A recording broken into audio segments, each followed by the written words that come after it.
participants, ladies and gentlemen, welcome to Conference of the Deported Ukrainian Children. I'm very honored to welcome you in this annex building of the Finnish Parliament. And sorry for delay also on our online followers. It was such a positive problem that we are so many. And also we are many people from all around Europe, but also globally represented by many embassies, so many continents.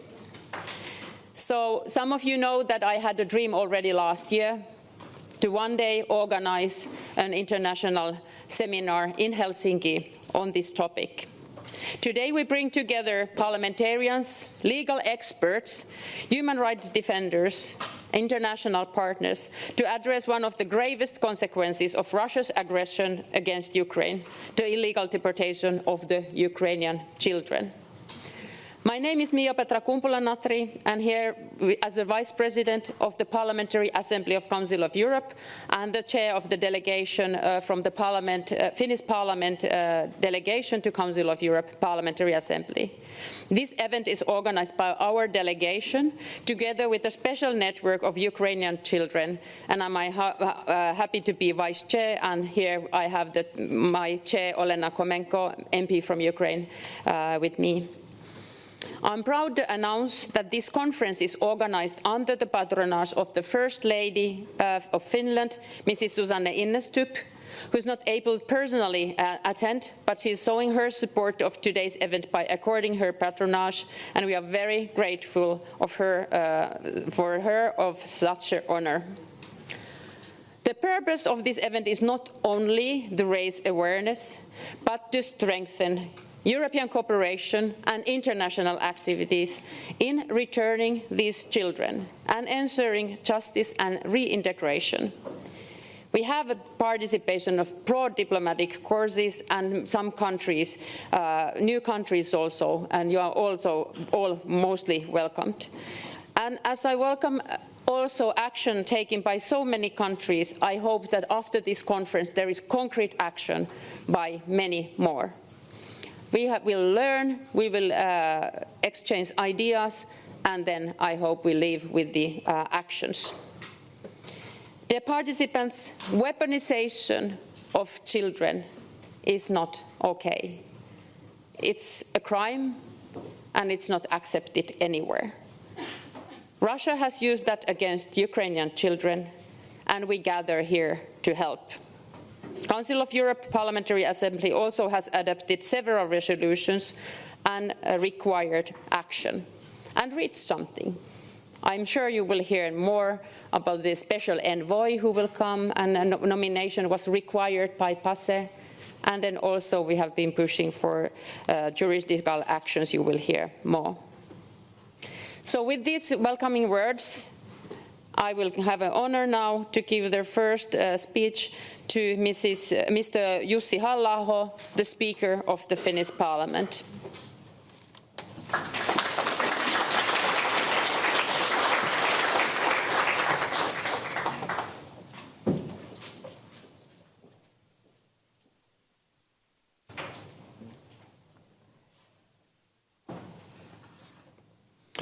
Thank you. Hyvät naiset ja herrat, ladies and gentlemen, excellencies, депутати Верховної Ради України, представники посольства України в Хельсинкі, інші українські гості. I will continue in English. Finland, like all Western societies, is increasingly polarized on many questions. In this House, there are deep disagreements between the political parties about public spending, taxation, immigration, climate policies, social security, and many other issues. But when it comes to national security, defense, and the Russian invasion of Ukraine, there is a remarkable and enduring consensus among politicians and the nation as a whole. Partly because of our geographic location, partly owing to our own historical experience, no one needs to explain to us why it is so essential that Russia not be rewarded for its aggression. And we as politicians do not need to explain it to our voters either. From the start of the invasion, Finland has been among the biggest donors of humanitarian, financial and military aid to Ukraine relative to the size of our population and our economy. We are pragmatic people. As President of the Republic, Mr. Stubb has said, we prefer action over big words and declarations. We want our aid to be effective, not symbolic. Prior to the invasion in February 2022, we were more optimistic about Russia than some others. The war came as a huge disappointment, as it showed that Russia has no respect for its own obligations or the basic norms of international law. What happened afterwards, over the past 3 years, has further deepened this disappointment. Russia is engaged in a medieval-type genocidal war of annihilation, not so much against the armed forces of Ukraine, but against the people of Ukraine. Examples of this are the intentional missile and drone strikes against residential buildings, the attempts to freeze people in the winter by destroying energy infrastructure, and the kidnapping of thousands of children from the occupied territories, which is the topic of today's conference. Eduskunta, the Finnish Parliament, supports all efforts to bring back the stolen children and to bring to justice those responsible for these barbaric crimes. As Speaker, I bid you welcome and hope the conference will be fruitful. Jak speaker, ja witаю вас do Eduskunty I spodziewаю się, że ця конференція буде успішною. Дякую. Thank you very much.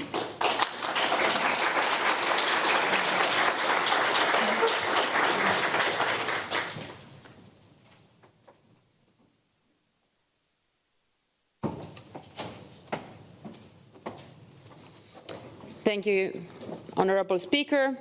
Next one, we will have a video greeting from the European Commission, the Commissioner Michael McGrath. He's in charge of the democracy, justice and rule of law and consumer protection. Good morning, everyone. The topic of discussion today highlights how war disproportionately targets the most vulnerable in the most devastating ways. Thousands of Ukrainian children have been unlawfully deported or forcibly transferred by Russia. They have been taken from their own homes, their families, their culture, which blatantly violates international law. These heinous acts must not go unanswered. Those responsible will be held accountable. The EU remains fully committed in its efforts to ensure that there will be no impunity for the crimes committed by Russia in and against Ukraine, whether it be through our support to the International Criminal Court or by helping Ukraine to strengthen its criminal justice system so that perpetrators can be tried in Ukraine. Without the return of Ukraine's children and without redress, there can be no justice and no lasting peace. These children are not collateral damage. They are the future of Ukraine. Their return to their homes and families is essential for Ukraine's recovery. The EU joined the International Coalition for the Return of Ukrainian Children and fully supports the Bring Back Kids UA initiative of the Office of the President of Ukraine. Adequate and professional care, including psychological support, is crucial for the swift rehabilitation and reintegration of the deported and transferred children into Ukrainian society. EU member states are already actively engaged in this regard, and the EU is a participant of the Council of Europe Consultation Group on the Children of Ukraine. As I discussed with the Special Envoy of the Secretary General of the Council of Europe on the situation of children of Ukraine, it is of the utmost importance to keep the topic of the deported Ukrainian children high on the political agenda. We must also cooperate closely with the Ukrainian Coordination Centre for Family Upbringing and Childcare Development, which is working tirelessly to make sure that all Ukrainian children receive the care and support they deserve and grow up in a family environment. Today is a really excellent opportunity to discuss this further, to build on each other's expertise and experience, and to drive action. It is our joint responsibility to give the children a voice and to do everything in our power to reunite them with their families and loved ones. I am convinced that together we can do more to step up and coordinate our efforts for Ukrainian children's safe return to their homes. Thank you.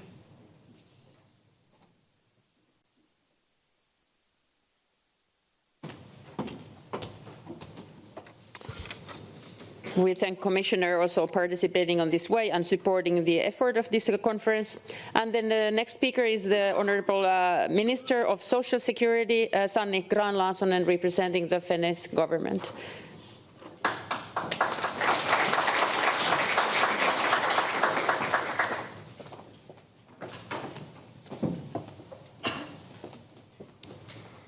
Your Excellencies, ladies and gentlemen, we've gathered here today around a very important topic: how to help the over 20,000 children that have been identified as legally taken, stolen by Russia, Belarus and Russian-occupied territories, with fewer than 1,300 returned. I would like to start by stating that Finland condemns Russia's abduction and forced transfer of Ukrainian children. This is not only a humanitarian crisis, it's a grave violation of international law, including the Geneva Conventions and the UN Convention on the Rights of the Children. Many children were taken under the guise of evacuation and humanitarian aid, when then placed in Russian institutions and adopted by Russian families. These actions are classified as war crimes and potentially crimes against humanity and must be prosecuted. Children are often stripped of their Ukrainian identity, denied their language and culture, and sometimes subjected to Russian propaganda or forced military training. The situation is horrible. These acts may amount to cultural genocide aiming to erase Ukrainian identity. The international community, and specifically International Coalition for the Return of Ukrainian Children, must pressure for the safe and immediate return of all abducted children to Ukraine. Support must be provided for Ukrainian efforts like the Bring Kids Back UA initiative. The conference today is a small part of these efforts. Ladies and gentlemen, dear friends, Finland, as a member of the EU and Council of Europe, supports international resolutions condemning Russia's abduction of Ukrainian children. The Parliamentary Assembly of the Council of Europe has called on member states to recognize these acts as genocide and war crimes, emphasizing the urgency of returning these children to Ukraine.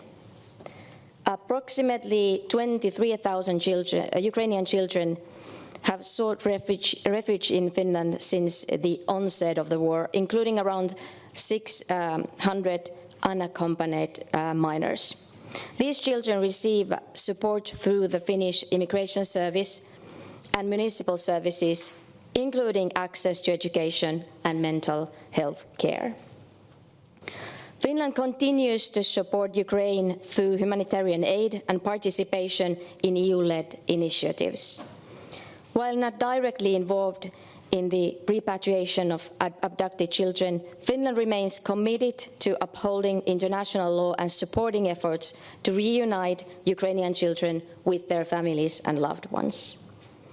It's important to note that Ukraine is fighting not only for its sovereignty, but also for all of Europe and the rules-based world order, which is being threatened today in so many malicious ways. Finland's attention has been focused on how to end Russia's illegal war of aggression in Ukraine. Ukraine wants peace, Europe wants peace, the United States wants peace.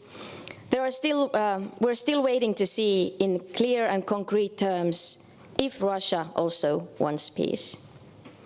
And we must say that peace is never easy. The support of the international community will be essential. Support to peace, support to international law, support to the principles of the UN Charter. But finding a way to long and just peace is also our best way of helping the abducted Ukrainian children. Thank you very much for organizing this very important event. Thank you very much.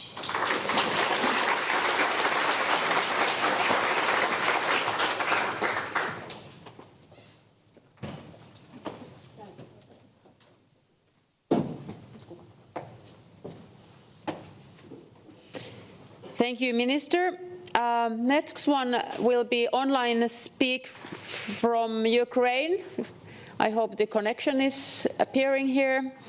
So the next speaker will be online address from Mr. Dmitry Lubinets, Ukrainian Parliament Commissioner for Human Rights.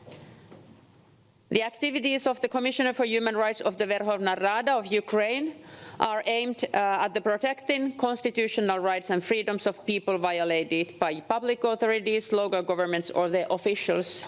Since the beginning of the war, Lubinets is involved in finding whereabouts and return of the Ukrainian children deported by Russian authorities. Do we have a connection to him?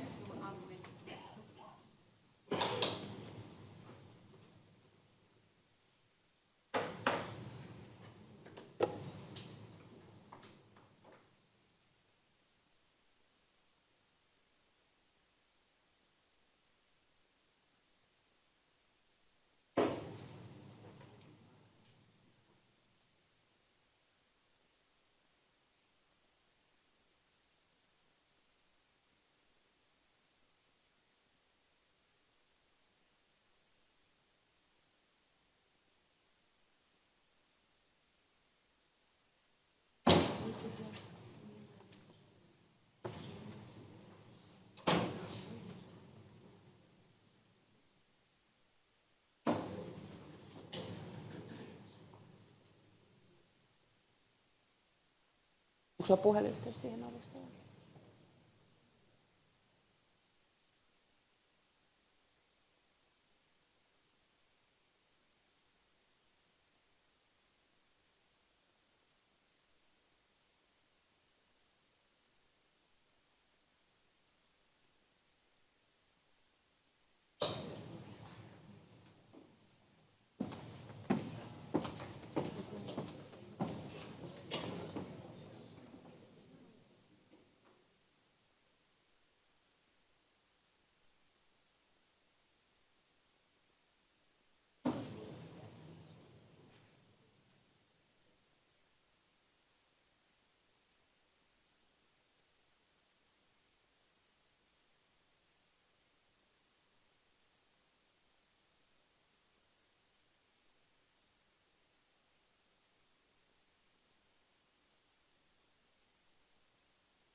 All right, some connection problems, so we will be connected after the honourable speaker. Next speaker, Despina Chazvili-So, is the Secretary General of the Parliamentary Assembly of Council of Europe, and I'm very happy to have her here.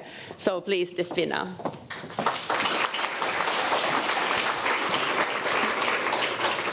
Thank you, Mia Petra. I hope you can see me behind these beautiful Ukrainian color flowers. Excellencies,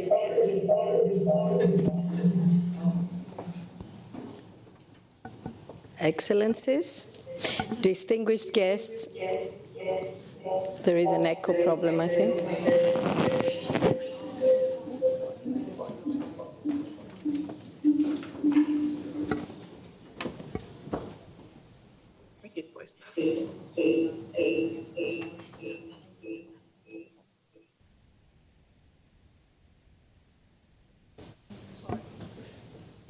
I try again.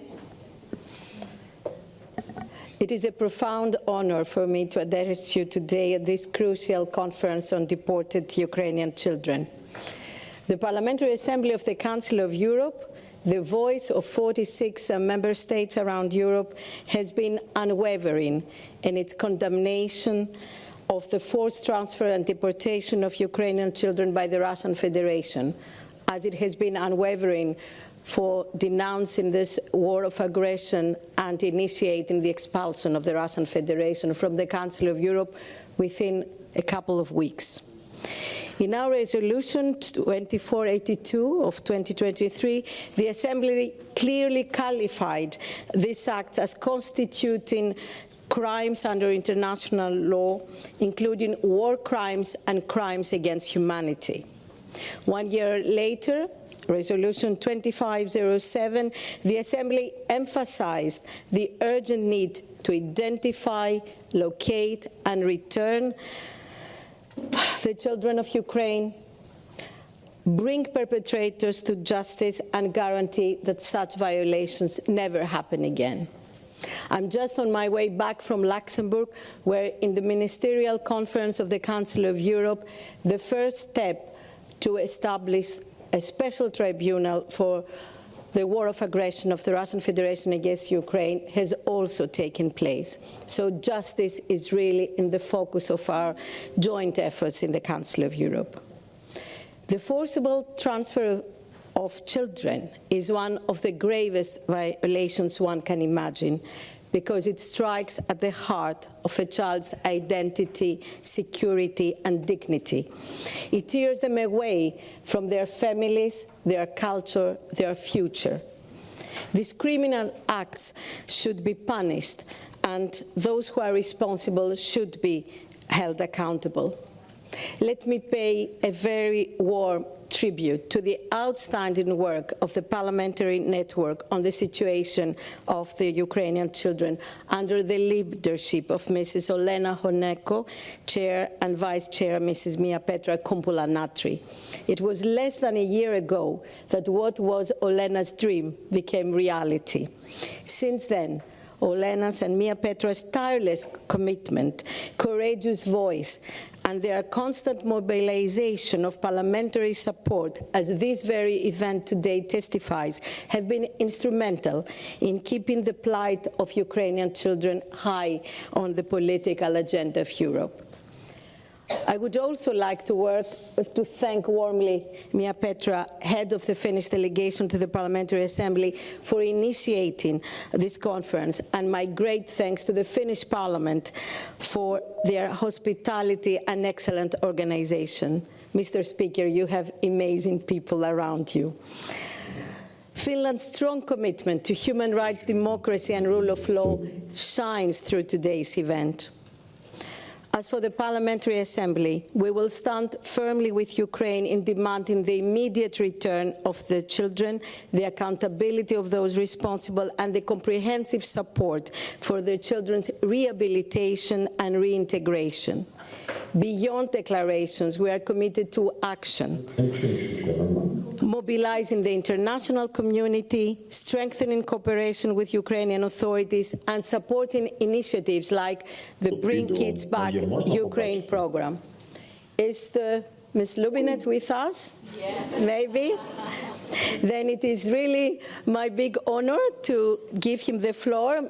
Mia Petra, may I give him straight the floor? It was his visit to the President's office almost 1.5 years ago that actually drew the attention of the Parliamentary Assembly to this very problem. Let me conclude by reaffirming the Parliamentary Assembly's firm determination. We will not be silent, we will not be relent, we will not rest until every single stolen children is returned, every wrong is righted, and justice is fully served. Thank you.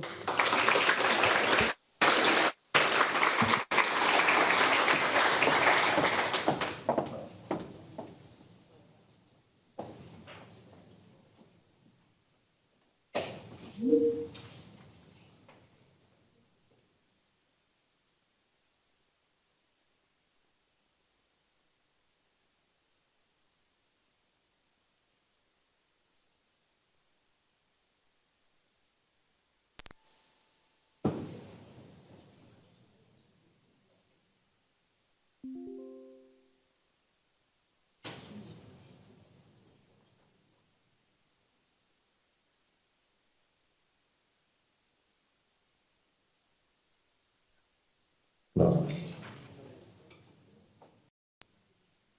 Good morning, dear conference participants. Greetings from Kiev.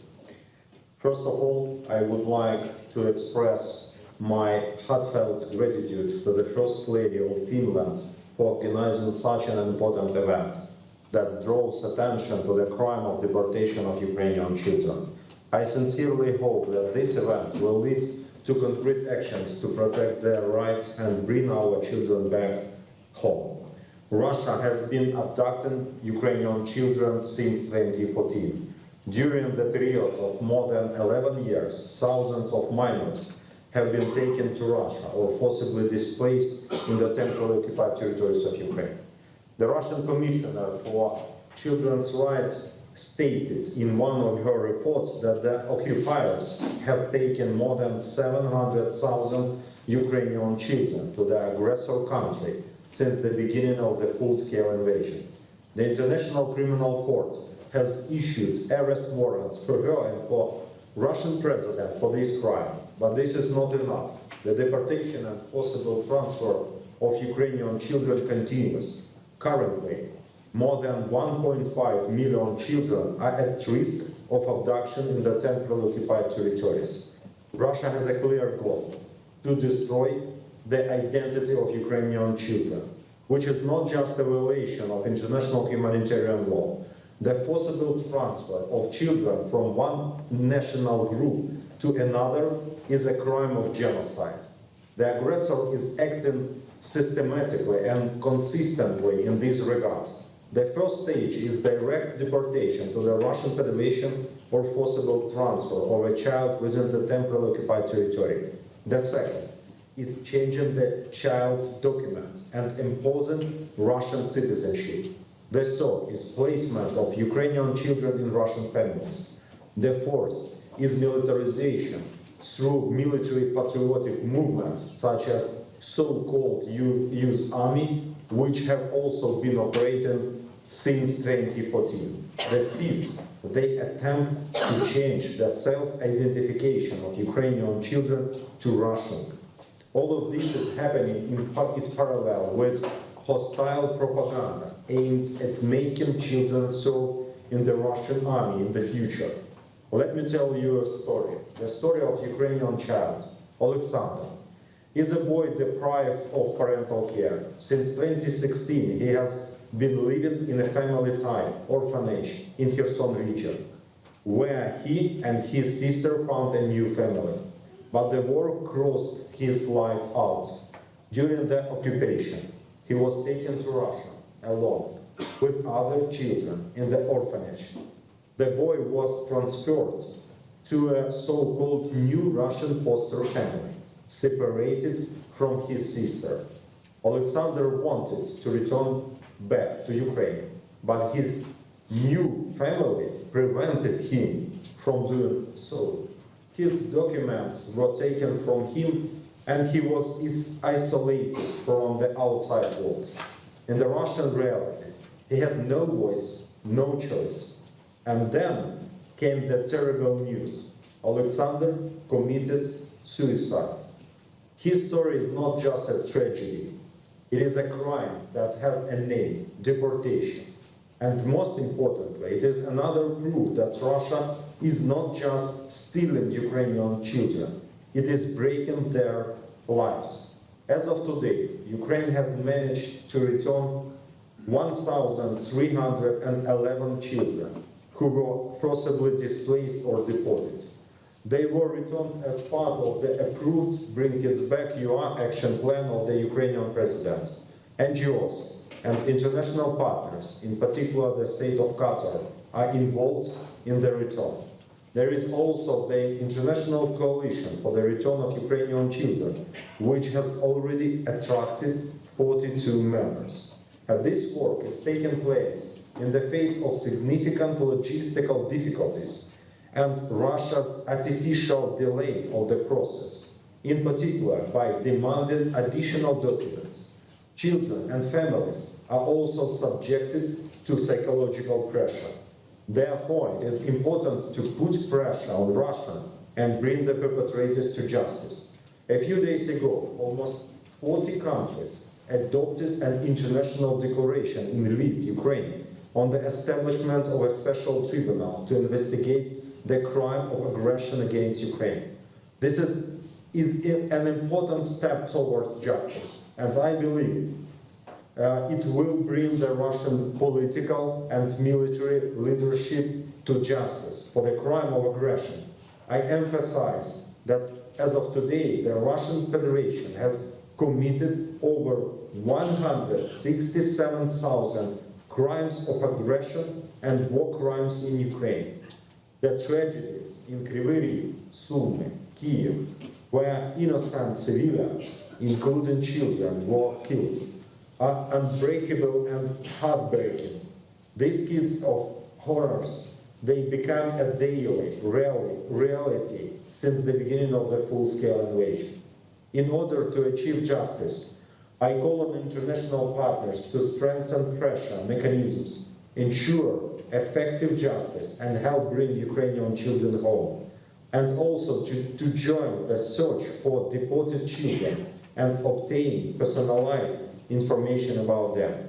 I also call on the national parliaments of the countries to publicly recognize the mass deportation and illegal displacement of Ukrainian children as a war crime and a crime of genocide, both at the level of parliamentary resolutions and through the statements of MPs in the national media. Adopt a sanctions policy against all persons involved in the abduction of children.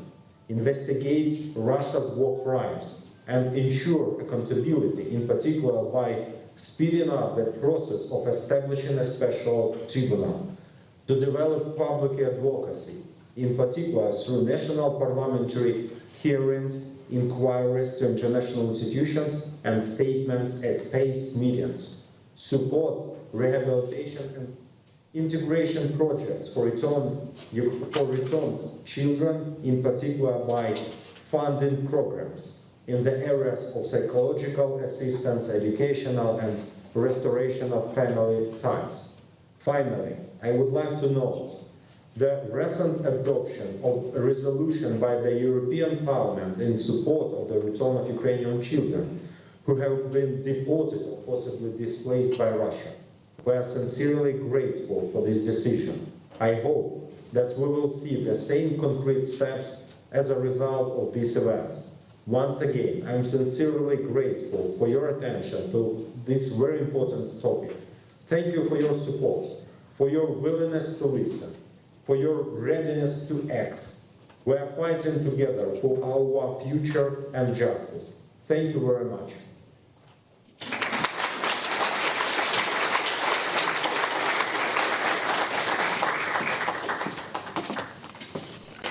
Thank you so much for the work and strong words. And so, ladies and gentlemen, Mr. Speaker, thank you for the Minister. And I also want to raise a good Ambassador of Ukraine, Olga Dibrova, plays here in the first row. You're really taking as a part of the Finnish family with your work. Respect to you. It is time now for me to take the first part to the end. We know that the military, civilian, juridical help to Ukraine, it's very important, all integration towards the EU, and then also the security guarantees. But we here are also looking after every peace plan that doesn't include the repatriation of Ukrainian children. So thank you for this opening part. Now I have the duty to present you some housekeeping information. So please, once again, reminder, this conference is being webcast on the internet page of the Finnish Parliament, Eduskunta. The Wi-Fi password can be found at the backside of your badge. Then lunch will be served after the first panel here. It is served outside of this lobby from the buffet. There are some tables reserved in the canteen, but do not use the canteen buffet. That is, then you need to pay yourself. But this buffet we are offering here on this side. And then in the afternoon we have a coffee break here in the same premises. If you need to go outside, please note the smoking is not allowed in the immediate proximity of the building. And also you need to wear your badge if you want to re-enter the building. So those of you with two badges, the white one is reserved for tomorrow and the other one for today. So, ladies and gentlemen, before I give the floor to the first panel, I want to attract your attention to the exhibition, which is outside, called Icons on Ammo Boxes. Kiev-based artists Sonia Atlantova and Alexander Klimenko has done that. It's dedicated to artistic reflections of the Ukrainian-Russian war. Project's general idea is to transform death, symbolized by the ammo box, into life, traditionally represented by icons of Ukrainian culture. The boxes used are as canvases for the icons were sourced from the front lines, making the painting fragments symbolic witnesses to the war of Ukraine. The exhibition of icons painted on ammo boxes from the combat zone has been displayed in 21 countries so far. So let me also quote the exhibition presentation. The Russian aggression against Ukraine has resulted in immense loss of life, widespread destruction, and deep sorrow. Amongst the most vulnerable are mothers and children. Mother holding her child becomes a powerful symbol of innocent suffering and unending grief, embodying the struggles of those who wander, free, and live exile or captivity. The image of the mother with the infant symbolizes not only victory of life over death, but also serves as a powerful image of liberation. Marian icons embody the hope for the future of freedom. So please enjoy the exhibition during the breaks. So now it's my honor to give the floor to Olena Komenko, the chair of the Children Network Group, and the first panel will take place.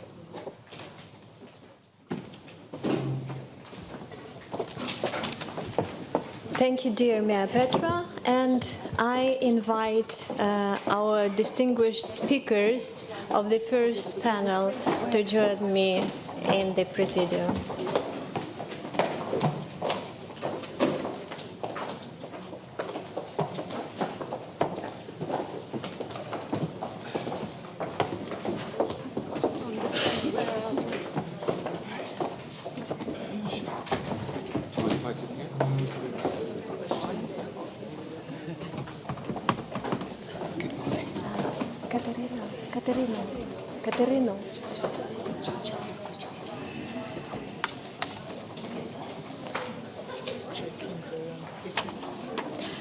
Катерино. Катерино, на секундочку, можна вас? Тебе секрет? Такі питання, раз, два, три, чотири. Можете, якщо десь закінчити? Сядьте, потім не передасте.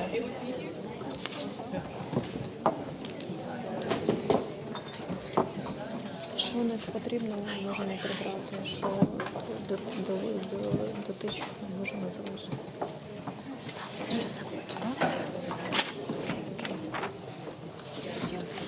No, it's Mia Petra's. I think it's Mia Petra's. Yeah, she just...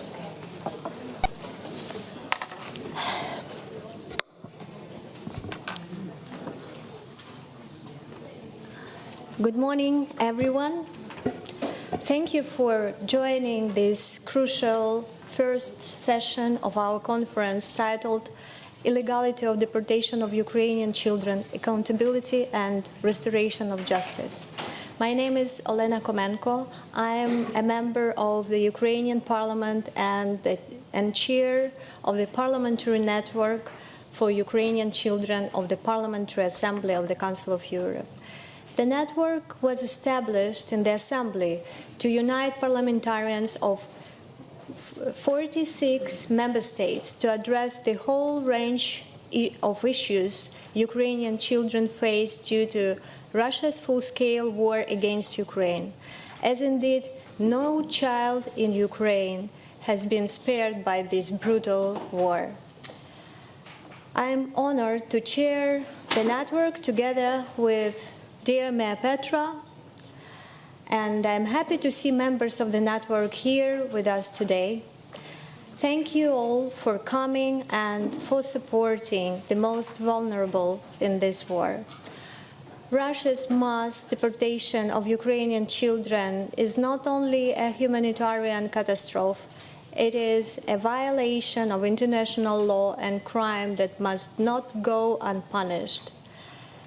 In this session, we will explore how legal and political instruments can be mobilized for accountability and how justice can be restored to the children and families affected. I will moderate this panel and would like to ask our distinguished panelists to limit their presentations to 5 minutes. After the presentations, we will open the discussion. I will address questions first to our speakers and then will invite audience to join us in this exchange. Our panel will be started by the presentation of Ms. Pia Kauma, the current president of the OSCE Parliamentary Assembly, who will now address on the OSCE Parliamentary Assembly commitment to upholding human rights and addressing the grave issues of the deportation of Ukrainian children. Ms. Kauma, it is an honor to have you with us today. The floor is yours. You can stay here, yeah, or to the podium, yeah, up to you.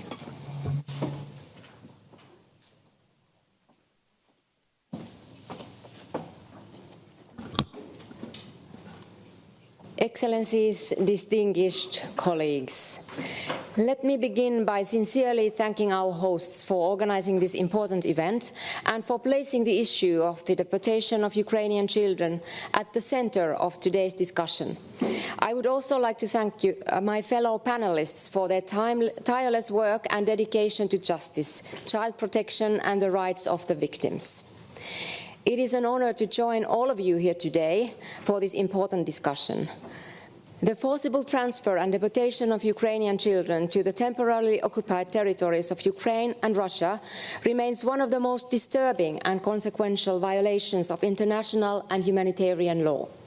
From the earliest months of the full-scale invasion, the OSCE has worked to document and to expose the extent of these crimes. In the Moscow mechanism reports of April and July 2022 and of May 2023, independent experts brought some clarity to the events. They concluded that these transfers represent serious violations and abuses of international humanitarian and human rights law and may amount to war crimes and crimes against humanity. The OSCE Parliamentary Assembly, through its annual declarations in Birmingham, Vancouver and most recently in Bucharest, has also responded with urgency and clarity. We have condemned these actions and expressed grave concern over the forced assimilation of Ukrainian children, the imposition of Russian citizenship, and the attempted extinguishing of their Ukrainian identity. Furthermore, the OSCE Parliamentary Support Team for Ukraine, most notably through its Special Rapporteur, Ödebrink from Sweden, has been closely examining this issue. Special Rapporteur Ödebrink, who is with us here today, is gathering critical information on the forced relocation of Ukrainian children and preparing a report which she will present at our upcoming annual session in Porto in Portugal. This ongoing work is an essential step toward justice and accountability. We do understand that close to 20,000 children have been identified as having been deported. Many of them have been placed in so-called filtration camps or forcibly adopted under legal frameworks designed to obscure their origins. This is a strategy not only of physical displacement but of cultural erasure. Every such case is a rupture in a child's life and a violation of their rights. Our Assembly has welcomed the establishment of the International Coalition for the Return of Ukrainian Children and urged all OSCE countries to join this effort. Reuniting children with their families must remain the priority for all of us. The OSCE has also called for a unified international tracking system for unaccompanied or separated minors and child refugees to ensure that these children do not disappear into administrative or legal ambiguity. We have called for the development of child protection mechanisms both within Ukraine and in countries hosting refugees, including social assistance, safeguards against human trafficking, and protection from sexual exploitation and abuse. We must also address the psychological trauma caused by separation, displacement, and identity manipulation. The Assembly has encouraged OSCE countries to support trauma recovery programs to this end. Dear colleagues, we have to seek justice when children have been separated from their families. We must seek their return, and we must seek accountability for their perpetrators. But justice in the face of such a terrible crime seems very, very difficult. While all our efforts should be focused on protecting and reuniting these children with their families at the political level, these crimes demand sustained visibility and principled accountability. The International Criminal Court has taken a step forward, but broader international coordination is still needed. In the interests of accountability, we cannot allow this issue to fade from public view or become entangled in geopolitical fatigue. As parliamentarians, we must continue to raise our voices. We can legislate for action, shape public discourse, and keep pressure on governments and institutions to uphold their commitments under international law. As President of the OSCE Parliamentary Assembly and Chair of our Parliamentary Support Team for Ukraine, I remain committed to advancing these efforts. The topic will continue to be a focal point of discussions in the OSCE, and we seek to ensure it is also on the agendas of national parliaments.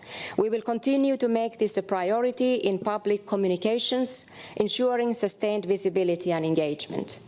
I want to reaffirm my personal commitment and that the Assembly to supporting Ukraine and to standing up for the rights of the children. I call on us all to continue to speak clearly, act collectively, and pursue accountability without hesitation. Dear colleagues, let us match that determination with action. Let us ensure that no child is forgotten, no family abandoned, and no crime left unpunished. Thank you.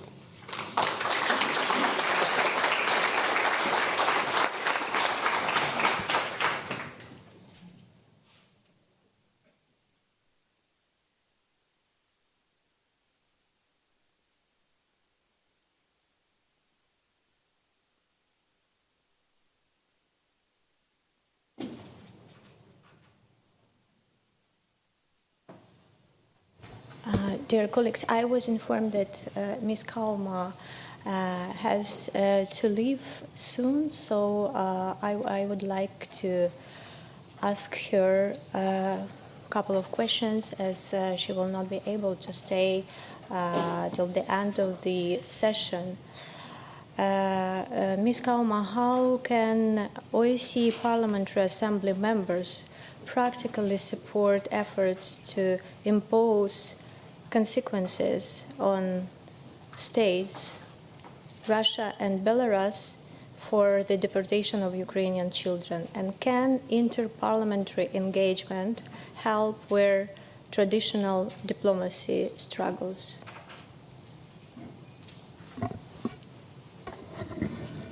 I think that we as parliamentarians can do a lot. Last year, when I was talking about this issue at an event, I heard about, I think it was a Dutch initiative, where they told about the possibility of establishing a DNA mobile data bank, so that those children that have been forcibly deported from Ukraine can also be identified after many years have passed. So I think this kind of initiatives will be needed in our parliaments, and we need to make sure that people in other parliaments also are aware of them, so that we can support each other's initiatives. Because, as you know, if time passes by, it is more and more difficult to locate these children and also to identify them. If they have been deported from Ukraine at a very early age, they probably won't even remember where they were living in the first place. So all these kind of efforts on also from the technical point of view will be needed. And the other issue is, of course, what kind of dialogue we have with the Russians who have done this. And I personally have had a lot of correspondence with the Russian Federation, their representatives in the OSCE Parliamentary Assembly, urging that this issue needs to be addressed. But unfortunately, I haven't received any proper feedback from them. Thank you. And do you see the momentum within European parliaments to adopt harmonized sanctions specifically targeting individuals and institutions involved in deportation of children? Yes, but we would need to identify who exactly, other than President Putin, is responsible for physically deporting these children. And especially at the border crossings, we have to make sure that these kind of incidents won't take place in the future. Ukraine has this information, and we can share with our fellow partners, with our with other parliaments, and with our partner states. We can share this information.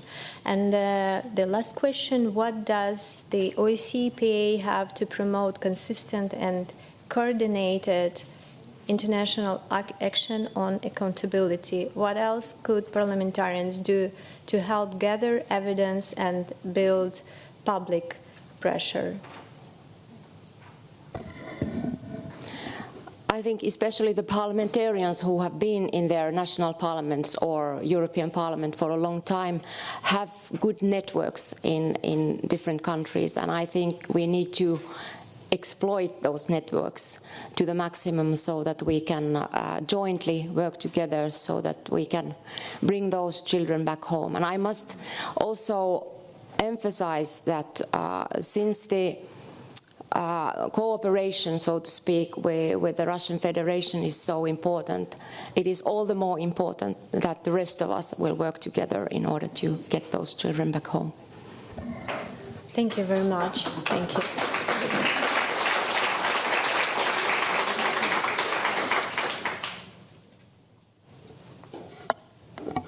And our next speaker is Mr. Andrew Gardner. acting head of the Human Rights Department of the OSCE Office for Democratic Institutions and Human Rights, ODIHR. In the Assembly, we are cooperating very closely in the elections observation missions, but today Mr. Gardner will explain us about the involvement of this organization in the protection of the rights of deported children. The floor is yours, Mr. Gardner. Thank you very much. And at the very beginning, I want to say thank you for this kind invitation to join you in your discussion. So thank you very much to the hosts and all the organisers. In the brief time available, I essentially want to say three things. Briefly, what ODIHR is doing in terms of monitoring violations, including on the issue of the forced deportations of Ukrainian children. Outline how we came about these findings on the deportation of children, the recommendations and calls that we've made as ODIHR, and also outline how our work contributes to accountability for these and other violations of international humanitarian law and international human rights law. So, as ODIHR, we established the Ukraine Monitoring Initiative immediately in February 2002 to monitor and report on the most pressing issues affecting the lives of civilians and prisoners of war. We have monitored and reported on a wide variety of violations, ranging from those related to the conduct of hostilities, arbitrary detention, torture, conflict-related sexual violence, suppression of dissent in the occupied territories, and many of these issues are very interrelated with the issue of the deportation of children, as Commissioner Luminets also mentioned in his presentation. But we've also focused strongly on the issue of the displacement of civilians, or the forced displacement of civilians, and in particular incidents involving the unlawful transfer and also the forcible deportation of children. On this point, ODIHR has been very clear that the forced deportation of civilians is a war crime. Now, what this means, forced deportation, is not that physical force is needed, but there is a coercive environment in which these deportations take place. And what we've spent a lot of our attention on is documenting this coercive environment in our reports. Also, from the first interim report, which we released in July 2022, we included the issue of forced transfers and deportations of children, documenting this through witness testimony. And in fact, ODIHR has and continues to call on the Russian Federation to halt the forcible transfer or deportation of civilians, including children, within Ukrainian territories occupied by the Russian Federation or to the territory of the Russian Federation and Belarus. So very briefly, how do we carry out our monitoring? We use all sources, chiefly interviews, but other sources including open source monitoring techniques. We receive information from parties to the conflict. We meet regularly and exchange information with NGOs, human rights defenders working on the ground. And also it's a two-way thing. We look at ways in which we can assist civil society in their monitoring. I think essential to all accountability efforts and results will be the excellent work done by human rights defenders and monitors from civil society on the ground, and we need to support them in everything that they are doing. I'll very briefly mention some things we're doing in that regard. Very briefly, regarding the interviews, we have conducting 24 monitoring deployments to date with interviews and witnesses. This amounts to 576 interviews, over 600 witnesses. In fact, one of the monitoring deployments was to interview Ukrainians actually in Helsinki. But currently, we are doing all of our interviews in Ukraine.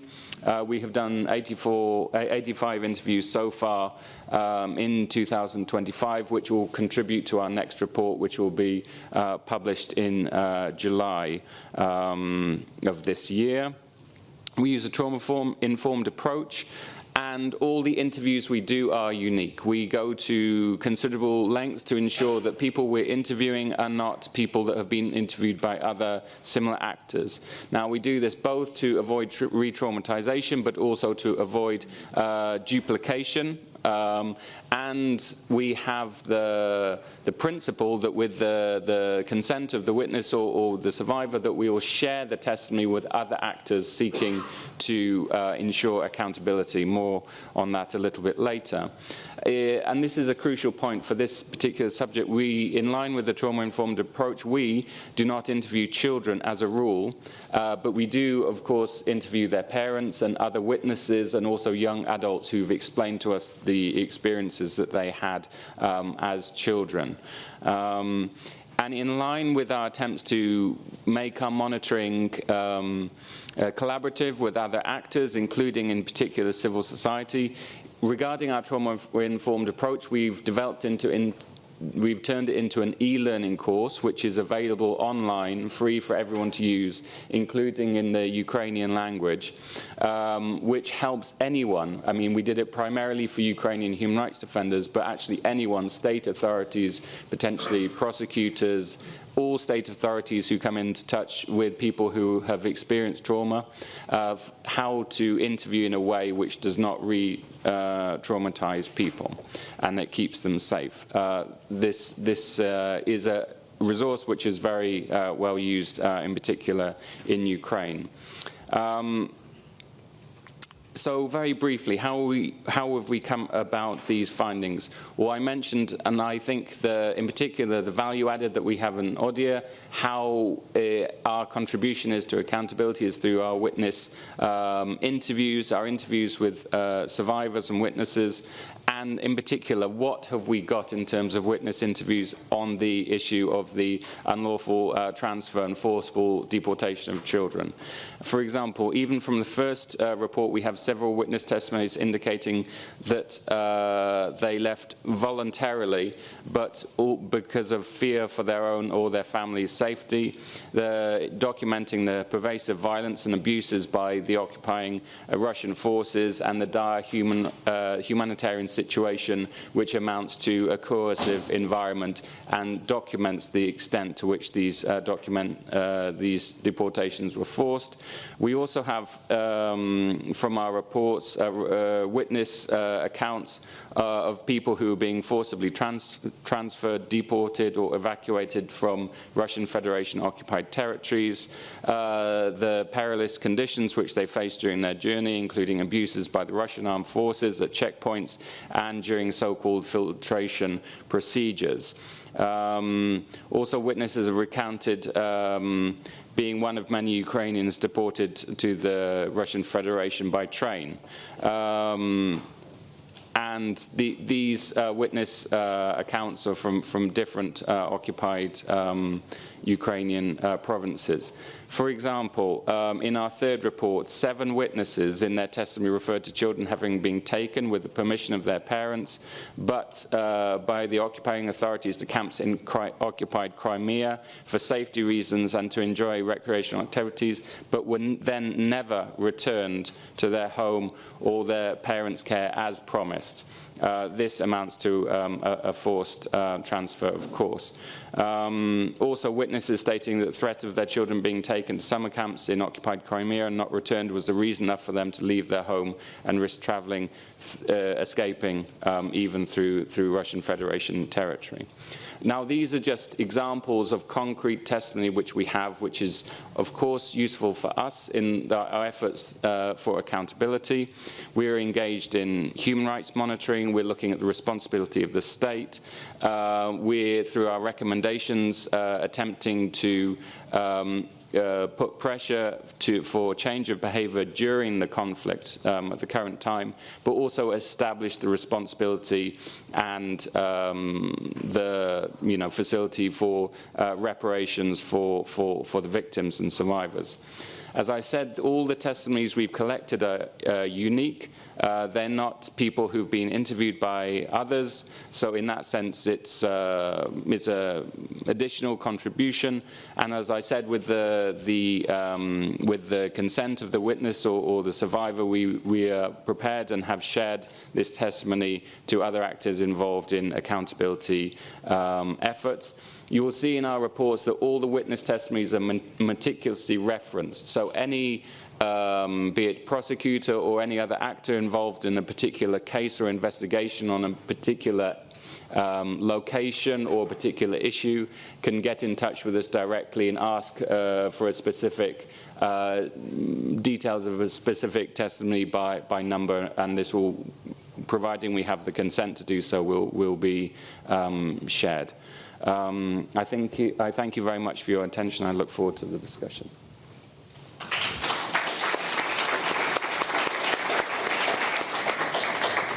Thank you very much for your very comprehensive presentation on the work of the OSCE Office for Democratic Institutions and Human Rights. And we hope for your further involvement in the return and protection the rights of Ukrainian children. Thank you. It is now my honor to introduce Ms. Victoria Litvinova, the Deputy Prosecutor General of Ukraine. She coordinates the work of the Prosecutor's Office in the area of protecting the interests of children and combating domestic violence. Please welcome Ms. Victoria Litvinova, who will now share insights into the ongoing efforts of the Office of the Prosecutor General to address the grave issue of child deportations and the pursuit of justice for the affected children and their families. Dear representatives of the Parliamentary Assembly of the Council of Europe, Parliament of Finland and the Council of Europe, thank you for organizing this important conference and for your unwavering commitment to addressing the deportation of Ukrainian children. It's a pleasure to see Olena Homenko, Chief of the Parliamentary Network on Situations of Children in Ukraine. She is doing an outstanding job of keeping the issue of deported children high on the parliamentary agenda. It's a delight to see here Natalie Raymond, Executive Director of the Yale School of Public Health Humanitarian Research Lab. We are deeply grateful for your profound work, which is always based on facts and solid methodology. Your research is greatly important for strengthening the evidence base collected by Ukrainian prosecutors and investigators. The Prosecutor General Office of Ukraine includes your findings in the material of the prosecutor on war crimes against children. We thank you and would like to encourage other researchers to support our efforts. I would also like to express my sincere gratitude to the member of the Parliamentary Assembly of Council of Europe for adopting 2 landmark resolutions. These resolutions clearly define the nature of these crimes and call on member states to make every effort to locate, return and reintegrate the deported children. They also emphasize the need to ensure that all those responsible at every level are identified and held accountable. As the author of the resolutions rightly state, no child in Ukraine has been spared by the war. At least 7,300 children have been directly affected by Russian military actions since the start of the full-scale invasion. Ukrainian prosecutors and investigators are currently investigating over 4,300 criminal proceedings related to war crimes against children. As of now, Ukrainian courts have sentenced 34 individuals who committed war crimes against children. Among them, 16 people involved in the illegal displacement and deportation of 100 Ukrainian children with special status from the Kherson and Donetsk region. These include 2 deputies of Russia State Duma and the wife of the leader of the Just Russia political party. We also call on other countries to prosecute such crimes in accordance with the principle of universal jurisdiction. As stated in the above-mentioned resolutions, these violations of the fundamental principle of international law amount to war crimes, crimes against humanity, and have signs of the crime of genocide. Cooperation with international partners remains of paramount importance to us. We regularly exchange information with the International Criminal Court and organizations such as UN Monitoring Mission, UN Independent International Commissions of Inquiry on Ukraine, the OCSE Moscow Mechanism, and others. The impartial documentations plays a vital role in truth and justice. For the identification and return of children, we cooperate with Europol and Eurojust. This cooperation has yielded tangible results. Notably, the International Criminal Court has issued arrest warrant for Vladimir Putin and the Commissioner of Children's Rights, Maria Lvova-Belova. The European Union, United States, Canada, and Ukraine have imposed sanctions on 152 individuals involved in the deportations and illegal transfer of Ukrainian children. The Bring Kids Back platform, initiated by President Volodymyr Zelensky, has united the efforts of Ukrainian government, partner countries, and international organizations. This platform plays a leading role in bringing back and reintegrating Ukrainian children. Ukraine has succeeded in bringing home 1,307 children. We are sincerely grateful to all our international partners whose efforts have made this possible. Yet, thousands of Ukrainian children remain unlawfully held in the Russian Federation, Belarus, and temporarily occupied territories of Ukraine. Until each and every child is safely returned home, true peace will remain unattainable.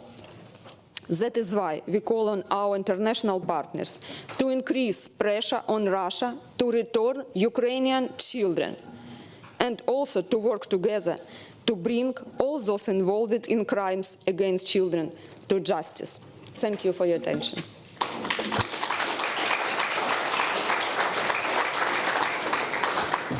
Thank you, Ms. Litvinova. Our next speaker is Ms. Katerina Rashevska, a distinguished legal expert at the Regional Center for Human Rights in Ukraine. Since the onset of Russia's full-scale invasion of Ukraine in 2022, she has been documenting and addressing the forced deportation and political indoctrination of Ukrainian children.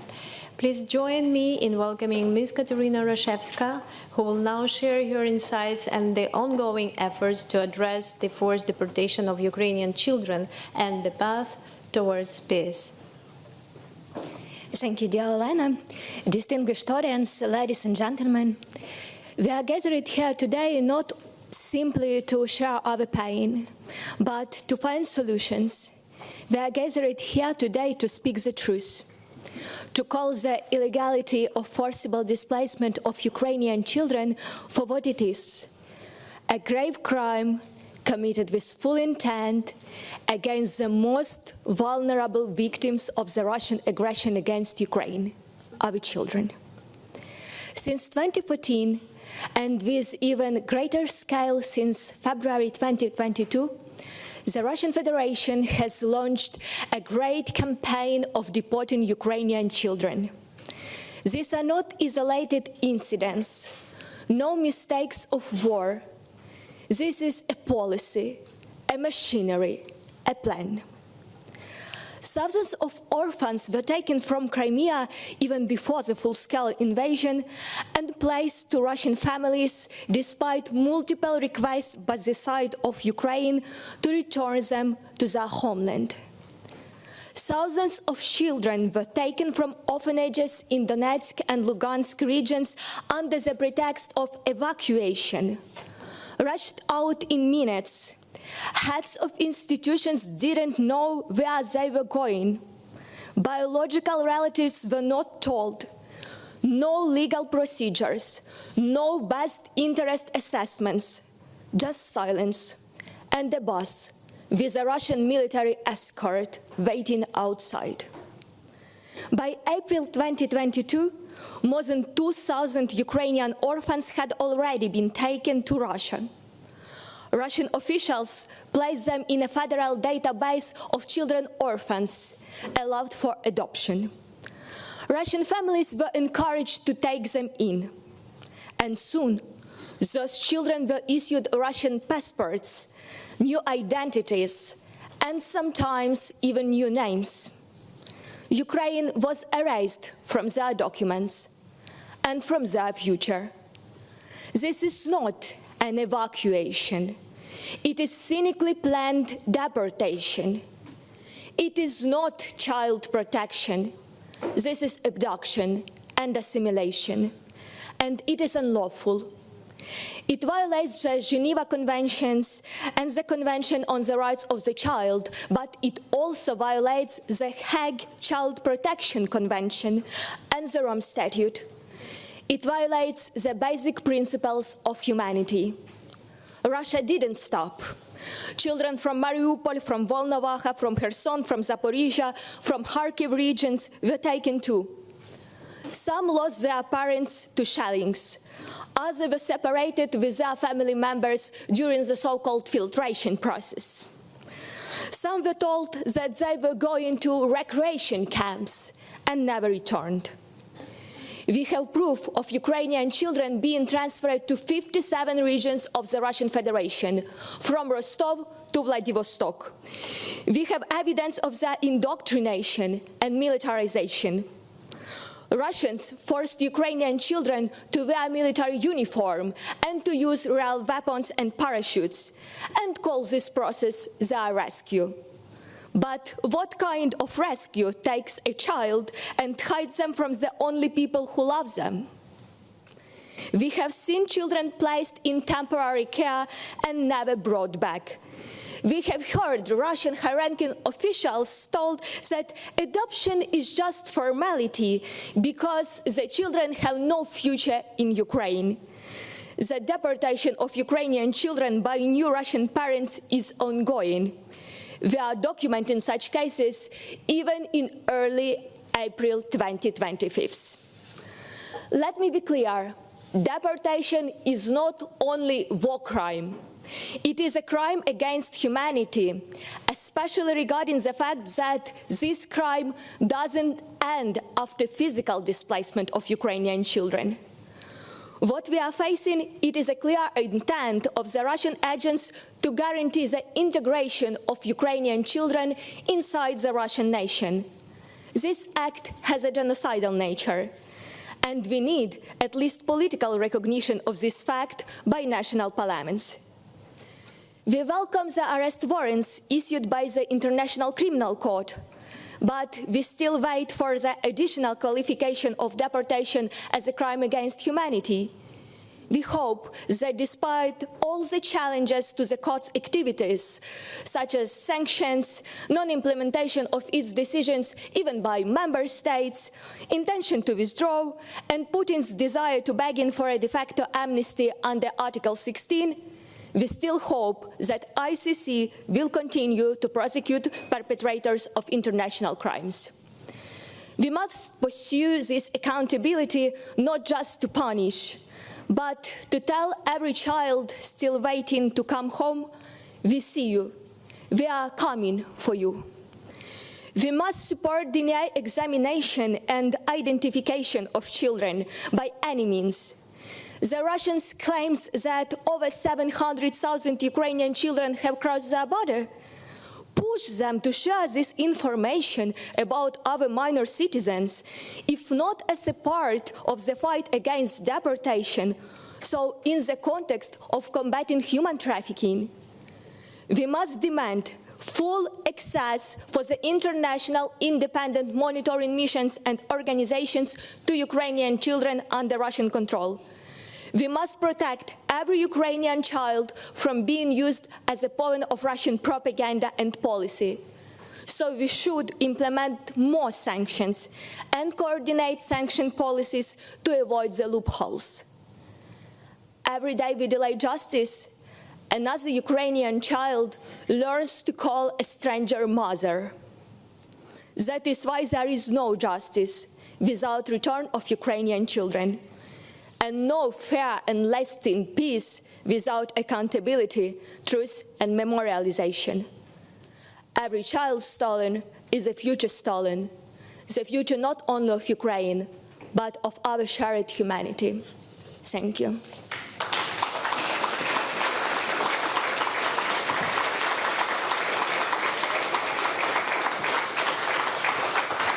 Thank you very much, dear Katerina. It is my privilege to pass the floor to Ms. Katarina Luckhofer, Head of Sector at the EU Agency for Fundamental Rights. Ms. Luckhofer has been instrumental in leading FRA's initiatives to safeguard fundamental rights across the European Union, focusing on areas such as migration, asylum, and the protection of vulnerable groups. Please welcome Katarina Luckhofer. Thank you very much for the invitation of the EU Fundamental Rights Agency. Ladies and gentlemen, it is a very big pleasure for us to be here at this conference that focuses on such an important issue. For us as an agency that covers fundamental rights, it is definitely an honor to be here and speak at this event. Let me first start by thanking Council of Europe for the excellent cooperation that we have with them on the return of children. We cooperate especially in the area of return of children from the EU to Ukraine, but we have excellent cooperation where we are trying to contribute to their work in establishing best interests assessment for each and every child that is being returned. Let me also applaud Council of Europe for the efforts that they are putting into the consultation group on children from Ukraine. This is really an honor for us also to participate. The EU Fundamental Rights Agency has been focusing on the rights of the most vulnerable since its start in 2007. And of course, children have been one of the groups it prioritized. What we see as the most vulnerable groups are especially those children as such anyways, but especially those that have been separated from their families. And this is the focus of our discussion today. We have covered this in different products and reports of our work. We have especially focused on the issue of guardianship, but also we have covered the issue of Ukrainian nationals fleeing the Russian war of aggression towards the EU. And there we have, for example, carried out a survey with over 14,000 Ukrainian nationals on how they feel inside the EU, and I will be referring to some of these findings. So what has our work shown? It has shown that Europe must take strong and urgent action to protect children, especially the ones who are most vulnerable, such as those that we cover here. I must clarify that the geographical scope and the mandate of the Fundamental Rights Agency is bound within the territory of the EU member states. However, this scope can be expanded when we talk about those countries that are EU candidate countries in the process applying to become observers of the agency.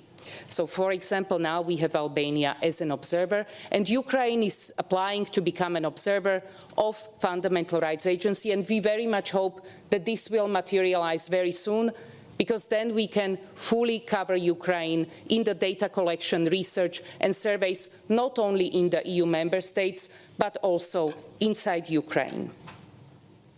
I would like to start by highlighting some of the key principles of international law that we have mentioned here, but just to reflect all the grave violations that are happening nowadays. And maybe let me start by stressing that actually the family is the fundamental unit of society and natural environment for children. Right of the children to family life should be fully protected, and we see this completely violated in the current setting.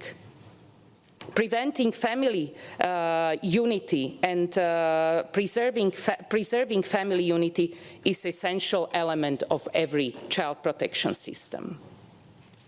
Article 20 of the Child Rights Convention talks about children who are temporarily or permanently deprived of their family and environment, and they are entitled to special protection and assistance.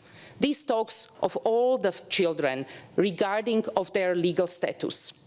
Appointment of a guardian, of somebody who takes into account the best interests of the child, is a key element to safeguard child protection, and it's a requirement under Article 20 of the Child Rights Convention. The UN Committee on the Rights of the Child, in its General Comment number 6, provides also comprehensive guidance on the treatment of unaccompanied and separated children who are outside of their country of origin. And there it says and affirms that family tracing and family reunification, where in the best interests of the child, must be prioritized, as it is an integral part of searching for durable solutions that address all protection needs of children. The UN Child Rights Convention also lays down the key principle of best interests of child. According to the UN Committee on the Rights of the Child, whenever a decision is to be made that affects a child, individual assessment needs to be made to look at the impact of the decision on the individual child or on children concerned.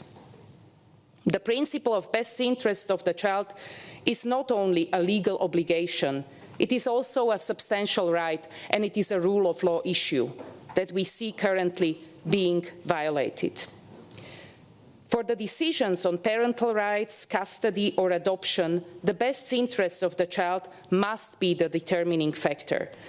And especially when preserving family links and maintaining relations, that must be the focus of the best interests of the child. Let me also highlight another key principle of international law, and that is the foundation of the child protection, and that is the right of the children to be heard. This is embedded both in the Child Rights Convention as well as in the Charter of Fundamental Rights of the EU.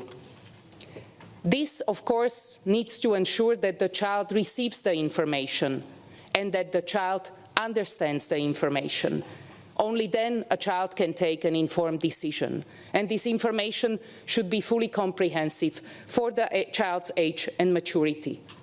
Is this happening now? Of course not, and we need to make sure that these children, as we have heard from previous speakers, also receive this information and that they have proper guardianship authorities put in place that can provide such information. Proper information also includes information for filing complaints when they see that guardians are abusing their rights. And this is also a key safeguard that we see that needs to be put in place. So how do we move forward? What we have seen that works at the EU level, but of course is very challenging in the current context, is to have in place cross-border mechanisms for cooperation which help to combat child abduction and trafficking in human beings. This is also embedded in Commission recommendation from 2024. This would also enable the possibility to request information about the whereabouts of the child and about their individual situation. Of course, we understand that this is currently impossible. Second, the appointment of qualified, trained and independent guardians is essential because these are the key protection safeguards for the people, for the children there. But they need to be independent and they need to be impartial. Only in that case they can really serve in the best interests of unaccompanied children, particularly when we are talking about cross-border movements. They need to help, guardians need to help the children to re-establish family contacts and to liaise with their parents or extended family. And third, we have heard it already throughout today, it is very important to ensure psychological and psychosocial support throughout child protection systems. In 2023, FRA carried out a survey of of children and of adults who have fled the Russian war of aggression in Ukraine towards the EU and covered also children. What we have seen are alarming levels of trauma. 3/4 of children who were aged 16 to 17 had experienced missile strikes, threats of missile strikes, bombings. We have also seen that 40% of children who were aged 12 to 15 reported ongoing symptoms of anxiety, depression, and panic attacks, even at the territory of the EU member states, where they probably felt safe. Traumatic experience can have long-lasting impact on mental well-being and health, and support in this area is essential. So let me conclude by saying that response will, of course, need political will. That is essential. However, also coordination and finding alliances among those that support the same goals are a good way forward in this direction. And this conference is one of those. Thank you, and thank you for inviting the Fundamental Rights Agency.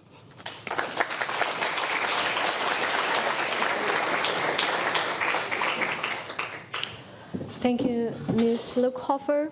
And now I would like to open an interactive part of our panel, and I would like to ask questions to our distinguished speakers, and then I will open the floor for the audience.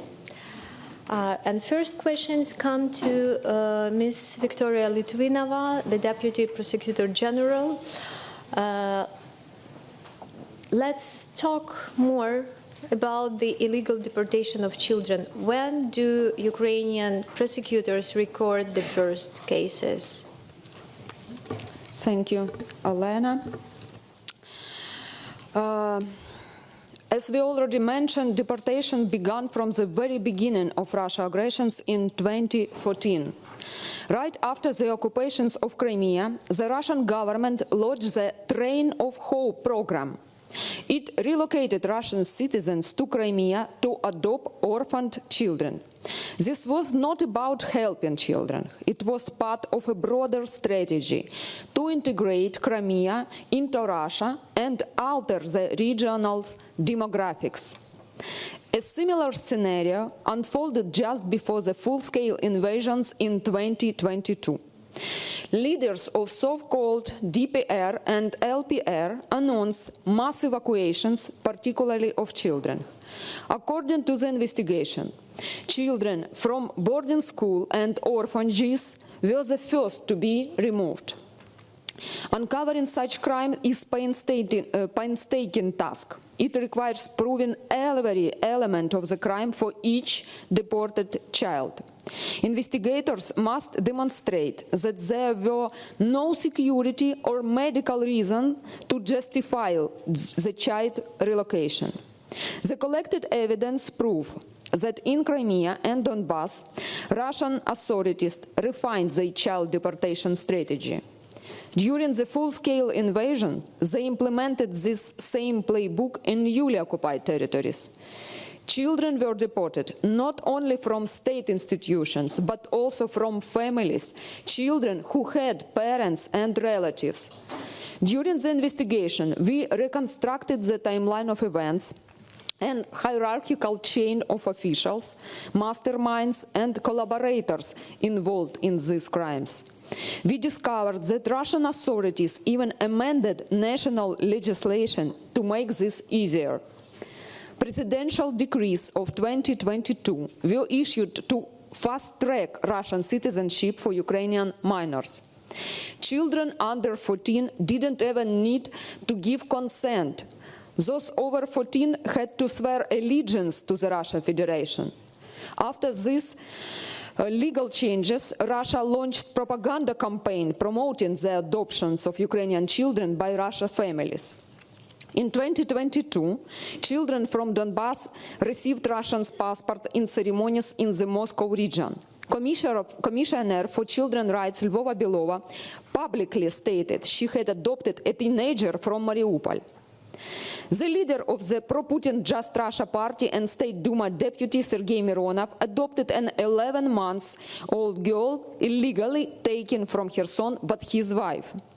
At least 400 Ukrainian children are known to have been placed in Russia foster family.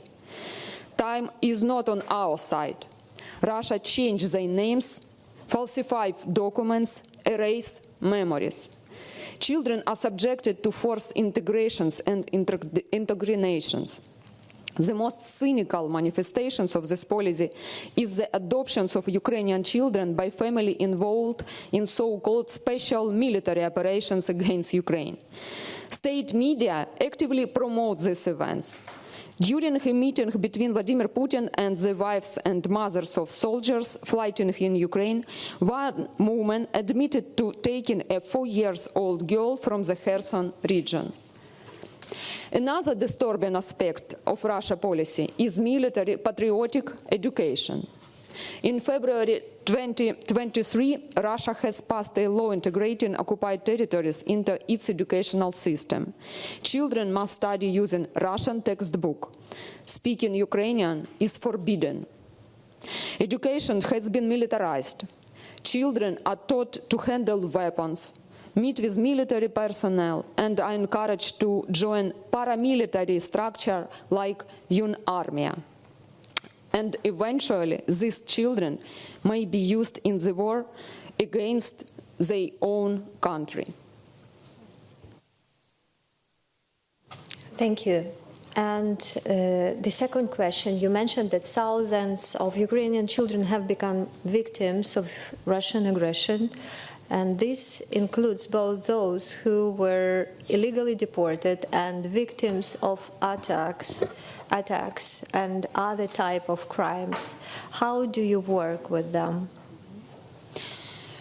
Thank you for these questions. It's very important for us to build the criminal proceeding in such a way that the child does not suffer additional trauma, as mentioned all previous speakers today before.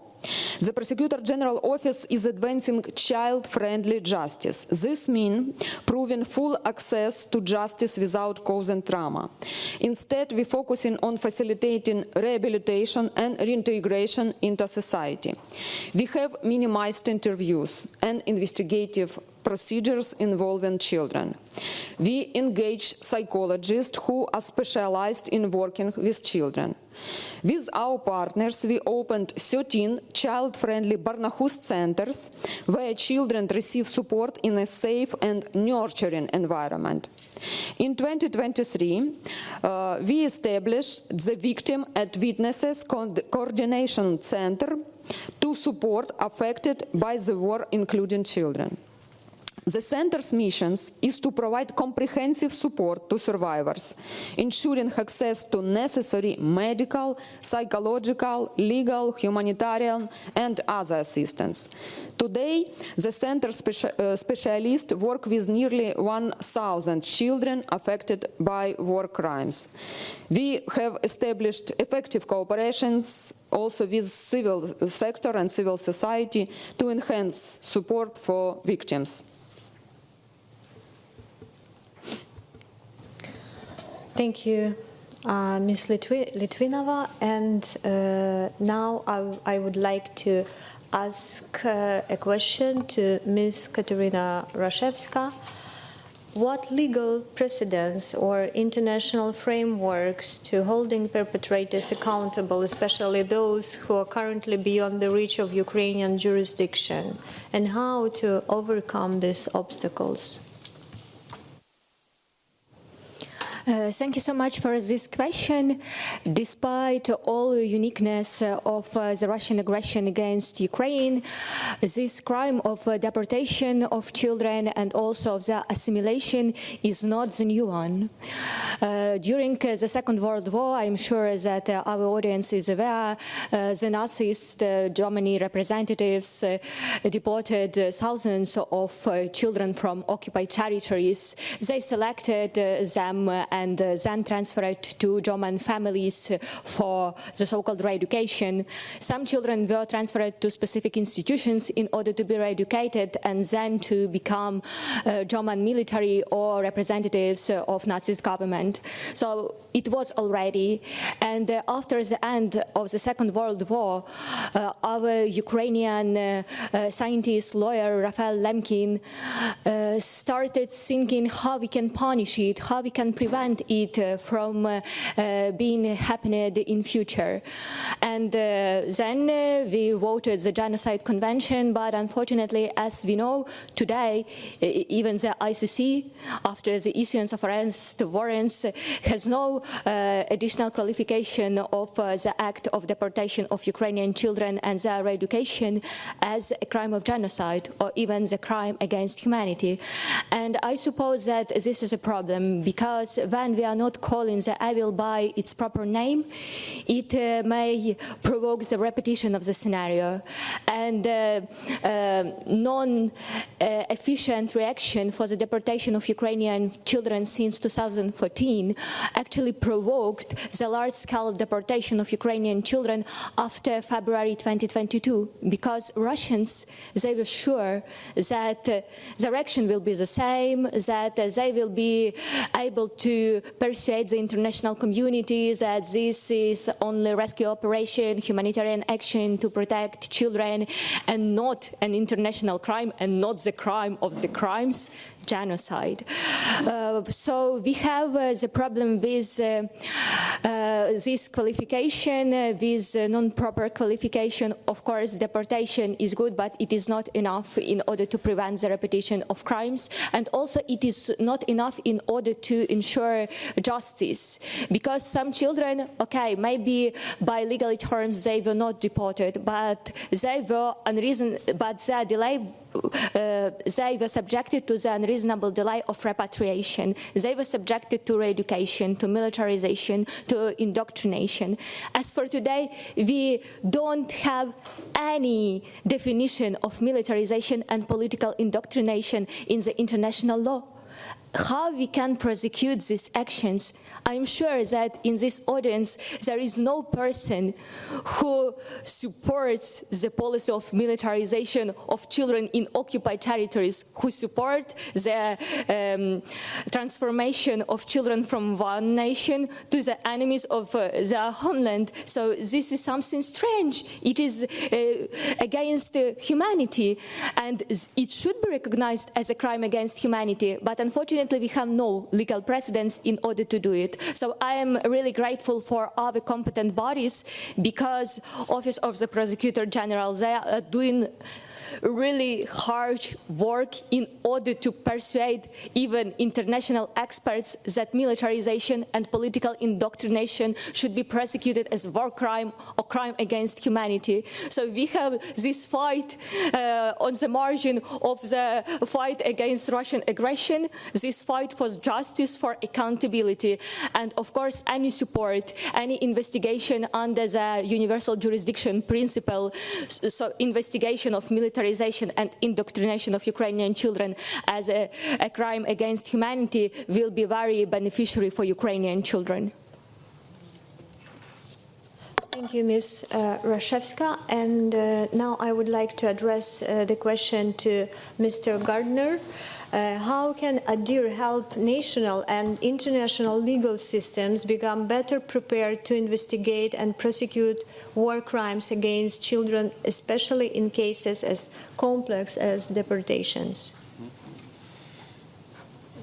So one of the facilities that ODIHR has is to provide legal reviews for legislation, existing legislation or pending legislation, including on issues that could be the prosecution of international crimes, including war crimes and crimes against humanity. So that is a facility that is well used, but we're aware that this is a complex area and also an area that OSCE participating states, not all of them have for example, legislation which allows them to prosecute crimes taking place in other jurisdictions.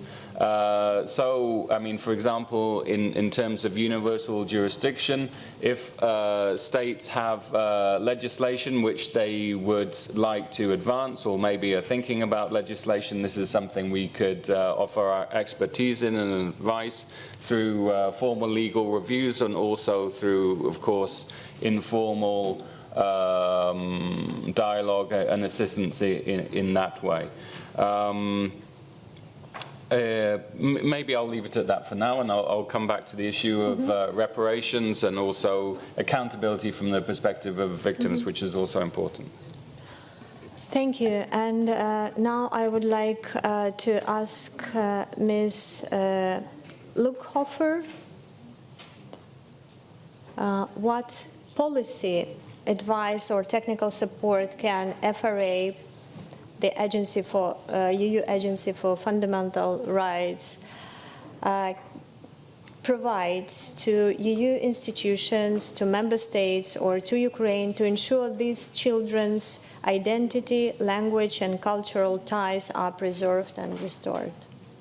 Thank you very much.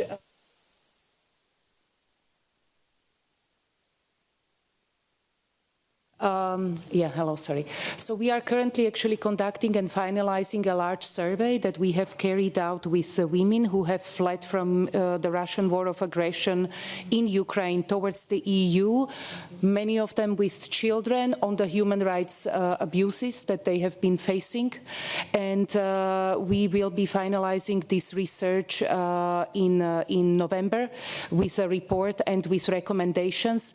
We have seen actually that many of the children that have been also moving together with their moms from Ukraine towards the EU have really experienced traumatic situations. So we will have this body of evidence with which we will contribute, but also our work, I would say, on guardianship, on child protection, on integrated child protection systems, and the safeguards that are necessary to uphold would be some of the most important policy relevance. Thank you.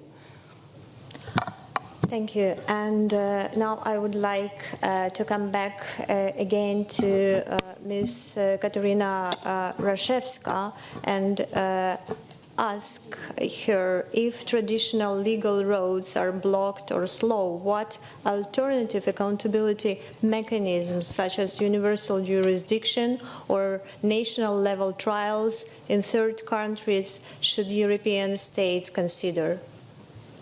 Thank you so much for this question, because this question includes already the answer, but I would like to expand this spectrum of instruments available for Ukrainian children and for their legal representatives in order to ensure for them justice. We should understand that criminal justice is not the only way. There are other instruments, and the Regional Center for Human Rights organization, where I am a legal expert, we are started preparing individual complaints on behalf of these children to the International Committee on Political and Civic Rights, so under the Covenant on Political and Civic Rights.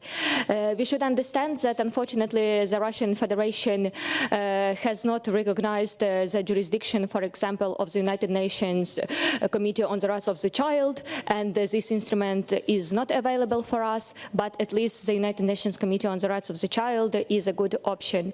We would like to receive some concrete opinion of the experts of this committee in order to help also our justice system to have these concrete links between different violations, between different acts of perpetrators, including indoctrination and militarization of children, and also some negative consequences for children and for their rights.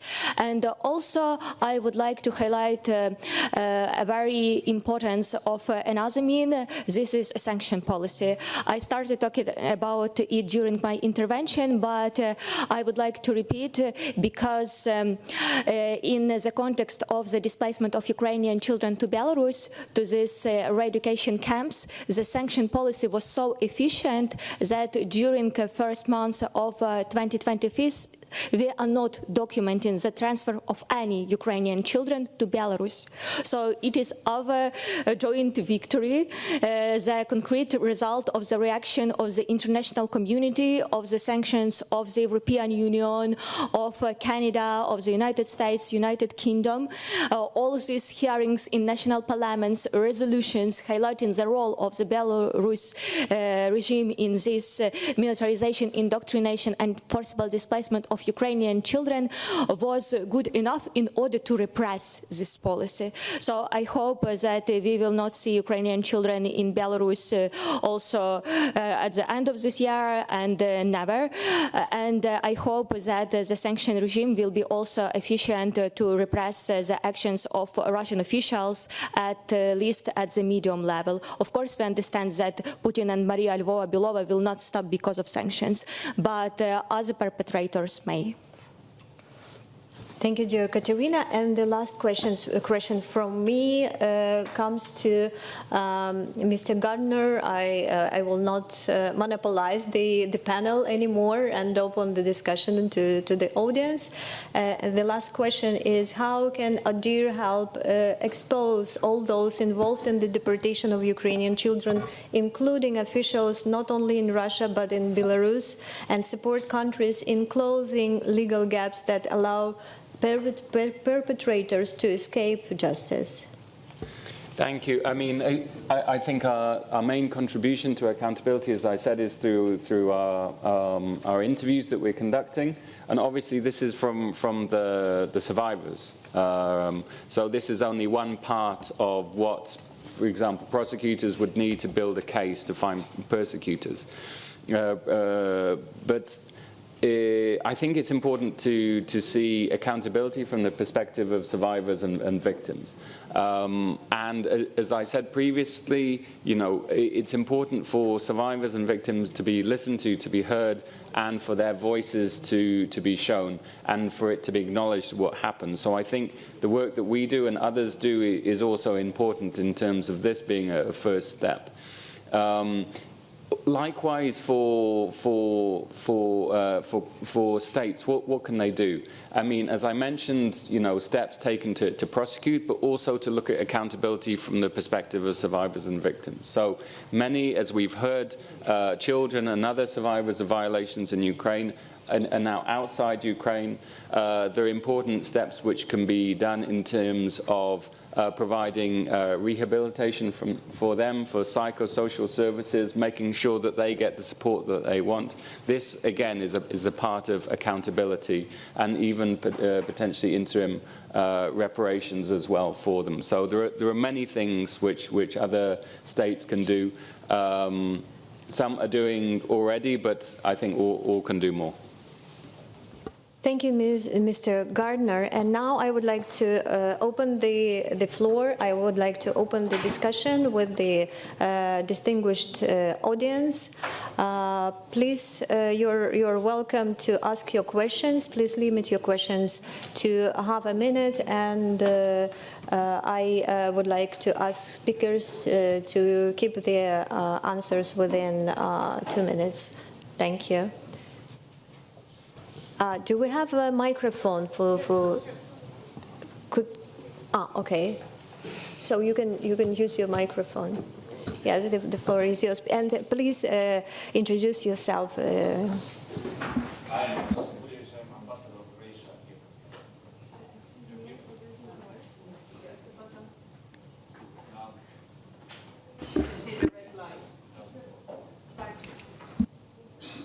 Yeah. Yes. Thank you. I am Josip Buljević, I am Ambassador of Croatia here to Finland. And first of all, thank you for excellent presentation, very interesting and very useful. And also thank you to organizers for to organize this topic. This issue should be much more visible in Europe and all around the globe. I would like to ask one question. Through the practice of International Hague Tribunal, they have had very useful legal tactics to define some war crimes as united criminal enterprise.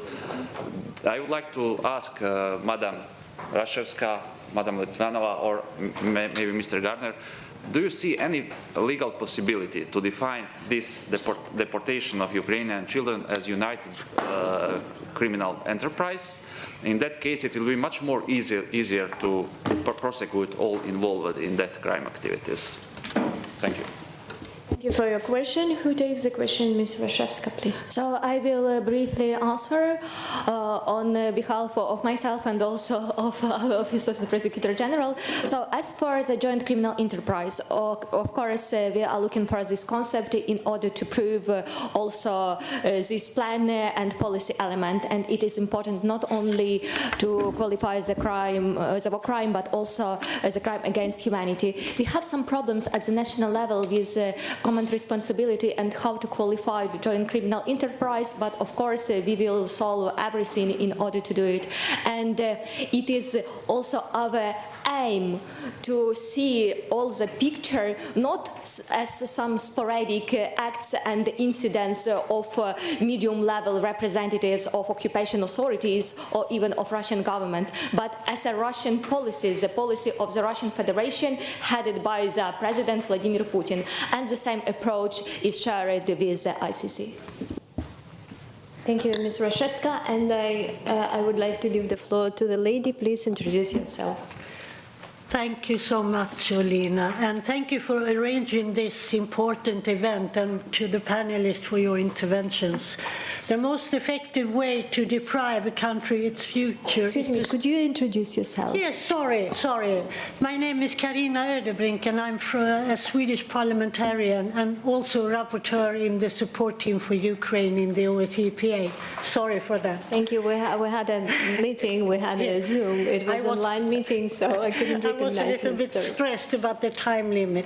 The most important way to deprive a country its future is to start with the children, and that's exactly what Russia is doing right now, and since 2014. We have also been reached by reports from earlier this year that Russia is planning to deport tens of thousands of Ukrainian children from occupied territories in the summer of 25 this year. According to the Institute for the Study of War, Russian authorities intend to intensify deportations of Ukrainian children to Russia during the summer as a part of a broader campaign to assimilate these children into Russian society. What can Ukraine and the member states do to prevent this from happening? Thank you. Thank you. And the question goes to...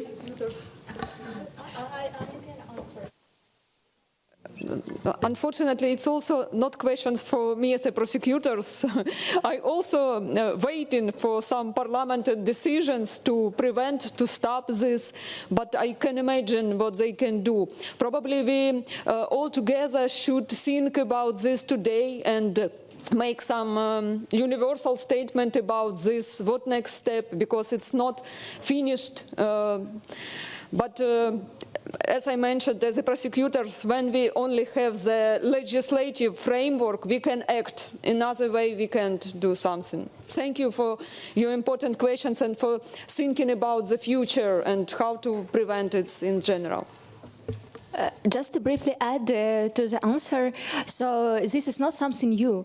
Russians are organizing these recreation camps, and it is not only for summer period, it is for the whole year. And in 2024, the network of these institutions was 18 in Belarus, as we already know, now in Belarus there are no institutions for Ukrainian children, 14 in occupied territories of Ukraine, mostly in Crimea, in Yevpatoria, near Russian military objects, and also 67 institutions, camps in the Russian Federation itself. What can we do? So Artak, one of the biggest camps occupied by Russia in Crimea, was already included into the sanction list in the European Union, for example. So we can do the same in other jurisdictions in order to deprive Russians money and possibilities to organize these recreation trips for Ukrainian children. But this is not only one camp, as I have already mentioned. And also I would like to attract your attention to new trends. Russians are organizing these trips to other states. And in 2024, Ukrainian children were in India and also in China. So we should carry out some discussions with our foreign partners in order to prevent such transfers.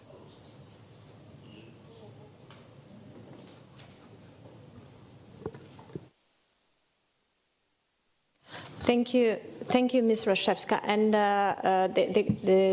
with regards to what Ukraine does, about this. Recently, Ukrainian Parliament has adopted the law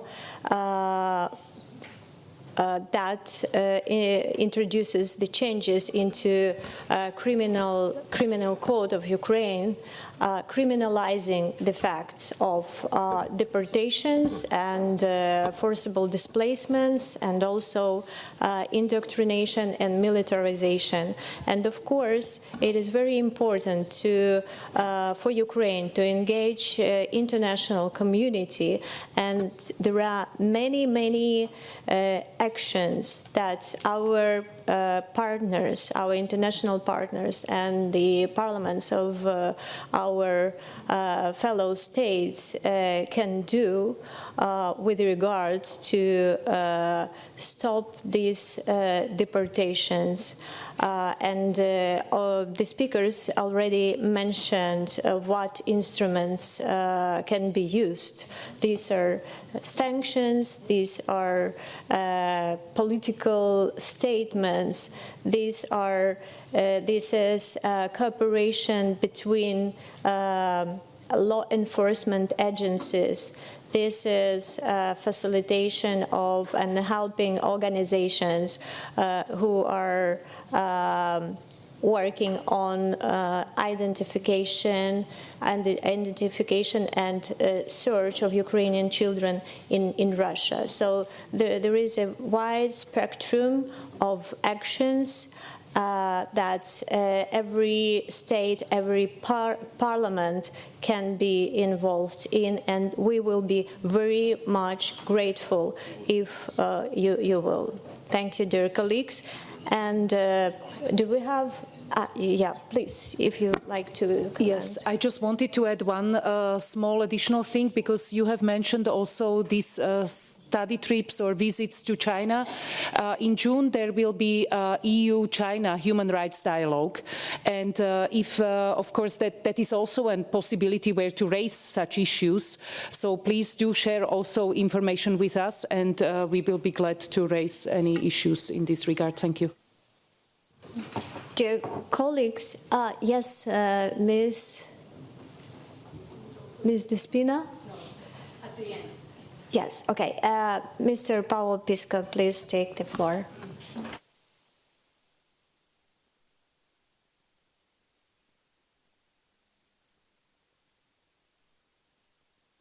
Okay. Thank you so much. I have some questions. Could you introduce yourself to the audience, to those who don't know you personally? Okay. My name is Paolo Pisco. I'm the rapporteur of the report that has been made 2 years ago on children from Ukraine deported to Russian Federation. And I have mainly 3 small questions. One of them is around the numbers, because I have always had that doubt, because so far have been identified around 20,000 children that have been deported. And nevertheless, only 1,300 have been returned. And nevertheless, the numbers are much higher than those that are known. It means in June 22, the Deputy Prime Minister of Ukraine, Irina Vereshchuk, said that at least 240,000 children were deported. The Russian agency TASS said this number that of children that went to Russia was close to 500,000. And so my first question is, which information, or do you have any kind of information about all those children that are being said to be deported and that do not appear generally when we talk about this question? The second question is, Madam Victoria Litvinova said that children may be used in the war. My question is there any evidence that children that have been deported has been used in the war? And my third and last question is, now that the war will finish one day, and there is any evidence that the question of deported children will be on the table for the peace talks? Thank you. Thank you. The first question I would like to comment. So you were asking about if we possess the info about all the children who were deported. No, we don't, because this is extremely difficult, and such organizations like Yale University Lab is helping us to search and to identify and to establish whereabouts of children who are now in Russia. So it is very difficult and unfortunately slow process. It takes many efforts. So we have information about some of these children. I cannot disclose the figure, and the official number is 19,546 children. The official number of children who the facts of deportations of whom have been recorded. And now I give the floor to Ms. Roshevska. Excuse me. I'm so sorry, to Ms. Litvinova. Okay. I will use Ukrainian language, okay? If you can prepare your equipment. I'm sorry for this tricky moment because I'm not fluent in English and it's for me some tricky task. I will start. В моєму виступі я звернула увагу на те, що відбувається із українськими дітьми після того, як вони потрапляють до Російської Федерації. Зупинилась на тому, що їм нав'язують російське громадянство і надають російські паспорти. І відповідно, після того, як ця дитина досягає повноліття, вона вже має російський паспорт, вона вже прийняла присягу, про яку я підкреслила, акцентувала увагу на те, що дітей зобов'язують присягати на вірність Російській Федерації. І відповідно, коли вже українська дитина має російське громадянство, вона зобов'язана за законами Російської Федерації і може приймати участь у військових операціях. Оскільки наших дітей, вони підтверджені оцій мілітаризованій освіті, їх, власне кажучи, налаштовують на те, що вони мають змагатися, і приймати участь у бойових діях, то після цього, звісно, не виключені випадки того, що вже повнолітні українські діти вступають за контрактом чи іншими формами до Збройних сил Російської Федерації. Щодо доказів цього, в нас є докази цього, можу сказати, що це прямі докази, це є свідчення повернутих українських дітей, які розповідали про своїх старших товаришів і давали нам чіткі сигнали того, що деякі з них приймають участь в бойових операціях. Thank you very much. The last question about peace talks. Do we have the last question you would like to answer? Okay. Yes, we had also the last question about peace talks and the place of the repatriation of Ukrainian children during this process. So we should understand that inside Ukrainian peace formula there is a point 4 where it is clearly indicated that all Ukrainians, POWs, civilians, including children, should be returned. And for Ukraine it is a high priority. But we also see that during all these technical consultations, the Russian Federation didn't demonstrate any attempt to cooperate with us and to help us to return all 19,546 identified children. Firstly, Ukrainian transferred the list of 500 names and surnames. Then President Zelensky transferred through the South Africa President Ramaphosa the list of 400 names and surnames of Ukrainian children for repatriation. And where is the result? Where is the group of 400 Ukrainian deported children who were returned by Russians? So we should continue this pressure by economic means, by political means, by opening new legal case in different courts and tribunals, including national ones, in order to push Russians to return children. Because if they are not ready to respect their international obligations in this very limited context, return of a very vulnerable category, Ukrainian children, how they will be able to respect any possible ceasefire or peaceful agreement. Thank you. And we have two more questions. I would like to give the floor in the end. You would like to ask in the end. Okay, please. Thank you very much. My name is Elina Pekkarinen. I'm the Ombudsperson for Children in Finland. Could you speak closer to the microphone? Yes. I'm the chair of ENOC, the European Network for the Ombudspersons for Children. I don't know why it doesn't like me, clearly. I have a very short question. Do we have any idea of the proportion of the children that are deported that have come from institutions like orphanages or reform schools or institutions for children with disabilities? I'm just wondering because returning to a family is different for a child that has been raised in an institution, and I haven't been able to find this information anywhere. So do you have any idea? Thank you.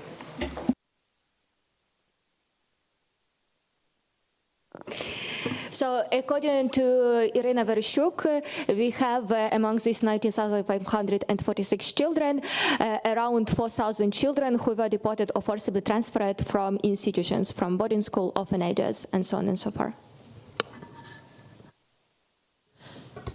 Thank you. And the last question goes. The last question is for Ms. Despina, the Secretary General of the Parliamentary Assembly of the Council of Europe.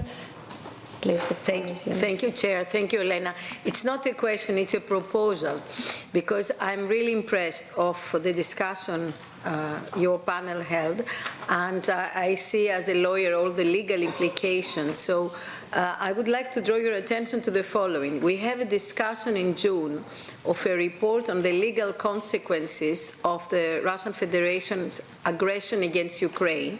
The rapporteur, Mr. Eric Kroes, is prepared by Legal Affairs and Human Rights Committee. And I think it would be very important for your network to look at this text.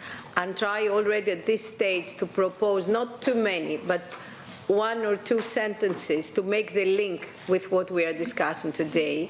And this would allow us, I'm getting now a little bit technical, but it would allow us in the Bureau of the Assembly to immediately initiate as a follow-up to this general report on legal consequences, a specific report on the legal aspects of the deportation of children. And I think the contribution of the panelists today would be extremely useful, and I would like to see many of them also coming to Strasbourg or Paris to speak to our colleagues from Legal Affairs and Human Rights. Thank you so much. It was really a wonderful discussion, very useful. Thank you very much, Ms. Despina. We will take your advice, of course, and we will work on the resolution. And now, dear colleagues, I would like to invite you to make a family photo, and then the lunch will start.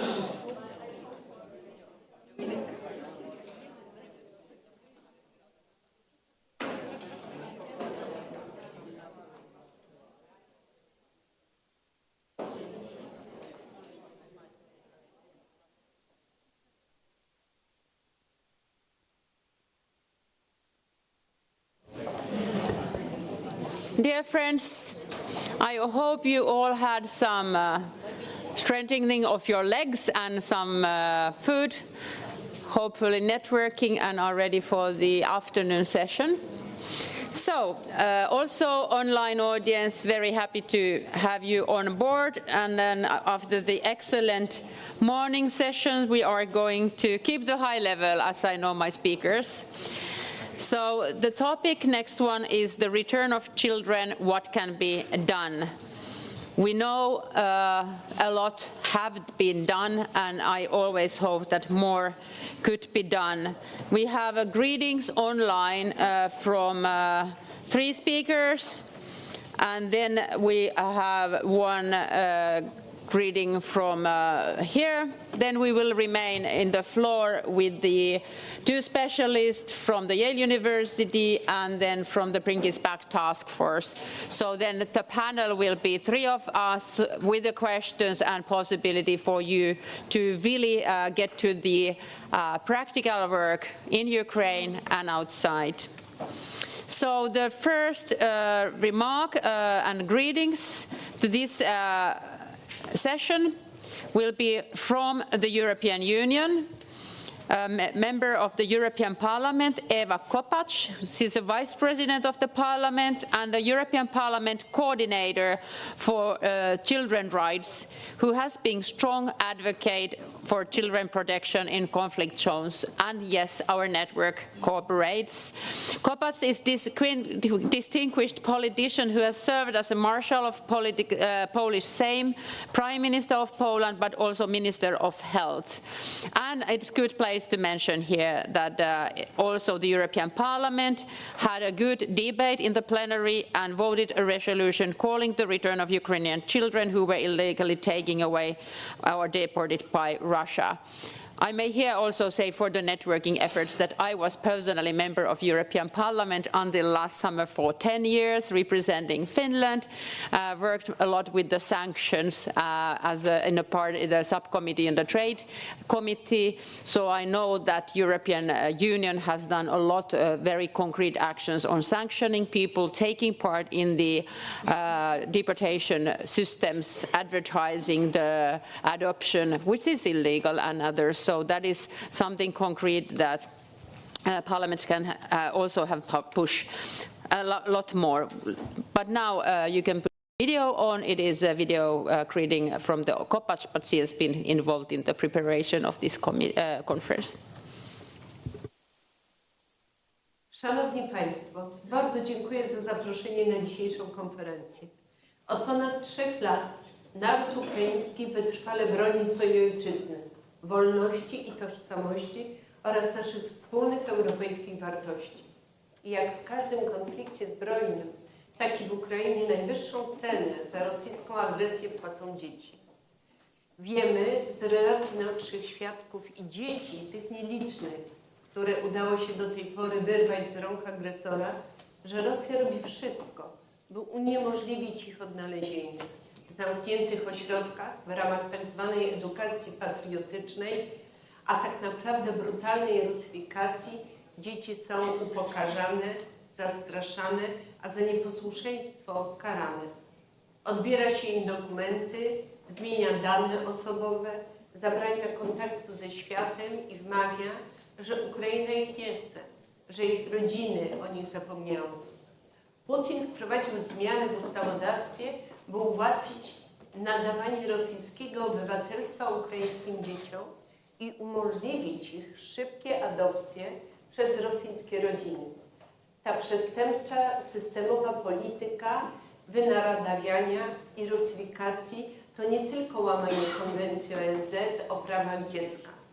Indoktrynując wprowadzone dzieci, odzierając z tożsamości, agresor popełnia zbrodnie przeciwko ludzkości. Nie miał co do tego wątpliwości Międzynarodowy Trybunał Karny w Hadze, wydając nakaz aresztowania dla Putina i Marii Lwowej-Bielowej. Nie ma co do tego wątpliwości cały cywilizowany świat. Dzisiejsza konferencja jest dowodem na to, że społeczność międzynarodowa nie pozostaje obojętna i że ramię w ramię z naszymi ukraińskimi partnerami chcemy wspierać powrót każdego dziecka do Ukrainy, do domu. W naszym panelu dyskusja skupi się na powrocie ukraińskich dzieci. Parlament Europejski od początku rosyjskiej agresji wielokrotnie podkreślał, że naszym wspólnym zadaniem jest wspieranie Ukrainy w skutecznych poszukiwaniach i zapewnieniu bezpiecznego powrotu każdemu ukraińskiemu dziecku. Jestem pełna podziwu dla działań ukraińskich służb i organizacji pozarządowych, które przy międzynarodowym wsparciu prawników, badaczy, dziennikarzy i aktywistów niestrudzenie pracują, by odnaleźć jak najwięcej dzieci i pomóc im wrócić do kraju. Parlament Europejski ponad politycznymi podziałami, tak jak w przyjętej w ubiegłym tygodniu rezolucji, mówi jasno: powrót bezprawnie wywiezionych ukraińskich dzieci musi być natychmiastowy i bezwarunkowy. Potępiamy zabójstwa, przymusowe przesiedlenia, deportacje i nielegalne adopcje dzieci, ich rusyfikację i militaryzację, które mają na celu wykorzenienie ukraińskiej tożsamości. Międzynarodowa presja jest ważna, ale nieustanne przypominanie i szerzenie świadomości wśród ludzi na całym świecie jest kluczowe. Kluczowe, by zbrodnia na ukraińskich dzieciach nie została zapomniana i umniejszona przez rosyjską propagandę. Obok zaangażowania Międzynarodowego Trybunału Karnego kwestia łamania praw ukraińskich dzieci stanęła także na forum Europejskiego Trybunału Praw Człowieka. Wniosek przeciwko Rosji dotyczy dzieci z Krymu, które mimo sprzeciwu Ukrainy zostały umieszczone na liście do adopcji przez rosyjskie rodziny i ślad po nich zaginął. Skarga do Trybunału w Strasburgu to jeden z możliwych sposobów wywierania nacisku na administrację Putina. Podobnie jak stanowcze podkreślanie, że zbrodnie wojenne muszą zostać rozliczone, a osoby odpowiedzialne za te zbrodnie ukarane. Jesteśmy to winni ukraińskim dzieciom i przyszłym pokoleniom, które będą budowały wolną, demokratyczną Ukrainę. Sława Ukrainie!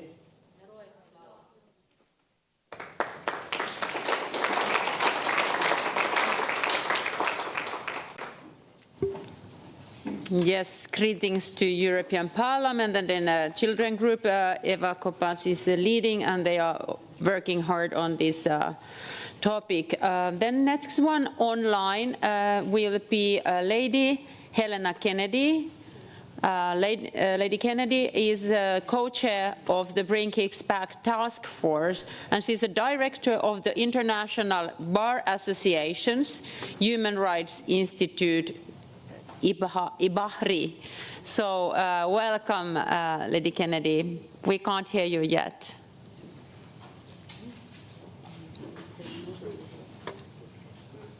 Your mic is on muted position.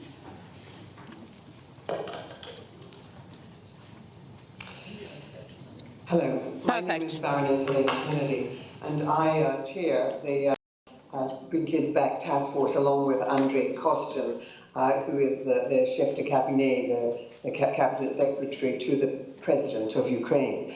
And I've been involved in this now since its conception.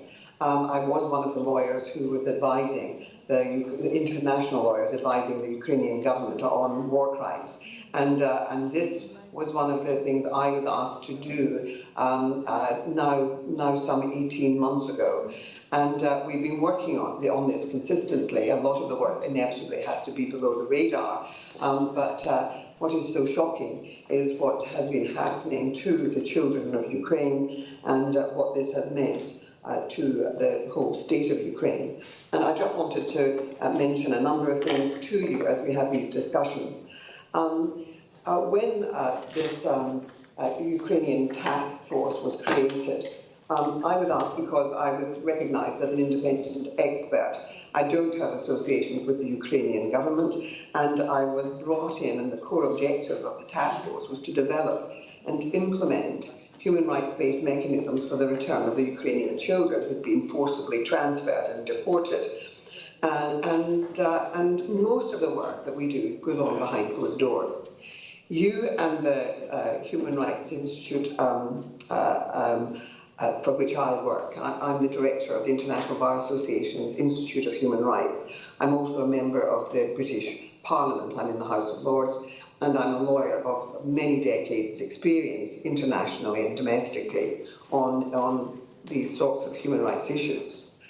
And one of the things that we're deeply concerned about is what happens when children are taken away from their homeland, as has happened here, and what the long-term impacts of that are for a nation. Now, you're going to be hearing from my colleague Nathaniel from the Yale Humanitarian Research Lab, who'll be able to tell you about their research on the network of Russian facilities where children are placed for re-education all across Russia. And that stretches from one end of Russia to the other. Some children are as far afield as right across in re-education centres in the far east of Russia, near the Pacific Ocean. I mean, in fact, closer to the United States than to the border of Ukraine. Those children are the future of Ukraine, and they hold an inviolable right to an identity. And it's not by chance that in response to their own experience of child abduction, Argentinians have been the nation of people who have been pushing for the incorporation of the right to identity into the Convention of the Rights of the Child. This is a simple but powerful provision that a child's right to nationality, to name and to family relations must be respected, and deprivation of this right must be speedily rectified. The right to identity necessitates that Ukrainian children are able to return to their families and communities in Ukraine and to develop and mature within their own cultural context. Uprooting children from their families, and any of you who have done any work with children know this, uprooting children from their families, from their culture and identity, causes deep psychological wounds. Deep wounds. The ripples of trauma that follow are immeasurable.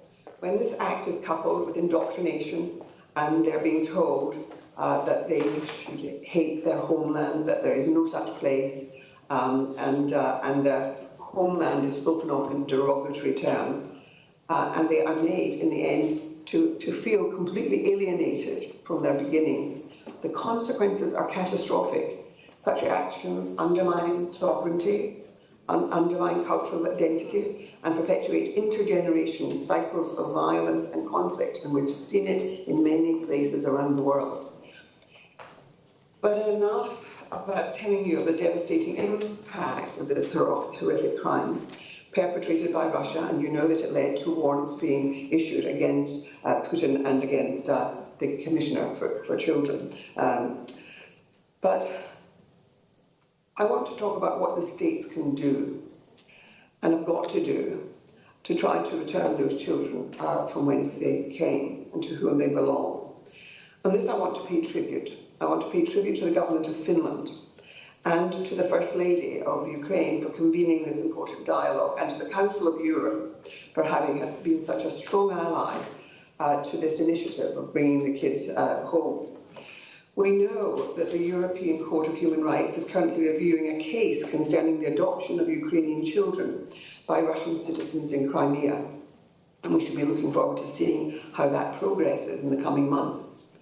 But states, and many states are represented here today, should be insisting and be more and more vocal in calling out Russia for the crimes it's perpetuating against Ukraine's children, and exerting pressure on Russia and its allies to provide all the data on forcibly transferred and or deported children, including the record of name changes, of citizenship change, of foster placements, and of adoptions. And that information is going to be vital in solving this at the end of the conflict, if not before. Regardless of each country's stance on Russia's war of aggression, it may be that there are nations, even represented here today, who are taking a neutral position on the actual war. But the protection and return of children must be recognised as a shared humanitarian imperative that demands a unified global response, whatever your position in relation to this horrible conflict, whatever your position. The well-being of children has to be our primary concern, as it has been for me and for the task force that I've been heading. Now, I'm urging states to use their leadership to ensure the return of the abducted children, and it's an integrated part of any peace process. We've not heard a word about it so far in any of the talks about peace and how peace might be secured. So it has to be part of those peace talks. The humanitarian nature of this issue must be explicitly recognised, and the treatment of children and the civilians accompanying them must be addressed as a strictly humanitarian concern, one that requires urgent action given the profound time sensitivity of child development. Because for a child, time is of the essence, because we know the damage, the long-term damage it has on the development of children to be separated from their kin. States should support accountability efforts to bring justice for the crimes committed. And that does include supporting the International Criminal Court, the Office of the Prosecutor that has been investigating these crimes against civilians, against the children of Ukraine, and against prisoners of war and so on. But priority should be given to the children because of their age and because of the long-term, lifelong implications. What happened in Moldova should never happen again. States, organisations and experts should increase their support for the current efforts of Ukraine to trace, to identify, return and reintegrate the thousands of its stolen children. Now, the international community really has a key role to play in offering long-term technical and financial support for sustainable long-term reintegration programmes for affected children. And that's going to be vitally important going forward in a time when, of course, there will be great pressures on Ukraine in rebuilding its society. The scars that trauma leaves on children are so deep that targeted specialised mental health and psychosocial support must be the cornerstone of reintegration efforts. International support is going to be vital, and to ensure Ukraine's transition to a family-based care system is so important, and it means addressing the broader social and economic needs of affected families. And that's going to be real, and it's going to involve resource, and it's going to involve trained people to do it effectively. So I'm calling on all of us, governments, international organisations, civil society, to continue collaborating, pooling our resources to bring Ukrainian children back. And it's only through shared commitment that we can work towards ensuring that Ukraine's children can reclaim their lives and their identities. And I'm looking forward to our discussions today as we continue this important work. It really is fundamental, and no negotiations should be silent on what has happened to the children. Thank you.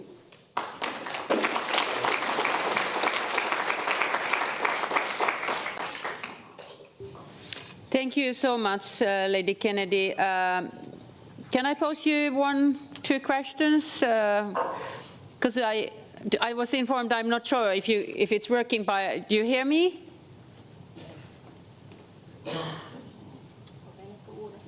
Do you hear me now? Can you hear me? Oh, yes. Okay, good. So my question on behalf of the audience here, and I hope you heard the applause, is also that is there something as from the legal perspective and your knowledge, something concrete for the ask for the international legal community, how you can help, or something concrete that we as a legislator should be urgently addressing on enforcing some of these, what we feel as a crime? Do you have like wishes for the international community? There is a great deal of law which prioritises the well-being of children in times of conflict. And it's one of the concerns that we should all have, that there is such significant breach of the provisions that there are in so many pieces of international law around the conduct of war. And what has happened here is a crime, and we know that the warrants have been issued by the International Criminal Court, and those warrants should not be dismissed in any of the discussions about a negotiation settlement. And so I think we should be urging that there is a prioritising of the needs of children who have been removed from their kin, from their family, from their families in Ukraine. And we know that this has been happening. I mean, in some cases, it's whole families that have been moved together into Russia. And there really has to be a collaboration. And UNICEF has to be supported in this, along with other international organisations, the Red Cross and so on. There are many different organisations, the International Bar Association, many different organisations that have got to come together.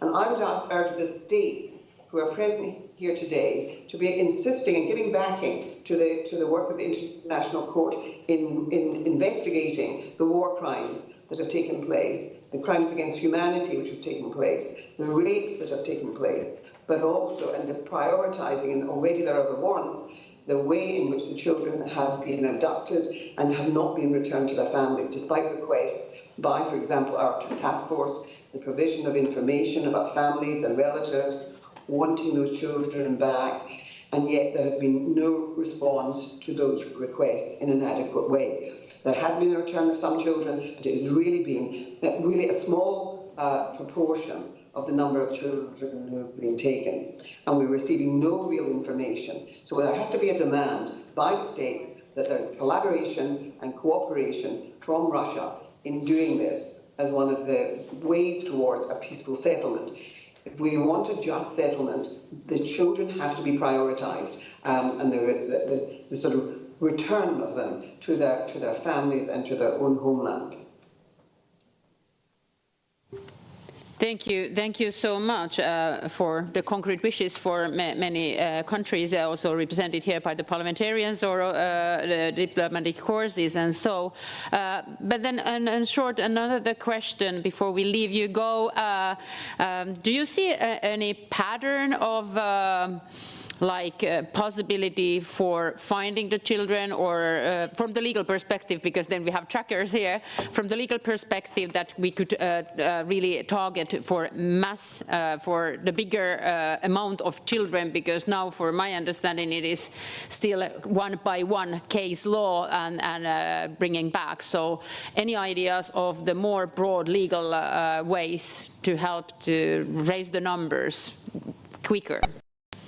The way that can be done, can only be if there is collaboration from Russia, and Russia at the moment is not willing to do that. And so pressure has to be put on Russia, whoever the country is, should be saying to Russia, you have to collaborate in the return of children. You see, what I mentioned to you, the way in which Argentina, for example, is arguing for identity to be included, the protection of identity to be included in the Convention on the Rights of the Child. Their own experience of the disappearance of children, the taking of children, which happened during the years of the junta in Argentina, the experience has been that it has lived on and is intergenerational. The pain that is experienced, the feelings of crime having happened but there being no justice, that has to be seen as being something that the states who are present here should be calling for.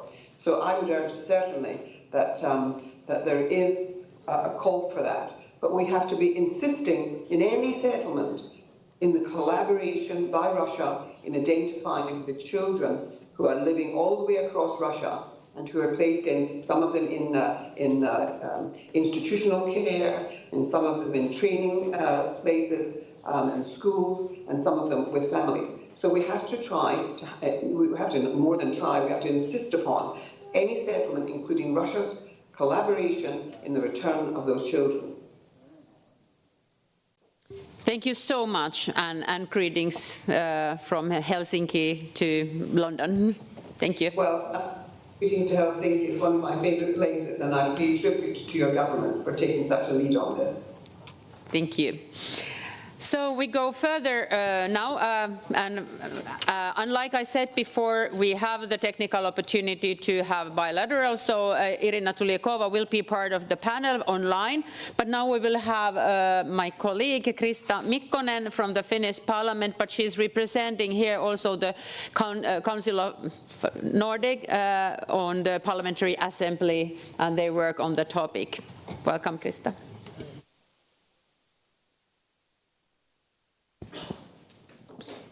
So, dear colleagues, dear friends, it's a great honor to be here.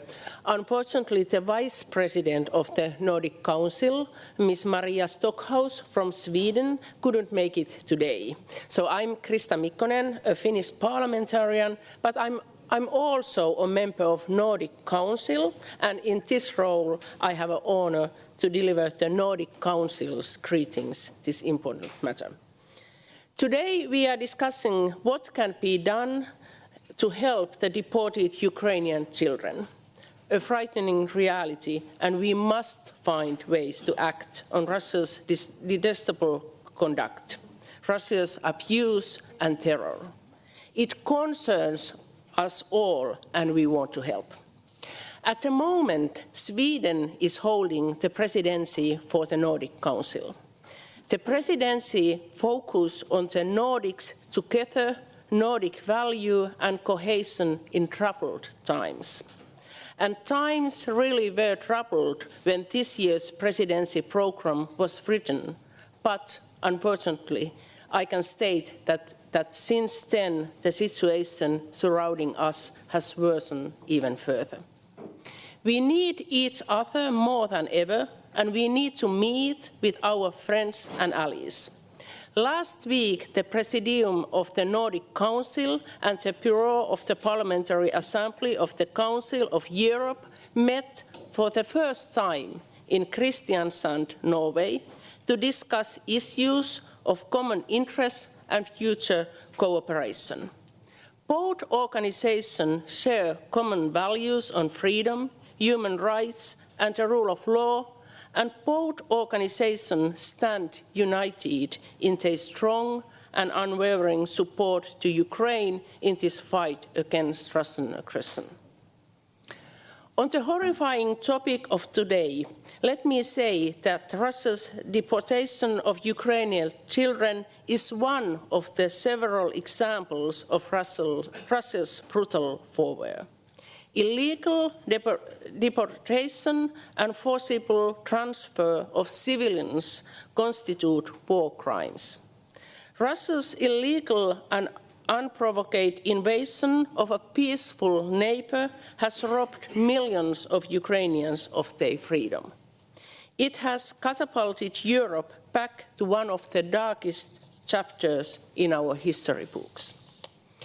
We have long known that in war, children are those who suffer first and most. And this is true also in Ukraine. Many children have been killed, and others have been wounded, uprooted from their homes, and separated from their families. The war has also exposed Ukrainian children and girls in particular to risks of trafficking and sexual exploitation. This too must be stopped. I'm here today as a representative of Nordic Council. In our toolbox, we have, among other ways, the means to recommend our governments on how to act and act further, and we can put pressure on our leaders. The Nordic Council has condemned Russia's brutal, illegal, and unprovoked invasion of Ukraine in the strongest possible terms and has repeatedly discussed the situation and ways to support Ukraine at our meetings, practically always with the participation of representatives of the Baltic Assembly. During our yearly sessions, we gather Nordic parliamentarians, the prime ministers of Nordic countries, foreign ministers, defense ministers, and several other ministers, as well as Nordic and international guests. For the last year's sessions, Russia's full-scale invasion and war in Ukraine has been on the top of the agendas. As a member of the Nordic Council, I'm proud that the Nordic support for Ukraine is so strong and consistent. All the Nordic parliaments across party political divides strongly support Ukraine.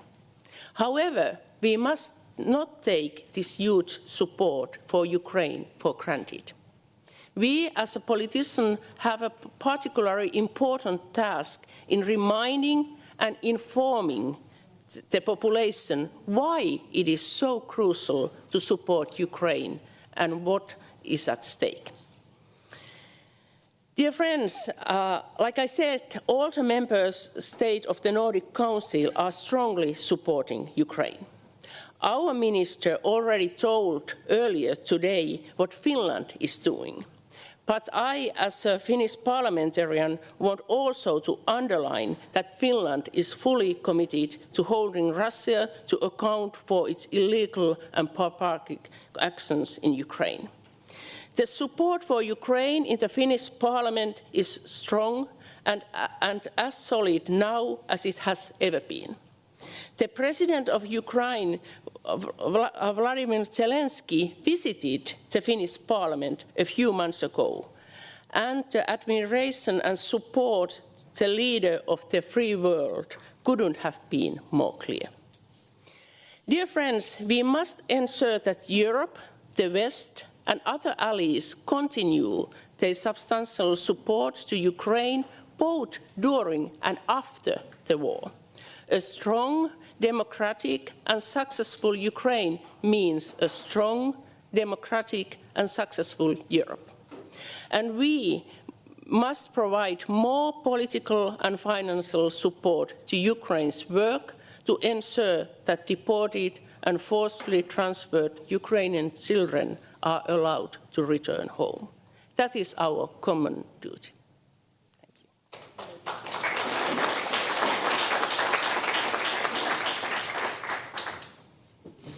Thank you so much, and greetings to Nordic Council for the cooperation. Then we will have the next speakers here on spot. We will first have Nathaniel Raymond. He comes from University of Yale Humanitarian Research Lab, Executive Director. His team plays an important role of geospatial and open source evidence for the children deportation and how to do it. So I'm very interesting to listen his presentation and taking part for the seminar on your questions too, because now we go for the very concrete ways how to help and make deliver.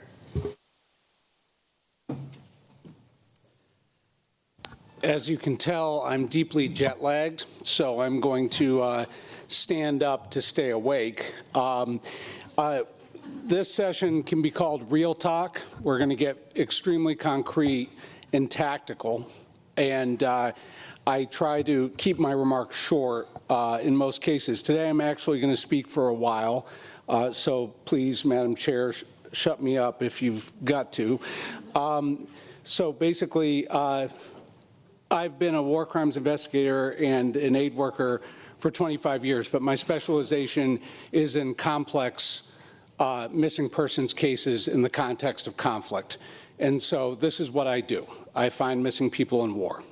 And I'm going to talk specifically for most of my remarks today about, I'm going to give some critical feedback on how we are falling short on the Ukraine issue and some concrete steps we need to take if we are going to recapture the initiative in getting the kids back. But I want to start basically doing two things before I do that critique part, which is first talk about what my team does and then talk a bit of a disclaimer and an explainer about what has worked, and particularly talk about the leadership of Ukrainian government officials, many of whom are here today. Almost all of them are strong Ukrainian women, which is important to mention. There's a couple guys too, but it's mostly women who are leading the way. And then I'm going to get into the critique. So to start, the Yale School of Public Health's Humanitarian Research Lab was stood up by the United States government as part of a program called Conflict Observatory. On Super Bowl weekend, before the invasion started, we were brought into position to be ready before alleged crimes had happened. In the summer of 2022, we were tasked by the State Department to figure out how many children had been taken, and initially we had no clue how we were going to accomplish the mission. But then an operational tradecraft mistake by the Russians themselves caused us to be able to begin to track the children. What had happened is the initial phase from February 2022 involved what we call the Sister Cities program, and this is an important detail, where mayors on the local level inside Russia were sponsoring specific cities inside Ukraine for the children to be moved into Russia. And so what that meant is that mayors and local officials were taking selfies of themselves with the children for local media propaganda purposes. We realized they made a major tradecraft mistake and did not shut off their location features on their iPhones. And we were able to extract the latitude and longitude of the camps from inside the metadata of the photos. And we were also able, they often would take the pictures like this with the kids behind them on a bus. And that was important because we would then extract latitude and longitude over time to see the bus routes by which they were moving the children. The third thing we extracted from the selfies was the ability to then understand at the locations where they took them, we began to task high-resolution commercial satellite imagery with the support of the National Geospatial Intelligence Agency, and we got the kids under surveillance by satellite. And so what we began to understand is micro changes at the locations that were being held that showed what we call POL in the surveillance business, pattern of life. For example, at one camp called Teddy Bear Camp, we saw the umbrellas go up by the swimming pool. They're swimming. We began to interpolate the satellite imagery data with open source information extracted from videos from the re-education camps they were sending back to the home communities of the activities they were doing. Once we did that, we could begin to figure out where the shooting range was at Mountain Key Camp in Chechnya, where they were training young men for military service. We found the shooting range and we could watch them. And so in that initial report, it was because the Russians were using them for propaganda purposes. We could extract latitude and longitude and get what we called a course count. C-O-A-R-S-E, meaning we didn't have their names, but we had their general non-redundant numbers per camp from the photos. And so that got us to 6,000. So the initial 6,000 we were able to pull in the February 2023 report was, we know that's low, but that was a window into this critical finding. So if you write one thing down that I say, when we say the kids, there are 4 groups of kids, okay, roughly. And we're going to talk about math and fractions in a second, so we're all going to school here. The first group of kids are the re-education camp kids, or the camp kids were always intended to go back. There was a subset of those kids that were from the TOT, Temporary Occupied Territories, Kharkiv, Zaporizhzhia, Kherson, that in the summer 2022 AUF Ukrainian military offensive, when they recaptured Kharkiv, those kids who were supposed to go back home didn't once Kharkiv fell to the Ukrainians, okay? And so we have, in that re-education camp group, we have Donbass kids, Luhansk and Donetsk, but we also had those TOT kids from Kherson, Zaporizhzhia, and Kharkiv that end up becoming a critical cohort of the 4 groups, okay? The second are the institutional kids, and they make up the majority of those we documented in our most recent report of December 2024, which Dasha and I presented at the UN Security Council on the issue of forced adoption and fostering. Those kids, where we have a granular count, 314, which I'll talk about in a second, the tradecraft on that, those kids in that third report are primarily from institutions. And they were put in a pipeline to be naturalized as Russians for adoption and fostering purposes, and those kids were presented in databases as if they were orphans in Russia. We'll get to the databases in a second, which is a critical part of what Russia's doing. And so basically the point to make here on that second group is the institutional kids are the ones, not that other kids aren't more important, but we're deeply concerned about those because they are changing names and they are making them Russian citizens, and we are having to catch them in real time. The third group we know the least about, which are battlefield kids, children who are captured on the field of battle, and this is where we get into fractions, okay? With institution kids, we have a numerator and a denominator. Numerator is our observation. The denominator is a number we're checking against of the total possible population, okay? Re-education camp kids, we have some proxy denominators. We can say how many. But with battlefield kids, there is no denominator. We don't actually know how many there could be. So when you all put pressure on us to give you a number, we can't responsibly across the 4 groups because we don't know the denominator with some of the groups. And that's the case with the 4th and final group, which is filtration kids. Those taken from around Mariupol with the fall of Mariupol in February 2022 into the spring. We don't know how many could have been separated from their parents in that group. So what I want you to hear here about the 4 groups, each has different math involved on what we can observe on a numerator, what we can proxy assess on a denominator of potential population, right? And our ability to validate that. Our internal count right now at Yale is we think there's 35,000 children. And we have 116 locations under surveillance. 43 have only been publicly identified, but we have 116 under surveillance. And that's very important for you to know. And as was mentioned earlier by the Baroness, is that network. So this is the thing to understand. This system is highly industrialized. It is led by the Kremlin. It involves the FSB, SVR, GRU, Tier 1 intelligence services protecting it.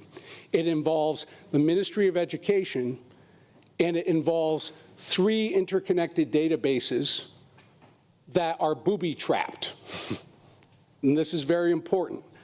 There's damage being done in trying to investigate where the kids are because Russian intelligence has rigged the system to detect where law enforcement, including some European colleague agencies and others, and news organizations are trying to access the data, and then they remove data when they detect our presence inside the National Adoption Database.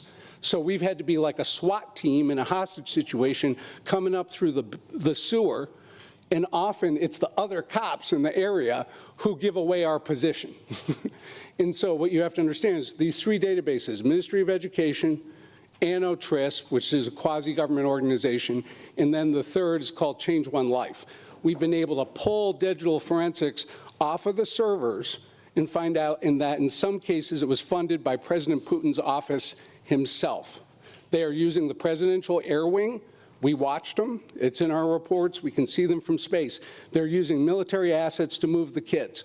Okay, this is where I get into critique. They have deployed a counterintelligence capacity to catch us. That is tier one. American metaphor, the defensive line of the '86 Chicago Bears versus Pop Warner High School, maybe junior high school football players. And I'm saying that about myself. We're the epidemiology department at Yale going up in head-to-head against Russian intelligence, and we run out of money on Friday. Okay? And so here's my first thing. We've underfunded all of this. The context here is that in 9/11, the United States lost 3,000 people to murder in a 14 square acre area. It took us several $100 million, 18 years to close that case with 3,000 FBI agents, one agent for every missing person, plus 4,000 support staff, the greatest DNA capability ever harnessed, the greatest law enforcement capability in the world. It took them 18 years for 3,000.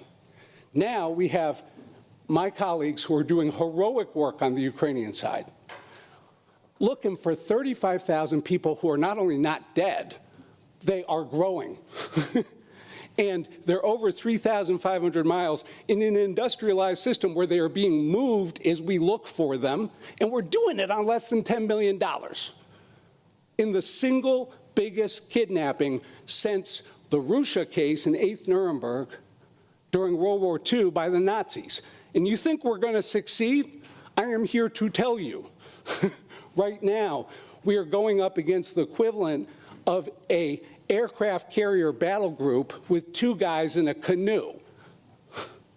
And so what we have accomplished to date is a miracle. But it is pennies on what the European community invested in the Srebrenica identifications, where we had immense investment of resources, but most importantly, here's my second point, and I will finish after my fourth point. The second point I want to make here is coordination. You can have all the money in the world, but if you do not have investment in coordination, you will fail in a missing persons case. And we need to coordinate on donors, we need to coordinate on intelligence sharing, we need to coordinate on reintegration, and we need to especially coordinate on data protection, because the Russians are trying to figure out not what we know, but what we don't know. They are trying to hack our systems to figure out our blind spots where they can hide the kids. Third thing is that we need to surge right now. We need to be in an operational surge. In fact, we are contracting. The partners who do this, such as Yale, we lost our money. We got it back for 6 weeks from Secretary Rubio to finish a transfer to Europol into our Ukrainian partners that will finish this Friday. After that point, we go out of business. And we are the tip of the spear in supporting our Ukrainian partners on intelligence to find the kids, not to do accountability anymore, but to do search and rescue and return. And I don't know if I'm paying my people next month. And so when we're contracting, we should actually be surging. We need to flood the zone against Russia because they flooded the zone against us. Okay, the fourth and final point here I want to make is we need to understand what's at stake. What's at stake here is bigger than just the kids in Ukraine. What's at stake is the future of international humanitarian law, the Geneva Conventions, and special protected status for children in war. Putin has taken at least 35,000 children hostage, and he's using them as bargaining chips, as poker chips in a card game. If he gets away with it, then we just gave the green light to every bad guy in the wars of the future to take kids hostages because it works. Because it works. And so that's what this is about. So what I'm going to end on is talk about my wedding ring. Anyone here from Lithuania? Any Lithuanians? Okay, one. So my great-grandfather was a book smuggler. And the book smugglers in the early part of the 20th century, late part of the 19th and early part of the 20th century, crossed the Gulf of Bothnia and went overland through Germany to bring books in the Lithuanian language to Lithuania when teaching Lithuanian was prohibited by the Tsar. And the secret police got onto him, and he ran to America and became a coal miner and then made it to Massachusetts. Then you got me. And so I wear his wedding ring. And F. Scott Fitzgerald said, "We are boats against the tide, borne ceaselessly into the past." None of this is new. The past didn't go anywhere. The challenge for us now is, are we going to show the courage and the commitment that people like my great-grandfather as a book smuggler did to preserve his culture when it was slated for demolition? That's what my colleagues from Ukraine are doing now. We have to do it too.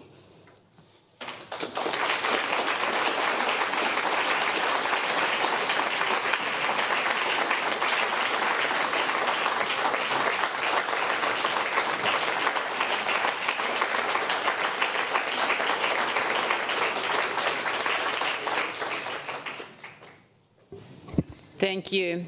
Every word here heard, and as said, we don't want to repeat the history, but we are. Can we help? Yes.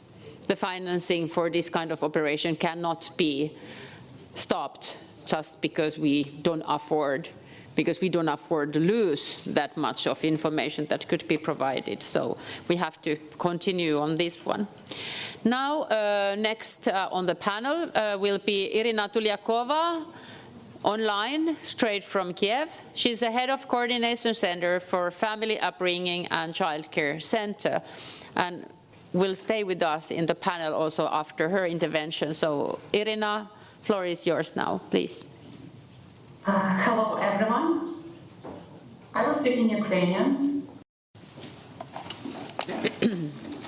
Hello, everyone. I will speak in Ukrainian. Please switch on your technical support. Доброго дня всім. Мене звати Ірина Тулякова. Я є керівницею координаційного центру з розвитку сімейного виховання та догляду дітей. Дякую за можливість сьогодні бути з вами. Вибачаю, що онлайн, але сподіваюся, що не дивлячись на онлайн, ви відчуєте і дізнаєтеся більше про те, яким чином повернення дітей можливо, дякуючи якісній реінтеграції кожної дитини, яка повертається до України. Координаційний центр є дорадчим органом Кабінету міністрів України. Ми відповідаємо за реформу системи догляду. І минулого року, в листопаді, Україна затвердила стратегію із забезпечення права дитини на зростання в сімейному оточенні. Ми розуміємо, що повернення дітей потребує довгострокової реалізації реформи для того, щоб всі діти в Україні мали належний догляд та підтримку. Відповідно, реформа на сьогодні включає в себе одне з найважливіших питань – це реінтеграцію дітей, повернутих з депортації. І в рамках плану Bring Kids Back, і в команді Дар'ї Зарівної, яка сьогодні з вами, ми відповідаємо за одну складову, і ця складова пов'язана саме з реінтеграцією, координацією цієї реінтеграції, для того, щоб кожна дитина зростала в сім'ї. Всі діти, які були повернуті до України, повернуті в сімейне оточення або мають родину, тобто 100% дітей знаходяться в сім'ях. Звичайно, що реінтеграційний процес, він потребує координації і соціальної сфери, і освітньої сфери, і сфери охорони здоров'я. Відповідно, координаційним центром було розроблено фреймворк, було розроблено логічну модель разом з усіма партнерами з НГО-сектору для того, щоб скоординувати роботу і шлях дитини, яка повертається. На сьогодні це виглядає таким чином. Тобто кожна дитина, яка повертається, вона обов'язково отримує таку надзвичайно швидку допомогу, обов'язково проходить опитування в Центрі захисту дитини, далі отримує кейс-менеджера і команду соціальних працівників, які супроводжують кожну дитину та її родину. Створюється індивідуальний план розвитку і 3 пакети допомоги. Короткотермінова програма передбачає допомогу протягом 3 місяців. Далі в нас є середньотермінова допомога і довготермінова – це більше 1,5 року. Більшість дітей, які зараз повернулися і перебувають в Україні, вони отримують довготермінову допомогу, тобто ми супроводжуємо їх рік-1,5. Чому це так? Діти повертаються в дуже тяжкому психоемоційному стані. Чим довше вони перебували в депортації, тим більше викликів зі станом здоров'я, і нам просто необхідно підтримувати цей стан здоров'я, покращувати їхні умови перебування. Так само це стосується освіти і, звичайно, інтеграції в сімейне середовище, в сімейне оточення. Тому для кожної дитини, яка повернулася, створений цей план, і, відповідно, співпрацюючи з органами державної влади, з місцевим самоврядуванням, куди потім діти повертаються вже і проживають на постійній основі, і долучаючи громадський сектор, ми надаємо таку підтримку на постійній основі. Дуже важливо, що є співпраця з міжнародними організаціями. Ми опираємося на Білу книгу, яка була розроблена в тому числі з усіма країнами, присутніми тут, і партнерами нашої коаліції Bring Kids Back. І хочу наголосити, що сам план роботи Bring Kids Back коаліції Bring Kids Back включає в себе в тому числі реінтеграційні проекти. У грудні місяці ми представили ці реінтеграційні проекти. І зараз проходимо співбесіди, зустрічі, обговорюємо з різними країнами, які саме проекти вони готові підтримати, тому що, звичайно, що робота з дітьми, з повернутими дітьми, вона передбачає ресурси, і це досить великі ресурси, які нам необхідні для того, щоб уможливити якісну реінтеграцію для кожної дитини. Дуже дякую всім партнерам за підтримку. Як за підтримку реінтеграційного процесу, так і глобальна реформа системи догляду. Звичайно, що для України, яка знаходиться в умовах війни, впровадження будь-яких реформ – це дуже складно і коштовно, але ми вважаємо, і це наш пріоритет, що кожна дитина має зростати в сім'ї, і для цього ми вибудовуємо відповідну роботу між громадським сектором, державним сектором, місцевим самоврядуванням і допомогою наших міжнародних партнерів. Ми впевнені в тому, що повернення дітей в Україну і їх успішна реінтеграція тут забезпечить щасливе майбутнє і нашу боротьбу проти Російської Федерації. Дякую за можливість про це розповісти і дякую за таку платформу для співпраці і нашу взаємодію.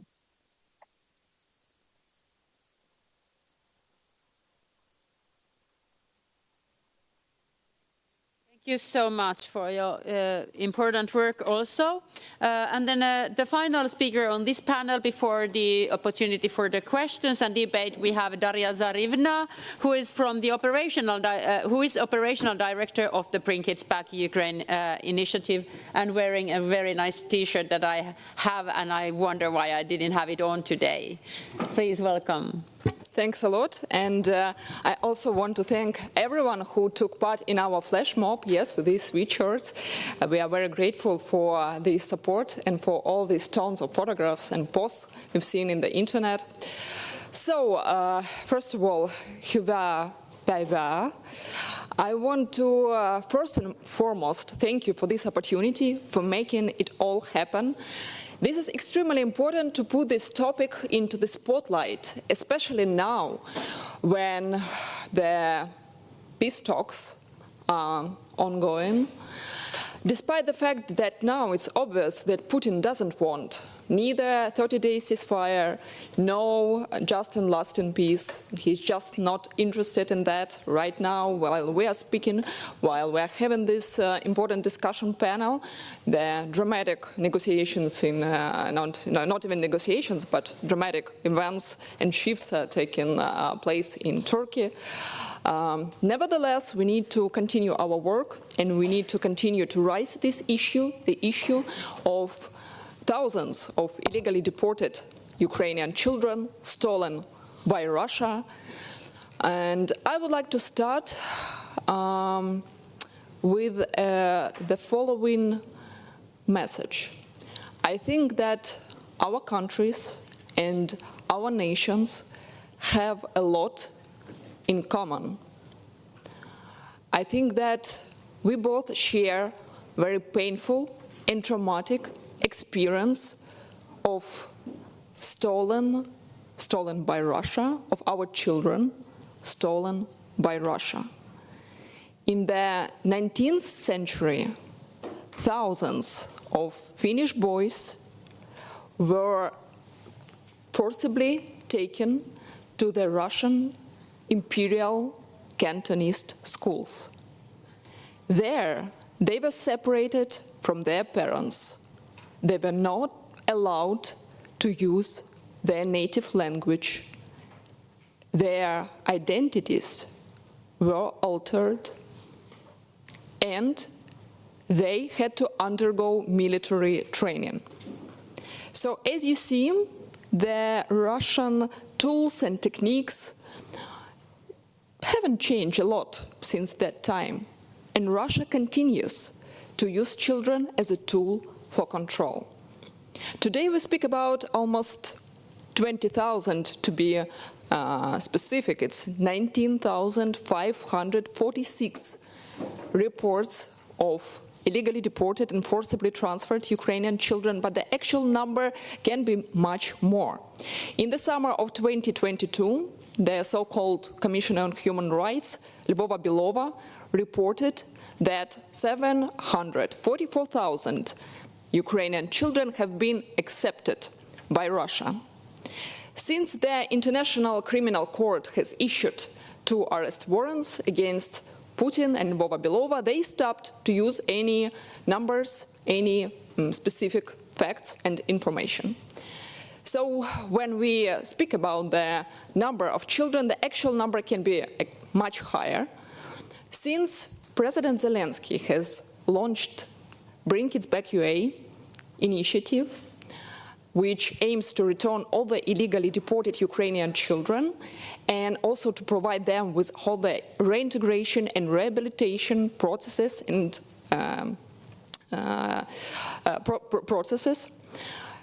we managed to return 1,307 children.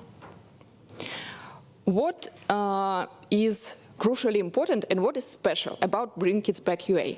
From the very beginning, we decided that our initiative will unite the efforts of the state stakeholders, of all the state bodies and representatives who are involved into the process of return of children and their rehabilitation and reintegration, and also the representatives of civil society and all the Ukrainian NGOs who are involved into the process, and also international partners. So from the very beginning, we became this very multifunctional platform. And now, since 2 years have passed, Bring Kids Back UA turned into the global movement. And this is what we want to achieve. This is our key goal. It started as an initiative of the President Zelensky, but we wanted to become the global movement which unites diplomats, politicians, lawyers, human rights defenders, sportsmen, celebrities, and all the people who care and who want to return children. And I must say, it's not only about Ukrainian children. When we launched the international working group, the Bring Kids Back UA task force, and I want to use this opportunity to thank people who are involved in the work of our task force. This is Nathaniel Raymond and this is Lady Helena Kennedy, who did an amazing job and put so many efforts in this process. So when we launched our Bring Kids Back UA task force, we realized that there is no international framework, no international mechanism for the return of these children, so we need to develop it. Because currently it's not only about Ukrainian children. Nathaniel raised a very, very important message.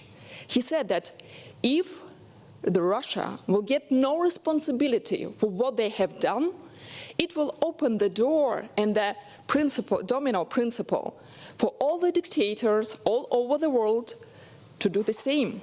To do the same and expect no responsibility for that. And this is what we definitely need to avoid.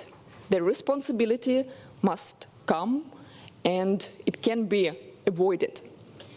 So when we launched the Bring Kids Back UA task force, and when we realized that there is no internationally recognized mechanism on returning the children, we started to work proactively. And especially this work is crucial right now, because we understand that, first of all, our most obvious way of returning at least some number of these children in a fast way is to put this question in the general negotiations agenda. So right now we demand that as a part of confidence-building measures, Russia should unconditionally return at least some part of these children. And then we can speak about some more long-term mechanism and long-term process of returning all of them back. And I'm often asked, how can we help? How can we engage? So first of all, we are already very thankful for all the help and all the support we get from Finland and from other countries, from our allies. But first of all, we all need to be aligned, we all need to be on the same page, that the question of children should be the part of negotiations and that they should be returned unconditionally. Second, at the same time, this question should be depoliticized, so children should not become bargaining chips. Putin and Russians cannot claim to exchange these children for territories or objects like Zaporizhzhia nuclear station or something like that. This is impossible, this is not acceptable, and so on. Third, we are very grateful already for other countries who became the members of our international coalition for the return of Ukrainian children, but we also would be happy if you would like to support the list of reintegration projects which were presented at the platform of our coalition. Again, because we work proactively, engage proactively the NGOs and the civil society. All these projects are the projects of Ukrainian NGOs, and we really would be happy if you would like to help and support. You've heard Irina Tulakova. She was speaking about the reintegration, and one of our lessons learned is that the reintegration should start from the very beginning, from the first day the child returns to Ukraine. Fourth, also our Bring Kids Back UA task force, which already unites the prominent lawyers and human rights defenders, which works on the white papers which were mentioned today. We always in search of lawyers and politicians and human rights defenders. So in case you would like to help and in case you would like to become the part of Bring Kids Back UA movement, please join Bring Kids Back UA task force. We are very open and we will be happy. We are always looking for new members. Next. The thing is, Russia understands only the language of power, only the language of strength. So if we want Russia to do something, we need to use our leverage. And our only leverage for now are sanctions and frozen assets. They need to understand that we have something to respond for. They need to be afraid of something. Only in this case, we will receive some tangible results, some deliverables. Next, please support Bring Kids Back UA with informationally, politically, with any resources which you can put. And of course, I think that very important thing is that we all keep advocating and keep spreading the information. I just returned from Stockholm and I had some very inspiring meetings there, and I had some inspiring meetings here, but I realized that we need to talk more and to speak more. And I understand that sometimes even our allies and partners, they do not have the whole information. For example, everyone was very surprised when I was telling about how Russians prepare their children for the endless war, how they do it, with the help of Zarnitsa 2.0. Please raise a hand if somebody heard about this, the whole Russian national patriotic games. Okay, not so many hands, so I will give you some information on that. So this is like a role game which is happening in the whole Russia, in all the schools, including all the children. And the children have to pick up the role and in this game.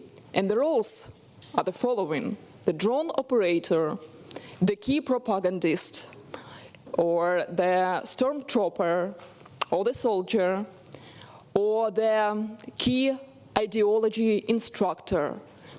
So when sometimes I hear messages like Russia will stop after the negotiations or after something will be sacrificed from the Ukrainian side, I always keep repeating, no, they will not. They are preparing for the endless war. They will not stop on Ukraine. They will move further. And tomorrow, the people, the Ukrainian children who have been stolen by Russia, who have been indoctrinized by Russia, militarized by Russia, and who are now also weaponized by Russia, because Russia is using Ukrainian children as a part of their military forces.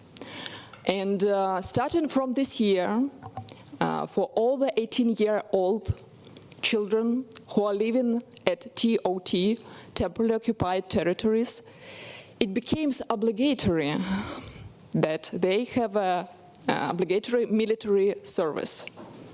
So what does it mean?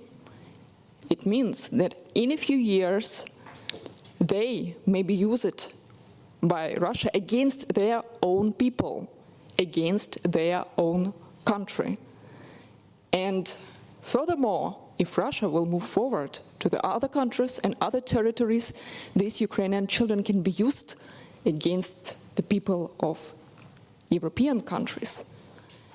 And I think this is the risk which we underestimate and which we should think about, because the scale of this risk is huge.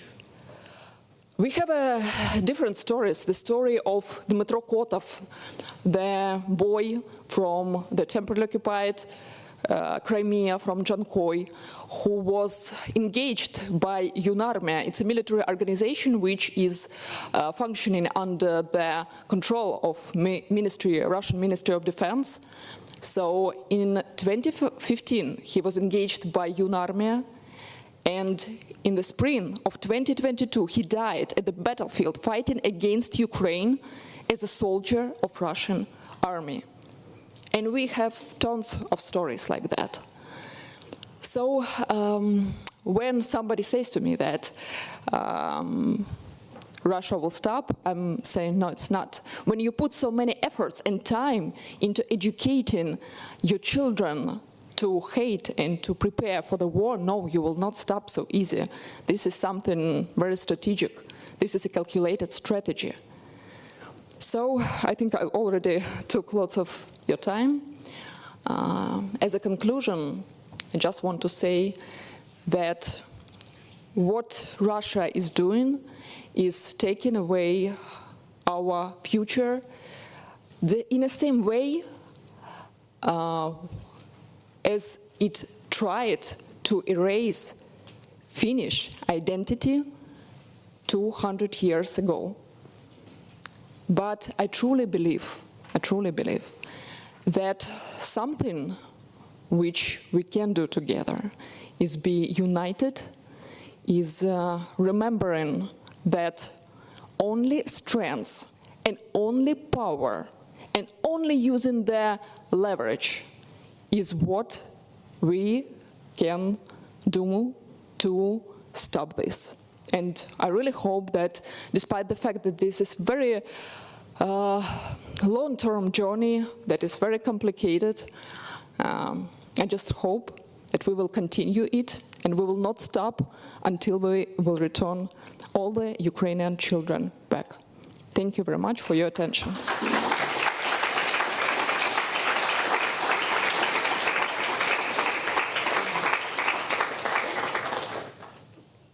Thank you so much, Daria.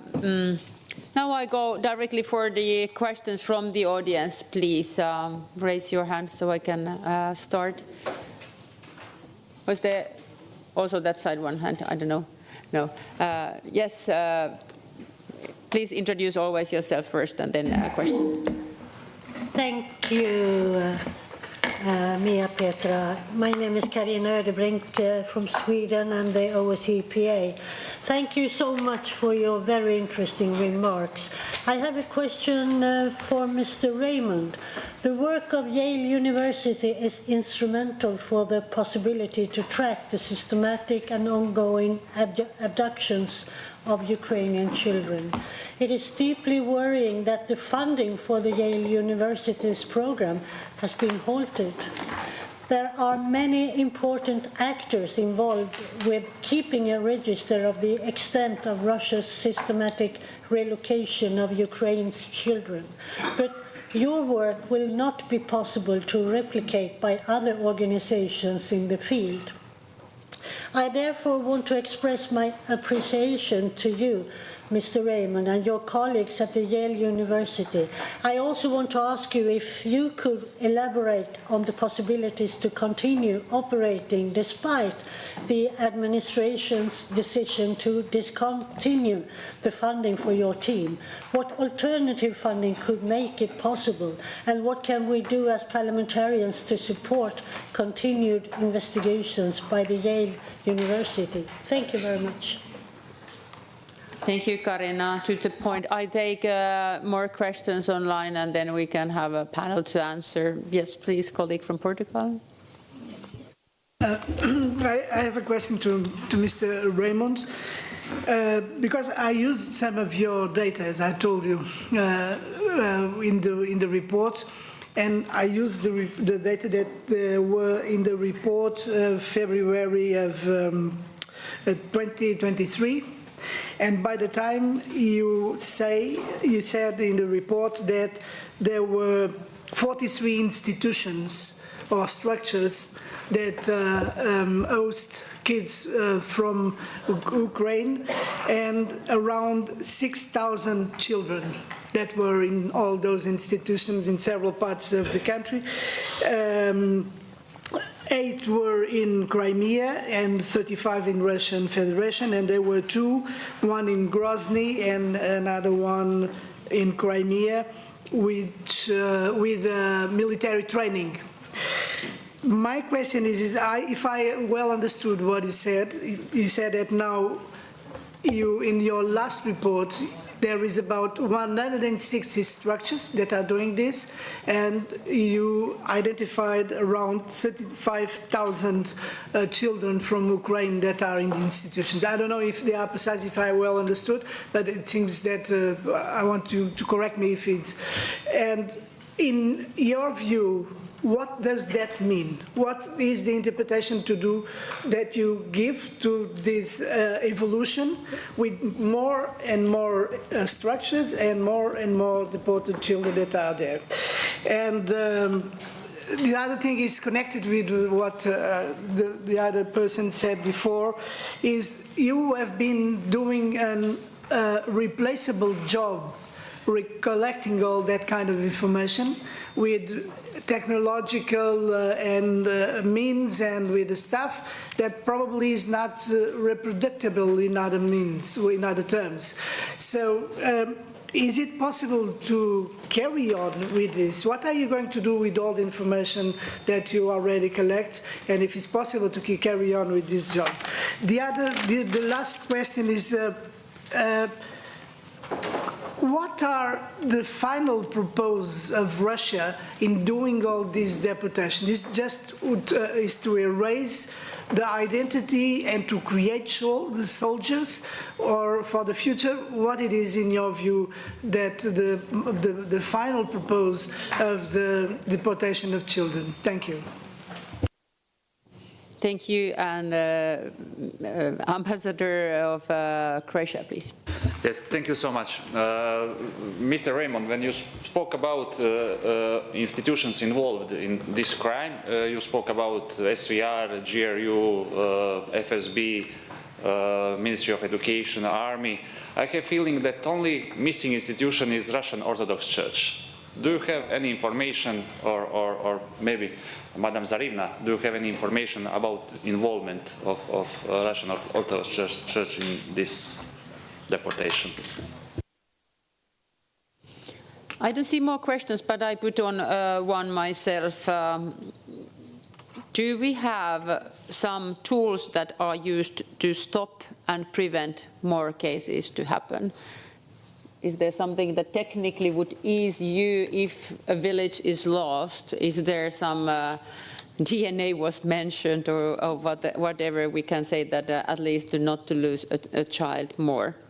So we go Nathaniel first, and then we don't have Irina online anymore, so then Daria. I'll try to be quick so we can get to as many questions as possible. Thank you very much for your kind words and expressing thanks. And I just want to say that we've never operationally identified how many personnel we have because we're under cyber attack constantly, and so our analysts have to remain unidentified, and we take great lengths to protect them, but they're the real heroes. I'm just the front guy, and I wish you could meet them. They're what keep me going. The European Union Parliament passed the resolution that was mentioned last week, and in it called for us to be funded. I was in Sweden 2 weeks ago as part of a conference where I met with Swedish government officials about the funding issue, and we've also been in contact with multiple other governments where we're eagerly awaiting, hopefully, another government to step in and replace the United States. We don't know, and I'm not being coy, I don't know what's going to happen. At this point, I'm trying to keep my team calm. We've got maybe we can hold on for 6 weeks before we fold and liquidate the team.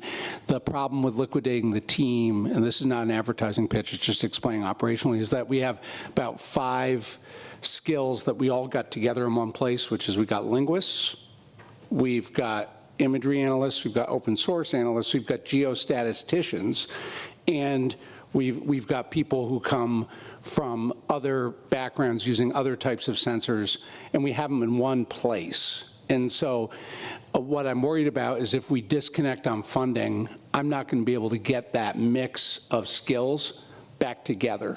And so that was what was unique here. So I don't know what's going to happen. We're waiting. In terms of your question, sir, the 43 re-education camps, 6,000 kids count from the February 2023 report. Our internal and unreleased update to that is 35,000 probable against 116 likely locations. Now, we haven't released that yet. In the December 2024 report, that was specifically on the 314 children we could identify by name, and produced dossiers on those 314. About 148 of that 314 were put up for or placed with families in adoption, and the rest were in fostering. And so and I want to be very clear on what you were saying and clarify on the issue of did new kids show up and new locations show up, suggesting the program grew? Probably not. Actually, what we think is that we didn't see them the first time, that there were more locations and more kids than we knew about, and you have to put that in the context of concealment, which I'll say more about in answering your question on what is the purpose. What happens to the info? Well, we're transferring to our European partners and our Ukrainian partners, not just the children's data, but 3 years of all the underlying data for 13 public investigations, 10 private investigations, ranging from power generation, which supported the ICC indictments, on attacks on power infrastructure, filtration camps, attacks on grain facilities, specific homicide cases. All that's going, so it'll be safe in Europe and safe with our Ukrainian partners who need that for domestic prosecution. I'm looking at you, OPG colleagues. So we're almost done making sure that that corpus of data is secure, especially if we go down. What is the purpose of the program? And I want to hear Dasha's thoughts on this, but the point I want to make on that is that the purpose evolved in 4 phases. In the initial phase around the invasion, the purpose was Russification as part, and it's important that they had these assets to do this Russification that they were doing, as was mentioned earlier panels, in Crimea, after 2014, and they were doing with DPR, so-called DPR and LPR officials in Donetsk and Luhansk, and then they were basically scaling that, preparing to scale that even before the invasion happened. And so that was phase 1, is they were just rolling out Russification thinking it would be a cakewalk militarily. Then it became really hard militarily for Russia, and at that point, the narrative changes and they start using the children as propaganda assets for a domestic political audience in Russia, saying that they were engaged in denazification, supposedly, and they were saving these kids from becoming Nazis. But then ICC indictment happens, and they move into phase 3, which is concealment. They start realizing that they got into exposure, and they start trying to what we say is, play the country music album backwards. They're trying to undo their liability in phase 3. Then we get to phase 4, which we're in now, where the kids are leveraged in the negotiations. And so it's important to understand when we say purpose, Putin's initial purpose was this Russification, but it evolves as the war militarily changed. And then on the Russian Orthodox Church question, we've worked it hard. The most important link we've seen so far is Maria Lvova-Belova's husband. Maria Lvova-Belova's husband is a Russian Orthodox priest, and we know he's visited many of the camps. Now, we have not yet been able to get to the point where we can be public on specific church locations involvement, and that's something that we've exhaustively looked at. And just because we haven't been able to make that link yet, it doesn't mean that we have that we didn't do it right, or that it's not the case. We don't have the data yet. So, but we're continuing to look at that. That's a critical one. We see individual Russian Orthodox clergy play different roles, but we haven't found institutional support. Thank you so much. And Daria? I will switch to Ukrainian, thank you.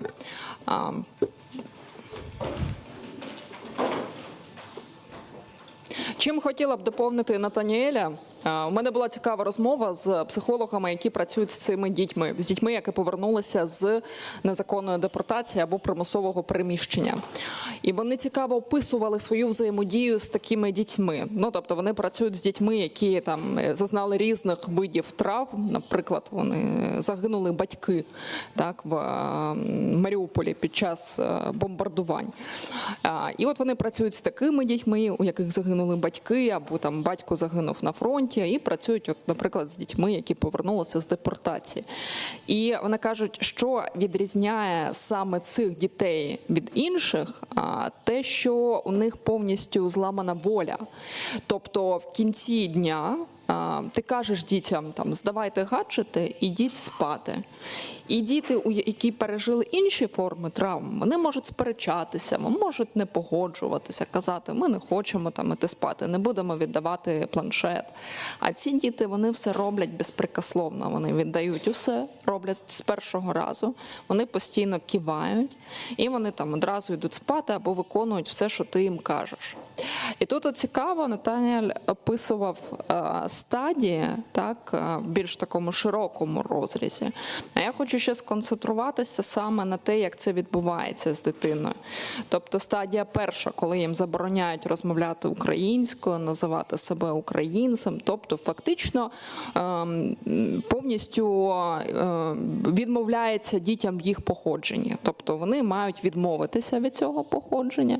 Стадія наступна, ти повинен почав цього соромитися.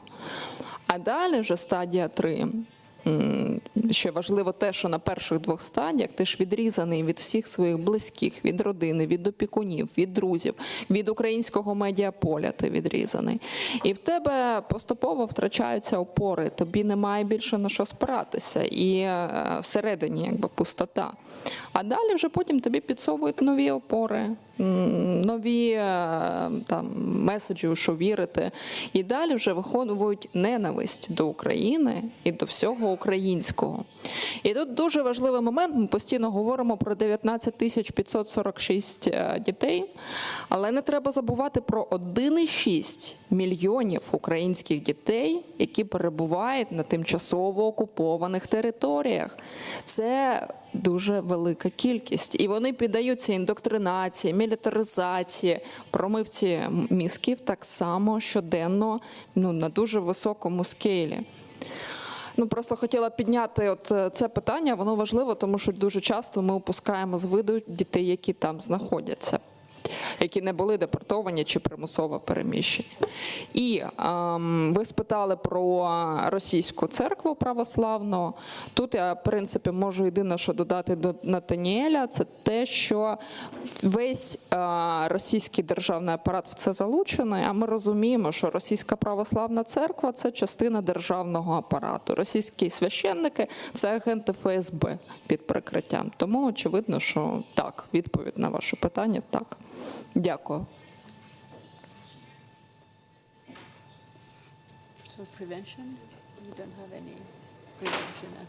Щодо превенції, як цьому запобігти. Дивіться, ясно, що ми постійно маємо вимагати гуманітарного доступу до інформації, тому що наразі Росія не надає її ані нам, ані жодним міжнародним організаціям.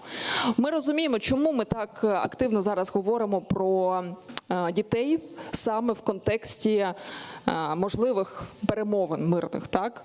Тому що ми бачимо тут 2 стадії, 2 етапи. Перший етап – це етап перемовин про 30-денне припинення вогню. І от як частину confidence building measures в рамках цих перемовин ми бачимо якраз повернення дітей, якоїсь частини дітей. Це вже прокомуніковано з американськими партнерами. Ми навіть там через такі країни, як Південно-Африканська Республіка, наприклад, так, ми передавали теж цю вимогу, пропозицію Росії. Немає жодної відповіді. за цей час. Друга стадія – це вже більш довга історія, це напрацювання peace-фреймворку так званого. Так? Це вже довга історія про те, як має виглядати сталий, справедливий мир. Ну і в рамках цього процесу ми бачимо там можливо залучення третьої сторони якоїсь міжнародної організації, так, яка буде в цьому процесі брати участь. Але тут дуже важливо, щоб це не перетворилося в Мінський процес 3. Ми вже we've been there.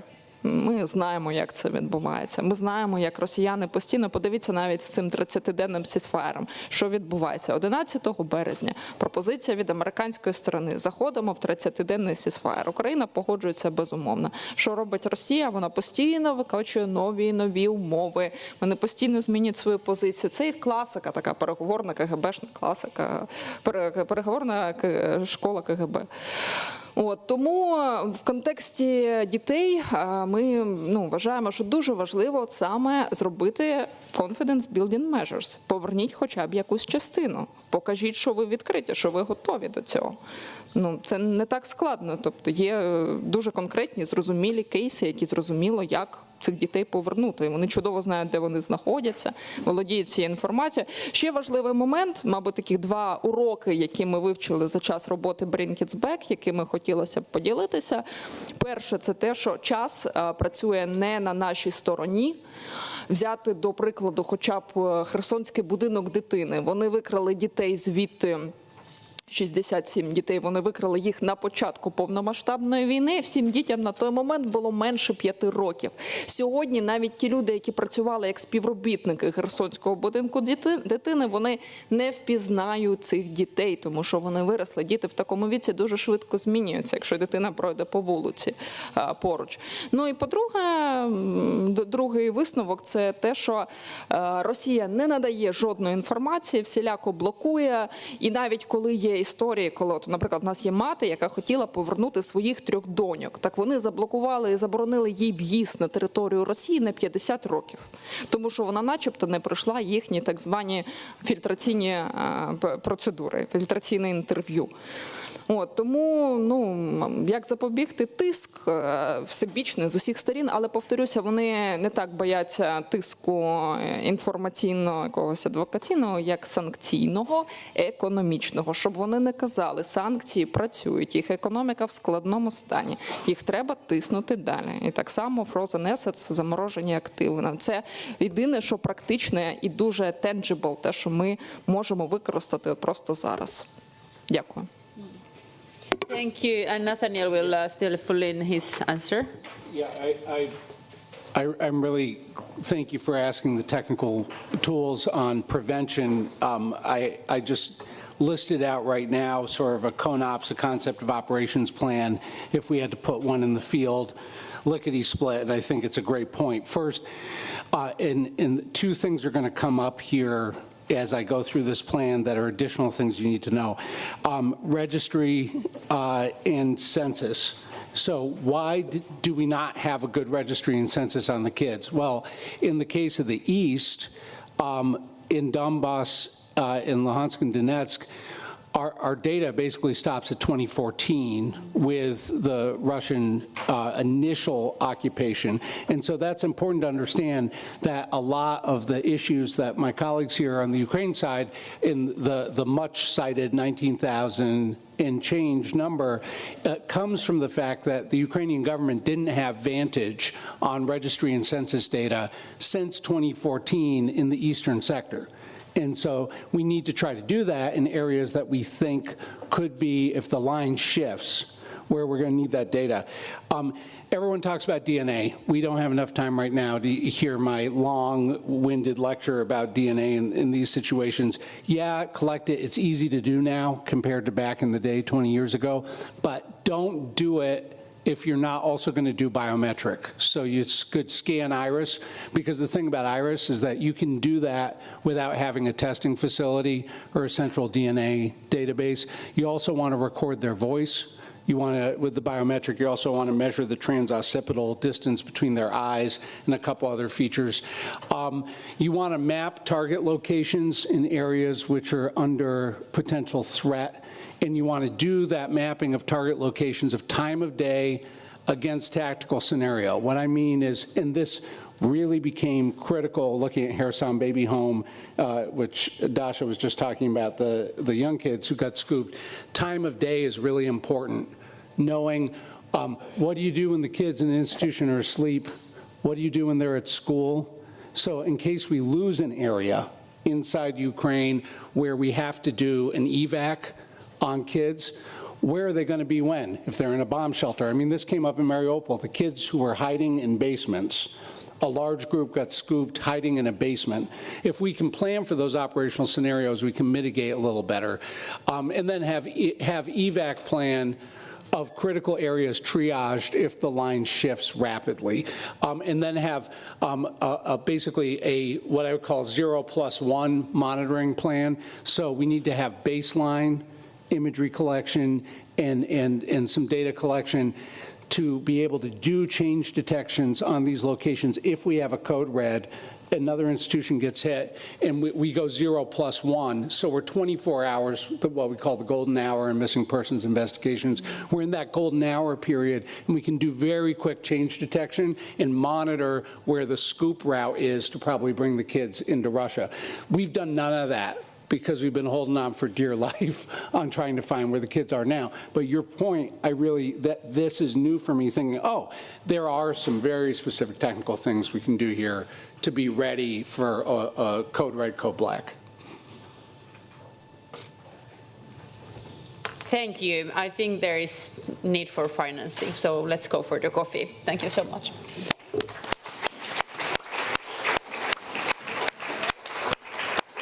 Thank you so much. I'm sorry for talking so long. No, it's so interesting and topical and concrete. So sometimes, as they say in the Baptist Church, Distinguished guests, ladies and gentlemen, thank you so much for being with us for this final session of what has been, I hope you find, a very important day. We've learned an awful lot. We're going to continue to learn. It's a pleasure to be with you. My name's Kasia Madeira. I'm from BBC News, and I've come especially from London to be here with you. Full disclosure, I do have a lot of interest in what's happening in Ukraine. My father was originally from Lviv, but obviously now, with the full-scale invasion, I've managed to get to Ukraine a few times, but obviously with what is happening with the deportations, the illegal deportations of the children, it's really excellent that and important that this session has been raised. So thank you very much to everybody and to the immense expertise as well. We have heard a lot about the illegality of these deportations. We've heard about what can be done to bring the kids back. We've touched a little bit in the previous session about the rehabilitation of these children, and we're going to just focus a little bit more on that because we've got an incredible panel of people with first-hand experience of this, I'm very pleased to say. And we need to just understand that when it comes to the trauma of what these children have experienced, and let's just keep reminding ourselves, these are kids, right? These are children. They've experienced not just displacement, not just being ripped away from their parents, the psychological harm that they've had, even stuff like interrupted education, right? This is stuff that, broken family ties, the not knowing what is going to happen to them. This isn't going to be treated just by them coming back, right? We've heard about the numbers that have thankfully been returned. The return is just the beginning because, of course, they need to be reintegrated, and that kind of reintegration needs to be holistic, and it takes a long, long time. There's an awful lot to unpick, given what these kids have experienced. And so we're going to look at that, and we're going to focus in with, like I say, an esteemed panel with an awful lot of experience. I'm very pleased to say joining us is Thordis Gylfadóttir. I'm sure I've massacred your name. I'm so sorry about that. But a really experienced Icelandic politician who has had lots of numerous positions within the Icelandic government. But since February, congratulations, you've been appointed as the Special Envoy of the Secretary General of the Council of Europe on the situation of children of Ukraine. And I know you've been to Ukraine very recently, so we're very much looking forward to hearing about your experience there. We're also joined by Elina Pekarinen, who's the Ombudsman for Children in Finland and also chairperson of ENOC, which is the European network of ombudspersons for children. Welcome, and we'll hear a little bit more from you as well. We're also joined by somebody who really has that grassroots experience, Mariam Lambert, the co-founder and CEO of the Emil Foundation, and you'll be sharing with your experiences and the work that you're doing with many of the children who have been returned. And like I say, it's just the beginning of a really long process. And really thrilled to have also Alexander Matvichuk, who's head of the Center of Civil Liberties. Of course, that's one of the organizations that back in 2022 was awarded the Nobel Prize for Peace, along with two other organizations. But she'll be joining us remotely. She is she's in Ukraine, so let's put it this way, it's a war zone, it's difficult to get communications. She will be joining us, hopefully, fingers crossed, imminently. So we're going to hear from our panelists a little bit more about what they do, and then we're going to hear your questions. So please start thinking about those questions. We have extreme experience here, not much time, so I'm going to stop talking, and Thordis, I'll give you the floor first of all. Thank you.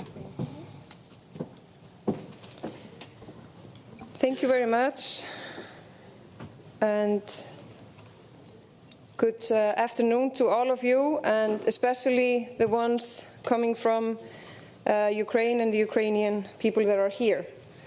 First of all, let me express my gratitude for being invited to participate in this event. I am sure that all of us share many of the same concerns, and I know that many of you in the audience possess great expertise far beyond mine. I am grateful for what I have been able to take in, listening to the parts of the programs I was able to attend, and hope that I will get a chance to listen to and learn more from you in the future.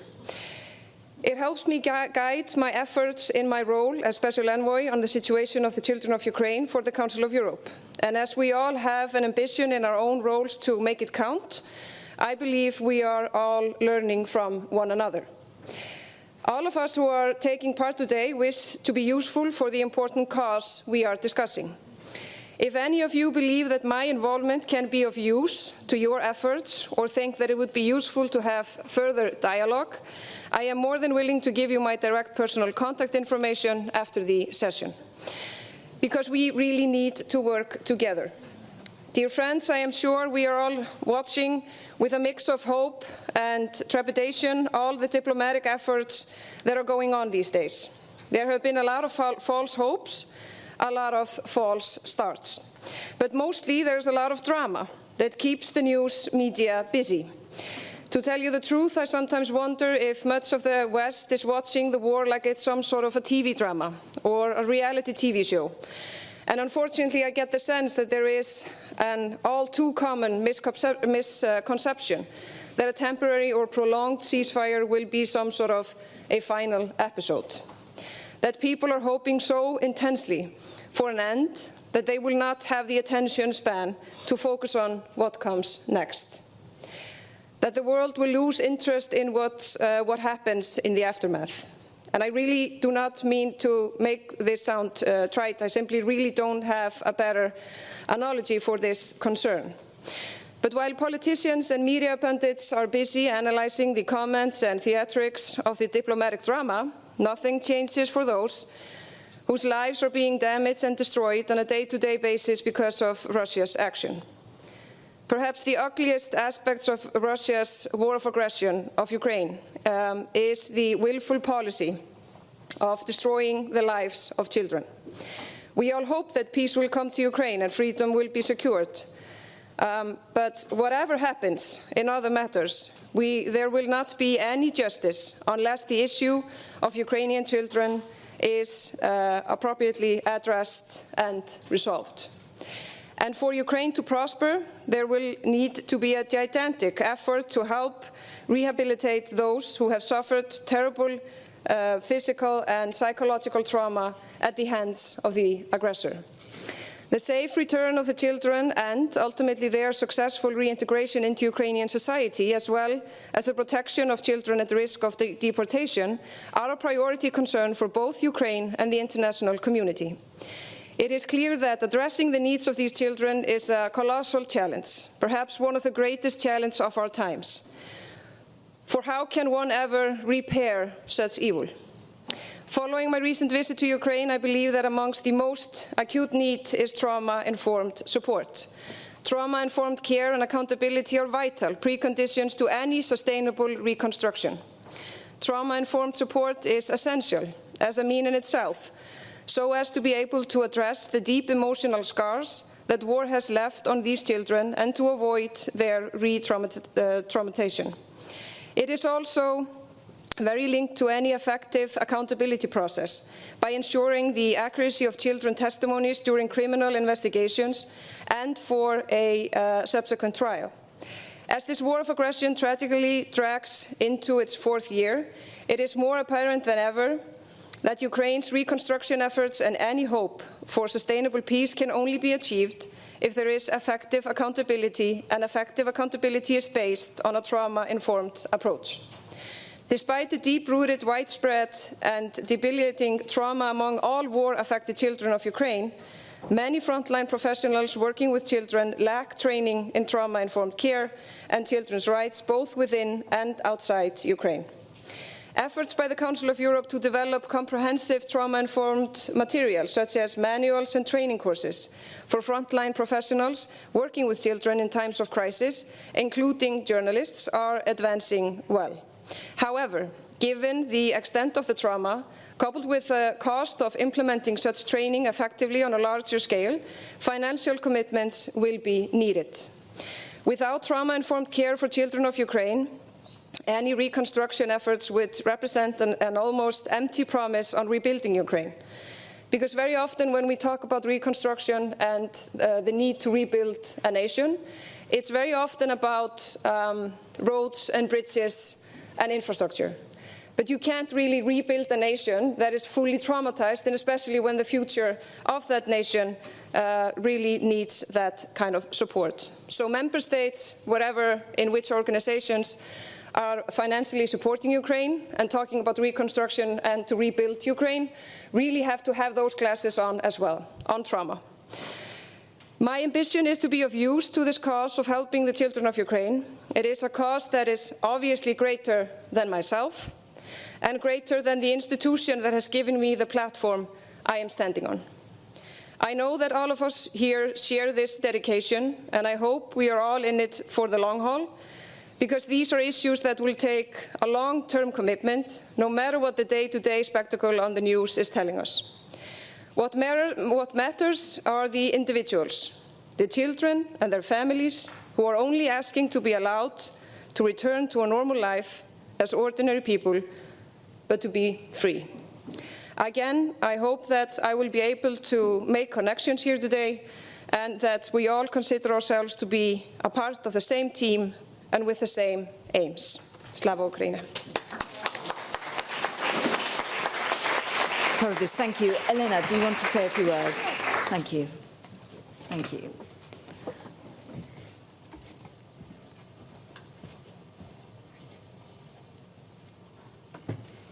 Hello everyone, my name is Elina and I'm the Ombudsperson for Children in Finland and also the chairperson of ENOC, the European Network for Ombudspersons in Europe.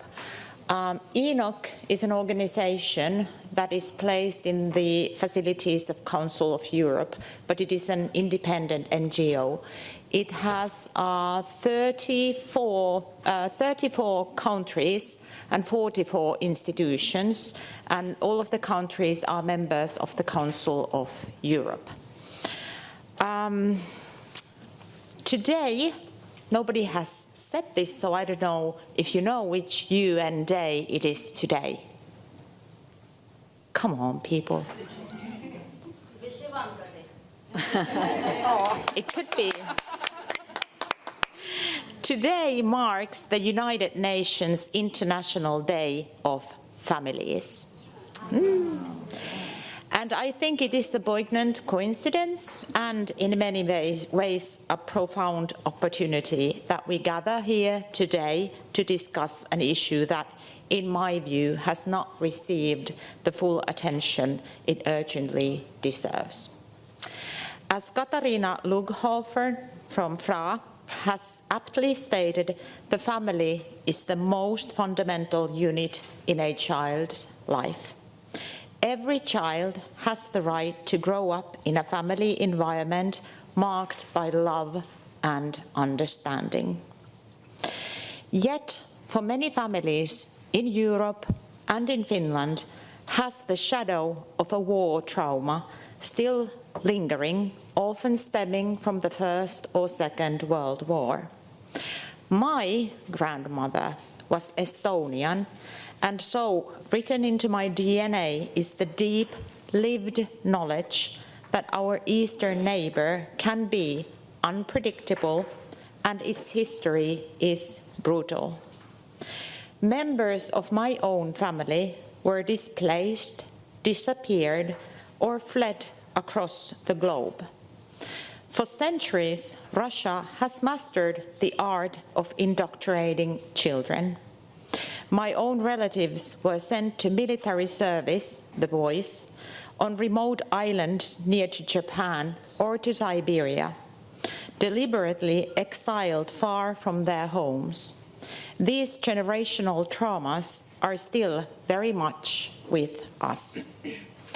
So what can we do here and now to ensure that children are able to return home and that their right to family life is fully realized? I believe that the only path forward is through strong, unwavering cooperation.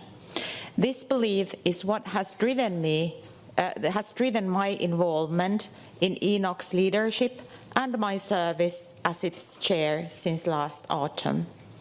I am proud that a shared commitment to collaboration unites ombudspersons in the Nordic countries, across Europe, and increasingly on a global scale. Children everywhere need independent defenders of their rights, and these defenders need each other's solidarity and support. When Russia launched its invasion of Ukraine in 2022, ENOC responded immediately. We formed working groups to map the situation of Ukrainian children arriving in different countries. These groups met regularly, sharing insights and collecting data. This work resulted in recommendations such as mandatory registration of children and families, reception, emergency response for unaccompanied and separated children, guardianship, reception and living conditions in the reception countries, child-friendly procedures, child sexual exploitation and trafficking, and financial and material assistance to first reception countries. We renewed the position last autumn, calling once more for the return of children unlawfully transferred to Russia. It is shocking that all of this has happened before our very eyes. As we have heard today, the process of returning children is immensely complex. When I began as an ombudsperson for children 6 years ago, in the spring of 2019, there were over 30,000 children captivated in a camp in Syria, Al-Hol. I witnessed firsthand the efforts of Finnish authorities and politicians to repatriate 30 Finnish children back to Finland. Both international and national law seemed powerless, but still more than 20 of those 30 children have been returned with their mothers. This shows that international law can prevail.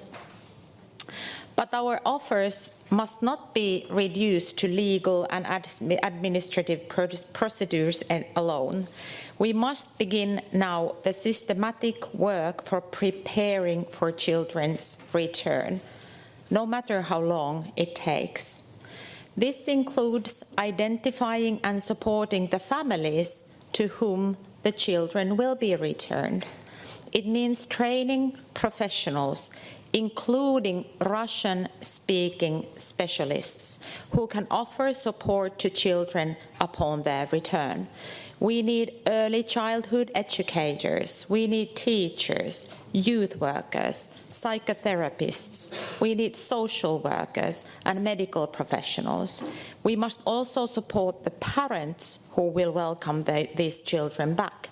I cannot overstate how crucial this preparedness is.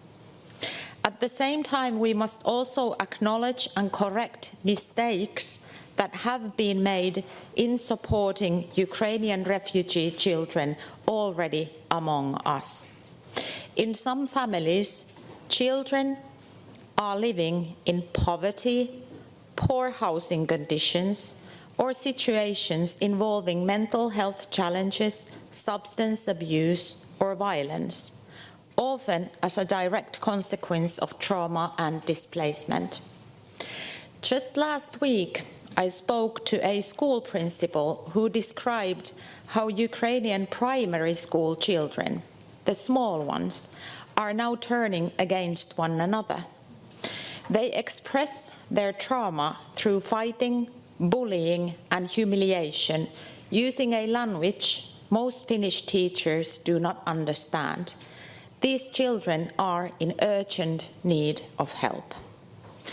I sincerely hope that today's meeting will not remain a symbolic gesture or a mere expression of good intentions. Let it be the beginning of a genuine cooperation toward real solutions. I think that we must not give up hope, but sustaining hope requires action. Thank you. Alina, thank you so much, and it's really important that we do get action points, so thank you. Mariam, let's hear from you. Thank you. Hello, everyone. It's a bit difficult when you're one of the last one. Just trying not to keep repeating what has been said with esteemed guests and panel speakers today, because it was very important, but I will try to keep you awake, at least. So my name is Mariam Lambert. I'm the co-founder of Emil Foundation, but also a member of the Globsec Women Leader Council. I stand here because when the war started in 2014, I was a European civil servant. I was having a comfortable life. I have 3 children, fantastic husband, and I felt sorry for the Ukrainian when the war started in 2014. So I watched the TV and I just had some sympathy for them. I felt absolutely guilty when the war started again in 2022, because we have done nothing to prevent that. And we allowed the Russians to do the same again and again. So in 2022, when the war started again, I decided to take a sabbatical year. I thought it would be 1 year. It's been 4 years now. After 18 years as a civil servant, I decided to do the job with my team and to be on the ground. That's my story. But before I start, it's very important for me to thank the people who organized that event today. We always said, as civil society, we always criticize the politician. They're just talking, they don't do anything. But today we have, most of you are politicians who are doing things. We had the honor of having Mia Patra as our goodwill ambassador. And last year, 2 years ago first, she listened to the stories about the children deportation. And she said, I need to do something. Less than a year ago, she immediately arranged all sorts of meetings with politicians in Finland, with journalists, to talk about this, because she was really convinced that we need to talk more about this. And a few months later, she's here with us. And thanks also to the Council of Europe, to the Parliamentary Assembly, to Olena Komenko, but also importantly, and she's the invisible heroes here, everywhere you have invisible heroes. It's Olena Konenko. Sorry if I don't pronounce it well, but she's been here, but behind the scenes she was making sure that this conference have a diverse panelist in order to understand the problem. So thank you all for making this happen. Our organization was created in 2011. It was just something to do next to our luxury life. We were starting to help children around the world. So we started in Kenya, in Nepal. We built orphanages. We helped children there in Morocco. And when the war started, as I told you, we just stopped everything and focused 100% on Ukraine. We started in March 2022 with humanitarian aid, but this organization is running with one specific point, is everything is run by us, with us, and with the local community. So I spend a lot of time in Bakhmut, Kherson, Mykolaiv, Zaporizhia, in order to report back what is happening to the Ukrainian people. Because after 3 years, sometimes you can hear the atrocity of saying, but it's Ukrainian propaganda. And that's something we need to be on the ground and to listen to the stories and to experience that, to ensure that we need to report back as a non-Ukrainian that Ukraine is suffering. Ukraine is in a position that needs the whole world to support them, and not just the neutral countries. We really need the support of all the countries, because what is happening in Ukraine with the Ukrainian, it's a humanitarian disaster. When we started in 2022, a few years later, we heard about the children, and we decided to also work on that. Initially, we were financing some return with the institutions, with the Bring Kids Back as well, and now we are more independent, working on things which maybe some people are not working on. We just want to fill the gap, because the Ukrainian authorities, Ukrainian NGOs are doing a fantastic job. And therefore, we don't want to replicate, we just want to fill the gap, and we just want to support. So we've been working on returning the children, but not yet. We are identifying children who are mainly in Kherson Oblast, which is the Oleshki special boarding school. We are also taking care of families when they return since 2023. And that's a very important point I would like to mention. We are also trying to return children who are held in Russian prison. This is something we don't hear often, and I didn't hear that today. But you need to understand that children, when they are between 13 and 17 years old, living under occupation, if they resist of getting a Russian passport, if they don't obey to the Russian authorities, they are held in prison, as crazy as it sounds. They are all held in prison with fabricated cases, so you can understand that for those children it's an extremely complex mechanism to return them. That's one point. The second point is also the sanction. We heard today a lot that the only thing that works is sanction, is power. So we are actually gathering information with a list of people who are involved in deportation. We hear a lot about the Russian Federation, ministers, Duma, but we forget to tell you that actually there is more than that. In occupied territories, most of them are teachers, doctors, nurses. All of them are organizing those deportations. So those are the individual sanctions that we need to talk about. And another point is the advocacy program as well. We know that the Council of Europe, Parliamentary Assembly, and other states are doing a fantastic job in diplomacy. But sometimes we also believe that backdoor channel could work, at least to open doors and to hand over the work to the Ukrainian authorities or to the European Union in order to continue the work. So we've been in 27 countries.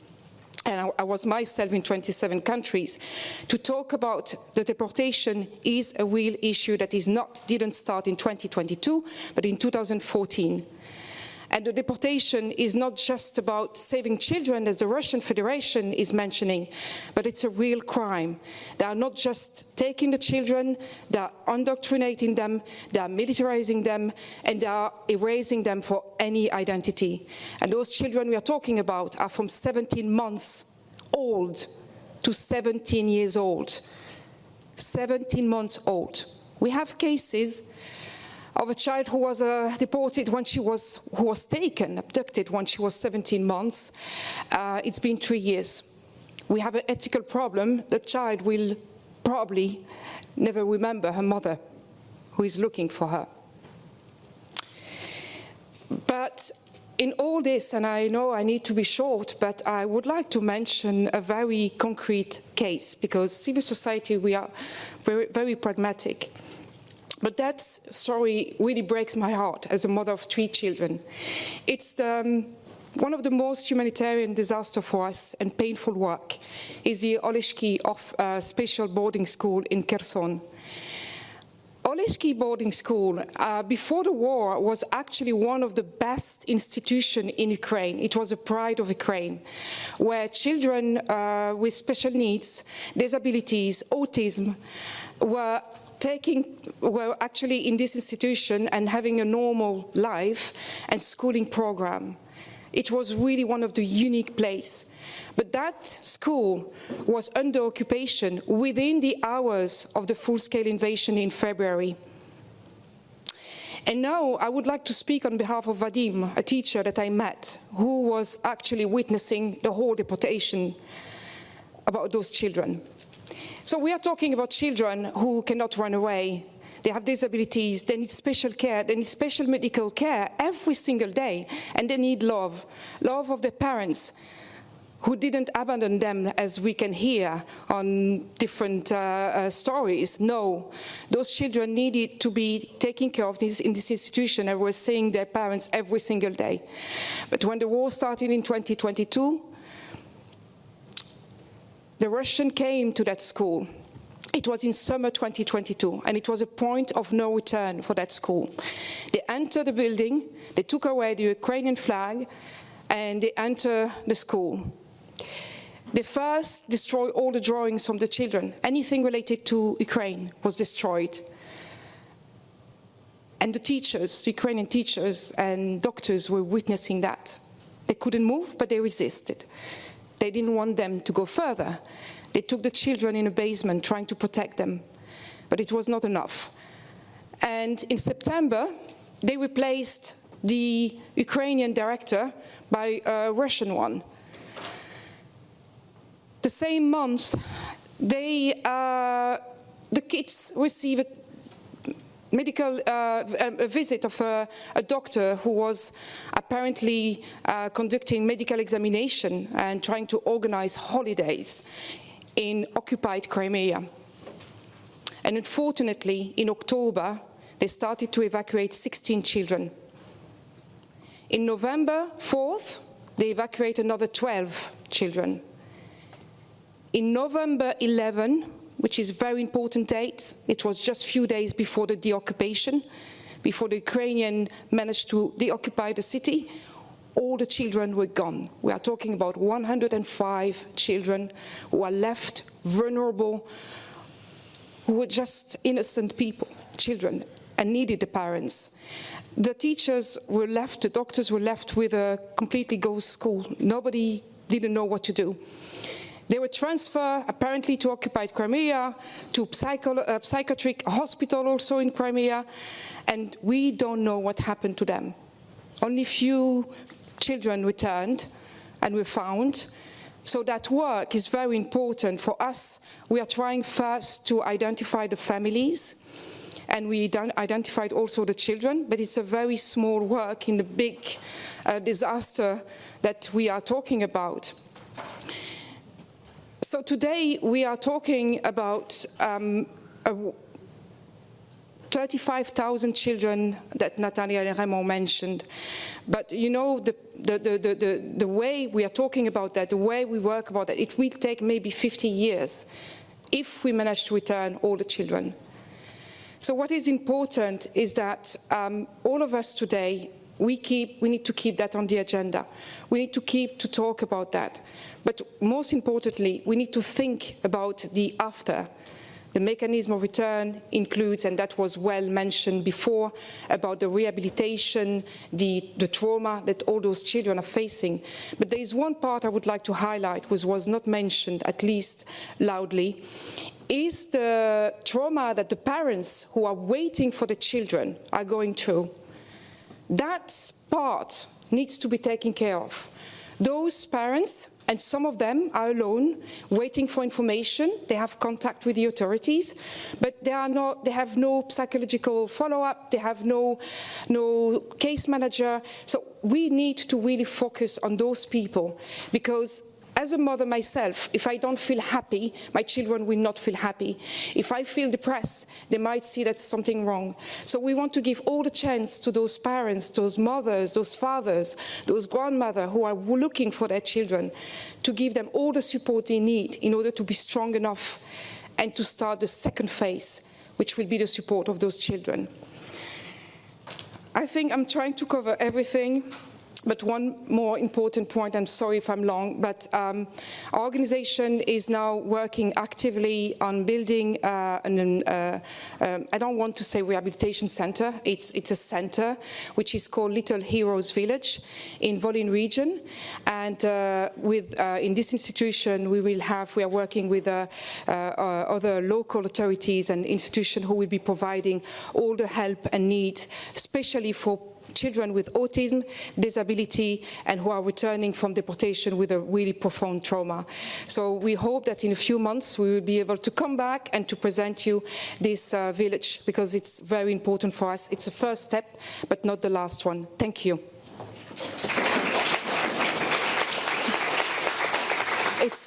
Every time you hear some of these stories, it really, really resonates, doesn't it? It's really important to hear this, so thank you so much. We are being joined now remotely by Alexandra Matvichuk. And Alexandra, we've been hearing, just to let you know, from Olina Pekirinen. We've heard just a very, very emotive words there from Mariam and Thordis Gilftadordir. And we don't have much time, but just remind us, Alexandra, where you are, and just tell us a little bit about the Centre of Civil Liberties. Thank you very much for providing me the floor. It's an honor for me to address to the distinguished audience. I would like to base my speech on the previous explanations and summaries which Mariam did. I would like to draw the attention that deportation of Ukrainian children are not just war crimes. They are part of broader genocidal policy organized by Russia. Putin openly says there is no Ukrainian people, there is no Ukrainian language, there is no Ukrainian culture. For 11 years, Center for Civil Liberties and other partners have been documenting how these words converted in horrible practice. When the Russian military exterminate active local people on the ground, mayors, journalists, teachers, writers, priests, musicians, they ban Ukrainian language, they destroyed and rob Ukrainian cultural heritage, and they forcibly take Ukrainian children to Russia to put them in Russian education camps. They told them they are not Ukrainian, they are Russian children, and they will be adopted by Russian families who will bring them up as Russians. Based on this, I would like to make a link to another group of children, which I think also it's important to mention in the frame of our conference. I want to speak about children who live in occupied territories. We have approximately 1,006,000 children who live there under constant threat of deportation. We observe three trends which is going on there. First, it's forcible erosion of their identity. Children have to study according to Russian textbooks. In these textbooks, Ukraine doesn't exist as a state. The Ukrainian language is banned. And if Ukrainian content is found on your phone, a song, a text, a textbooks, the Russian security service immediately deal with it. Children under occupation quickly learn what not to say and not to do. They're afraid that their words could be dangerous. Some of them have witnessed the beating and arrest of their parents or acquaintances, or know about it from friends. The children whose families led the occupation told us, at first, you build a wall around yourself to hide behind, but over time, this wall begins to press on you. And I felt that I was simply vanishing. Parallel to this, Russia has developed a whole system of militarizing children under occupation, and this is a second trend. Armed Russian military personnel are regularly invited to schools to give lectures on patriotic educations. Children from the occupied territories are brought to sport and recreation camps where they wear military uniforms, live in barracks conditions, and learn to use weapons. At the age of 14, Ukrainian children are forcibly given a passport of citizens of Russian Federation. After the age of 18, they are subject to compulsory military service in Russia. And third trend, which became visible for me only after when I started to speak with experts who provide rehabilitation for children who returned from deportation or from occupied territories, is the following. Russians brought up our children in atmosphere of unquestionable obedience. They just ingrain authoritarian software in their mind to grow them in a way that they have never believed that their will has any matter, but will be confident that they have just to fulfill someone's orders. And this is not just situation that 1,600,000 Ukrainian children are suffered under Russian occupation. It's a threat for security because Russia is preparing for this generation of Ukrainian children a new generation of Putin soldiers. And it's very naive to think that Russia preparing a new generation of Putin soldiers just to fight with Ukraine. Last year, the international community celebrated the 35th anniversary of adoption of the UN Convention on the Right of the Child. The situation of Ukrainian children in deportation, in occupation, violates numerous provisions of this UN Convention, namely the right to preserve identity, including citizenship, the right to education, freedom from inhuman treatment, discrimination, freedom of expression, the right to family and family reunification, and the right to use one's own culture. For 11 years, we have been watching in dynamic how childhood passed in occupation. Our greatest enemy is time. Russia continues illegal occupation. Russia continues forcible deportations. Children lost their childhood. We lose these children. I want to end with a personal story. One of my friends is a journalist. She comes from a small town that is now occupied. In her former school, every morning now begins with the fact that Ukrainian children have to sign the Russian anthem. And one children never sing this song. And one day the teacher asked this child, why you don't sing the Russian national anthem? And the child responded, I don't know the words. What's the problem? Told teacher, go home and learn by heart. So next day, this teacher forced the child to stand in the front of the whole class and to sing Russian national anthem. And instead of Russian national anthem, this child started to think Ukrainian national anthem. Why this story is important? Because it clearly shows that if our children continue to fight and have a strength to resist Russian occupation, Russian deportation, then we adults certainly have no rights to give up. We must find a way and save them. Thank you very much.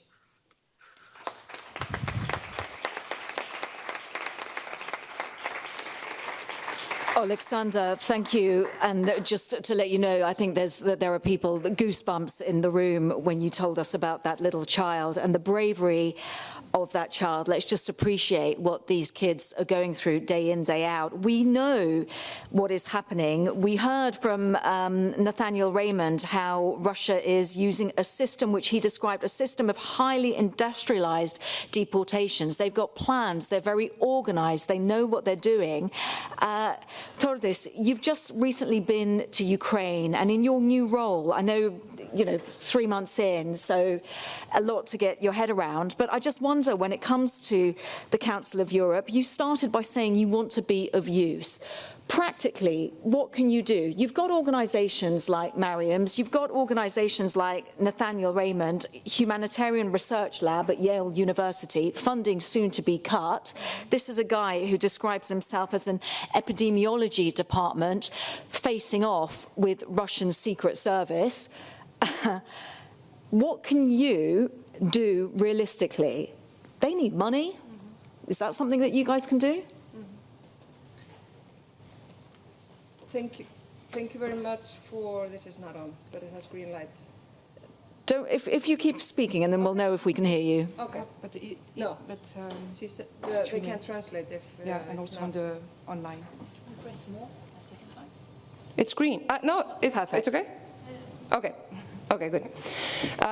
Yes. So what can I do? I mean, the portfolio I have is broad because it's also around the children that live in member states and also the children that live in Ukraine. But I will focus on the stolen children or unlawfully abducted children. What we can do is, I just have to use this opportunity because Raymond is here. They are tracking 35,000 children. And they already have a decision from the US that the funding is soon to be off. I have reached out in some way, what I can, to try to facilitate support. There seems to be a lack of, I don't know if it's a lack of mechanism or lack of efficiency, or people are just, everyone is busy. But what I do know is that we have a lot of countries with all sorts of financial support. We all agree that this is of primary concern, and it's a priority not only for the Ukrainian people, which should be enough for us to listen to and then do it, but also for the international community as a whole. If Europe cannot stand up and find the amount that Yale needs to continue, sorry, Europe doesn't have any credibility to say that this is a priority. If we already have a system and a mechanism that is tracking 35,000 children, we cannot see that just drift away and then all of a sudden in September maybe say, hey, let's figure this out and start again, as he described very well why that's not possible. And also you would obviously just lose those children, at least many of them, so you can't really start again. I don't know, I don't really care who pays for it. I don't care if it's a couple of countries, European Union, different kind of funds. But if Europe can't find $5 million annually to track Ukrainian children, we really cannot speak with credibility that this is a priority of concern. And this is a priority of what we have to do. Because in my role, I am very much aware of the fact that it has its limits. I mean, it's not like we have a dialogue with the Russians. It's not like, I mean, Council of Europe, Russia isn't even part of the Council of Europe anymore. So with that part of my portfolio, it's about raising awareness, making connections, trying to support and facilitate what has to be facilitated and supported. My fact-finding mission in Ukraine, I mean, I met different kinds of ministries, organizations, NGOs, international organizations, and so forth. But I'm here to try to be useful. There is a need of a clear political will. Of course, there is a political will in overall, on paper, for many countries in real life and with actions. But there needs to be like a more organized manner to do what we can do. Number one is tracking. Number two is to push for mediation and negotiating to get those children back. Number three is trauma care for these children. And number four is accountability. If we don't have tracking, you can just forget about the other three things. And now when we have discussions on so-called peace negotiations, whatever that means, the accountability is always extremely important. We don't know how this will end. We don't know how many children will be brought back. But what we do know is that this is happening. It's happening in real life. They are alive. And the Russian Federation has to be held accountable. So if somebody here knows any politicians in any country in Europe or Canada or elsewhere, please reach out and push. Because like Nathaniel said before, it's a matter of weeks. And we can't see this just end, and then when it's fall, try to figure out ways to start again. So but listen, that was really strong. And just before you turn your microphone off, so you think that the Yale route is the way to go. You need to keep that going. So who are you talking to behind the scenes in order to make sure that that funding stays? I mean, there are, of course, a lot of work being done. I mean, the group of different NGOs inside Ukraine are doing a remarkable job. And, you know, Save Ukraine, I'm not going to mention them because then I forget someone. And there's also a cooperation there with other countries, with other projects, with different kind of technology, and it's all important. And if there's a will to not use Yale and to move it and to move the data and for someone else to do it, I'm not going to have a strong opinion on that. I just have a very strong opinion that those children have to be tracked, and that cannot stop. I'm not going to, you know, it's not for me to say how that's best done, but we also have to understand the political reality that when it's Yale and the weight that it has, both globally and in the United States of America, that also counts. Because this is an issue where if anything can be bipartisan, this is it. This is something that, you know, religion, environment can also agree on. Democrats and Republicans can agree on it. Every normal human being can understand how fundamentally wrong this is. So the cold political reality is that this part of the full war of aggression is something that is important to keep the support and the momentum. I mean, what I have done is basically just to try to make it happen. There are other people doing that as well. I truly hope that we can push. Everyone who can push will push for this to be solved before it's stopped. Theodis, thank you very much, and sorry to kind of focus on you, but it's really good to kind of get that clarity. Let's have some questions from the audience. Who's got any? Any hands up? No, in that case, let me indulge myself, but please start thinking if you've got something. And I think it's pretty black and white, isn't it? You want to get the kids back, but it's just the way of doing it. Once they're back, Alina, when it comes to ENOC, the European Network of Ombudspersons for Children, Theodis mentioned there everybody working together. I wonder, with your organisation, how do you then coordinate the kind of care and developing common guidelines in order under which these kids will then be rehabilitated and reintegrated and just loved once again? Well, Ukraine is an associate member of ENOC, so we have a very close collaboration with the Ukrainian ombudsperson as well and his office.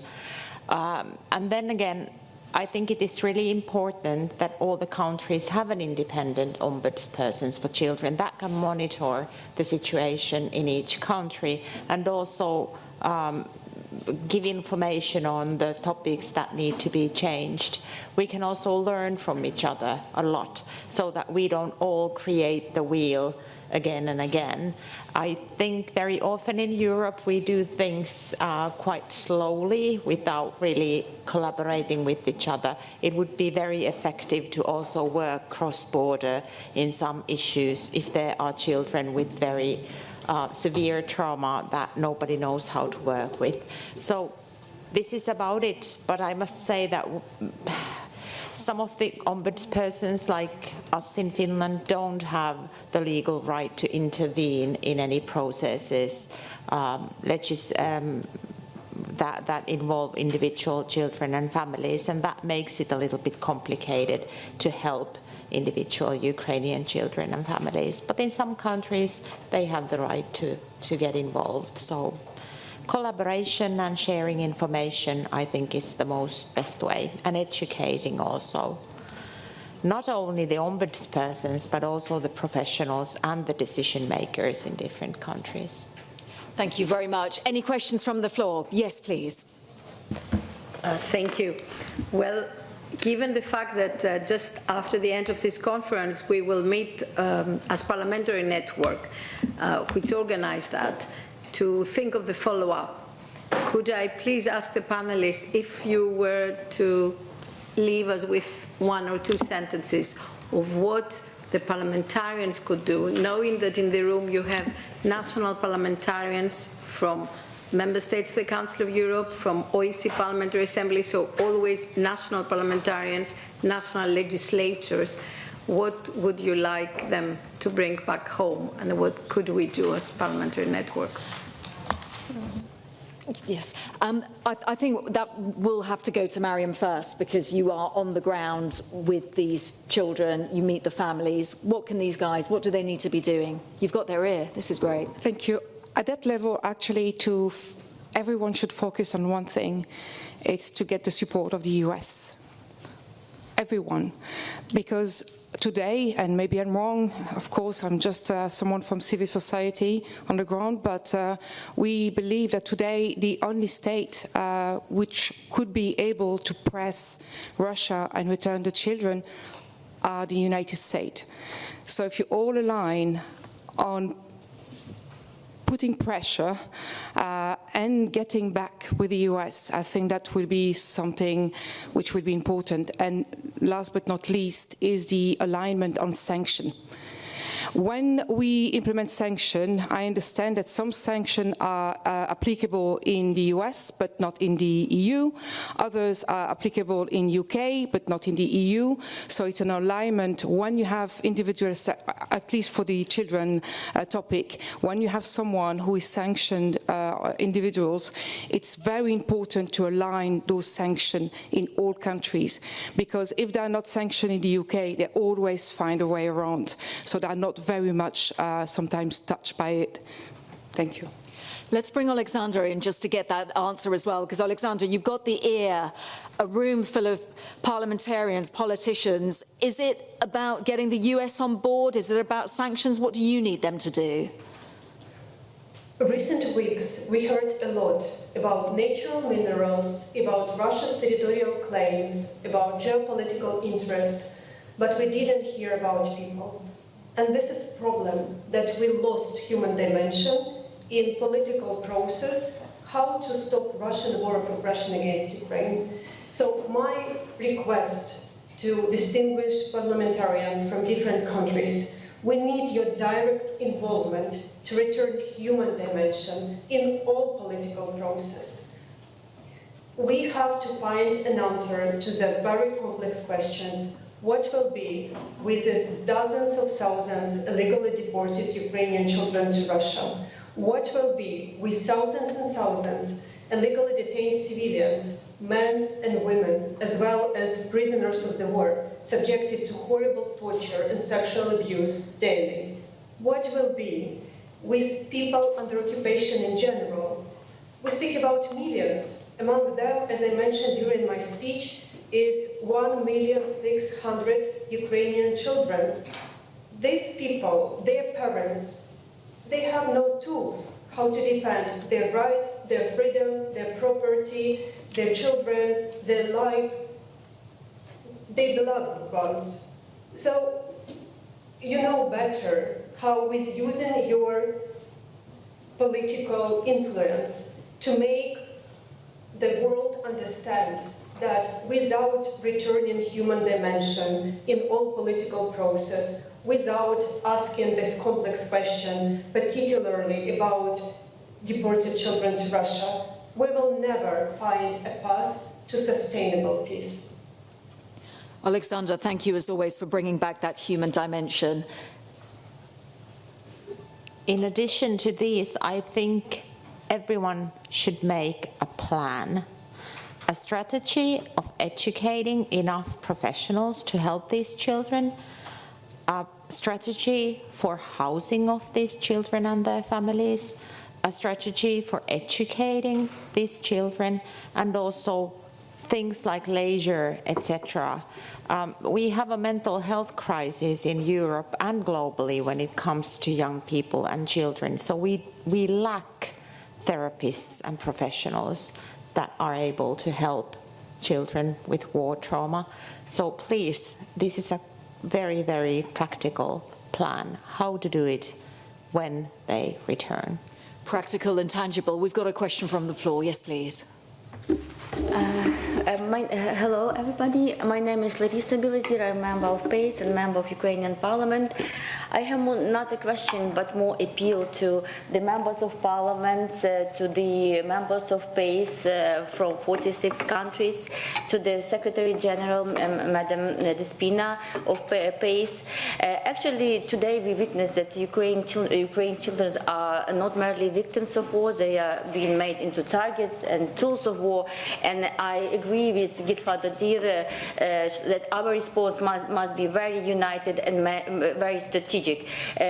Justice must reach not only generals and politicians and Putin as the tribunal will be established, but also those who train, who indoctrinate, adopt stolen children. And actually we have already in our two resolutions the idea of making the sanction list of these people.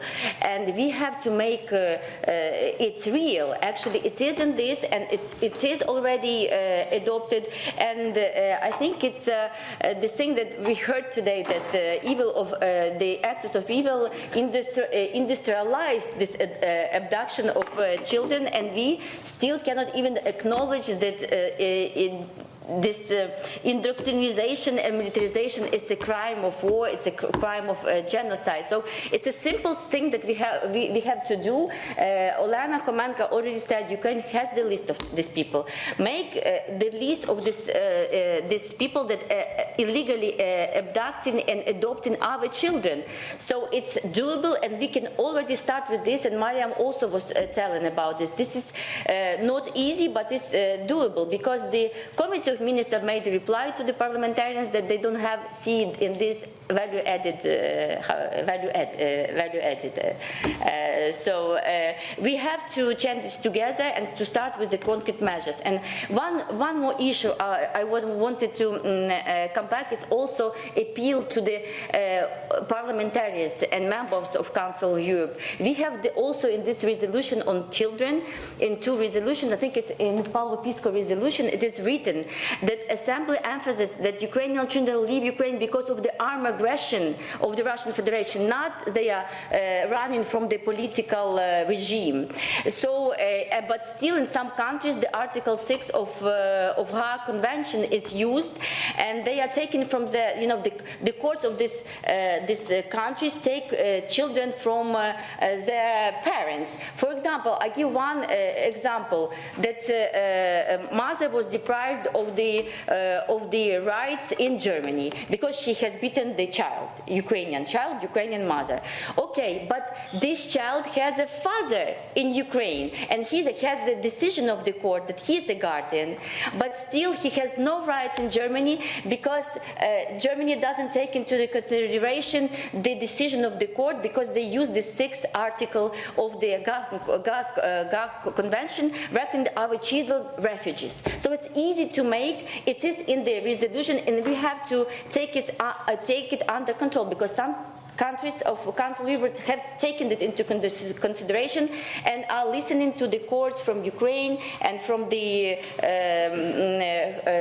jurisdiction of Ukraine has power over these children, and that the children, they have the relatives and they cannot be adopted or taken without taking into consideration the situation of their guarantors or their parents. So please, these 2 points of the resolution on the situation of children, we can already fulfill and be more concrete and actually more act than say or adopt. Thank you. Thank you. Do you want to come back on that? Yeah. Just because of the question from Despina, I mean, I would say that the political push is needed, and I very much agree with the point on the human dimension. And we have, and I agree, we've seen in the news, you know, other parts the last couple of weeks. If we could all agree and align in the messaging and the strategy that this part of the war of aggression is somehow not drifting away, but still it's not like highest on the list of what has to be solved. When people talk about, you know, ceasefire or not, and then in the aftermath, after ceasefire, we talk about peace negotiations. I mean, I wish there wasn't a need for political push for the obvious, but obviously there is a need for a political push for the obvious. That this part of what is happening has to be on the table, no matter who's talking and how this will continue. And I think this has to be very clear from all member states within the Council of Europe. And then just my final point on I mean, the task to receive child or children that have been returned is huge. It differs, of course, between children, but it's huge. The longer time they are away, the bigger the task gets. And I agree with what you said, because this is also what I heard very clearly from the Ukrainians. I mean, they are also in desperate need of human resources. They would need to threefold the numbers of social workers and psychologists. And there, the pace and whoever who is working in politics, we need to be creative here. We need to find some ways how we can increase the numbers so that they are able to do that. And it's also costly. And again, when member states are funding and supporting Ukraine with rebuilding and reconstruction, this has to be a part of that. It's costly to get them back, and it has to be done properly, both on the trauma side, but also just on, you know, children that do not have a guardian. Where do they live? You need an apartment. I mean, it's expensive, and Ukrainians can't do that by themselves.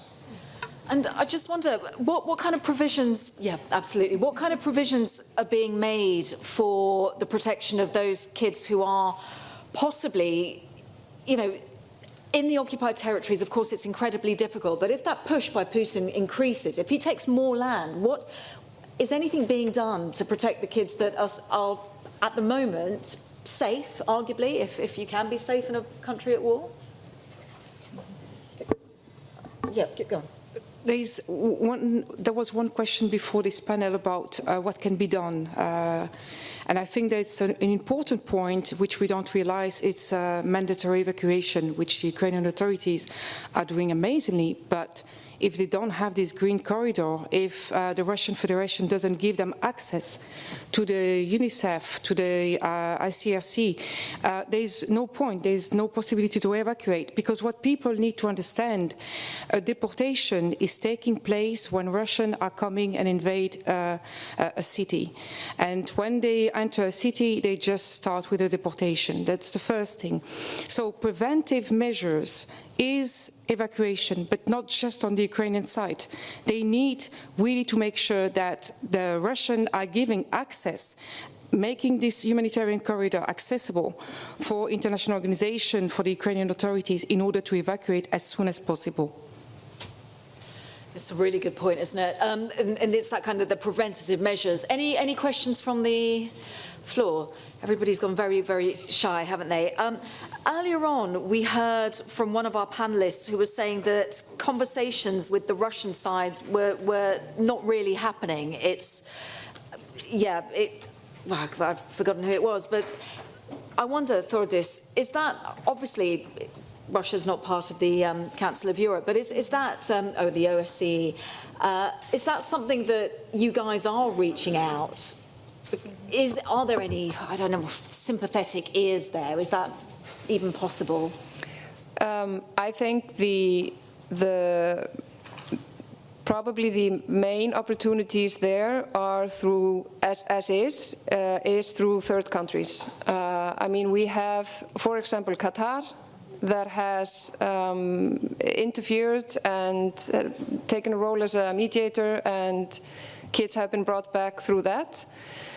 We have other countries as well, and I know that from the Ukrainian side there is an outreach to hopefully get more countries to do so. And I want to mention here the Vatican, because they have been, open to it, and they've been in this group of willing.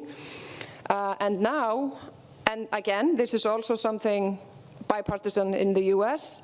You even have, bishops that endorsed Trump, that is very vocal on the fact that this is fundamentally wrong. Now we have a new pope that is very vocal on this issue, and not only after he became a pope, but also before.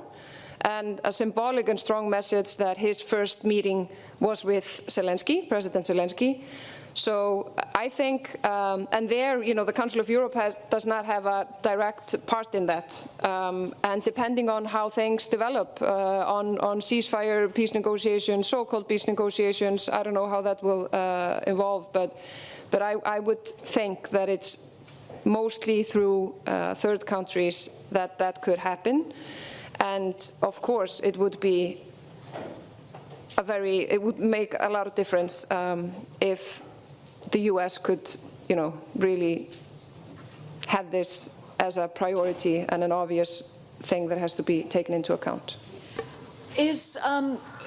We heard earlier from Baroness Helena Kennedy, and she was talking about the issue of the kids becoming part of the negotiations. Is that something that you'd want to see then, Thordis? That issue will be a part of negotiations? Yeah. For peace negotiations? Yeah, to bring them back, yeah. Yeah, I mean, obviously that is essential, that if we talk about peace negotiations and we focus on the fact that peace has to be sustainable and it has to be just, this is a crucial point in that regard. And I don't see how you can negotiate about peace and leave out the fact that, it's not 90,500. I mean, the number is higher, that we would just not have that as a part of the negotiations. Okay, Elena, yes.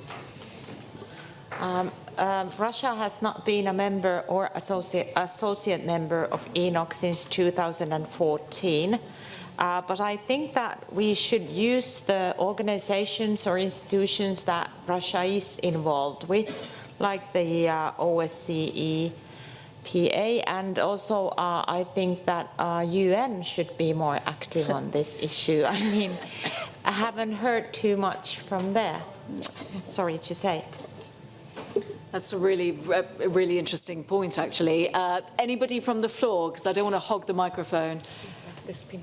Yes, I wanted to just factually correct, but Elena did, to say that Russia is a member of the OSCE, and this is why, indeed, as she said, they could do something. It is. Yes, it is. Yeah. As it is member, as you said, precisely of the UN. This is what I want.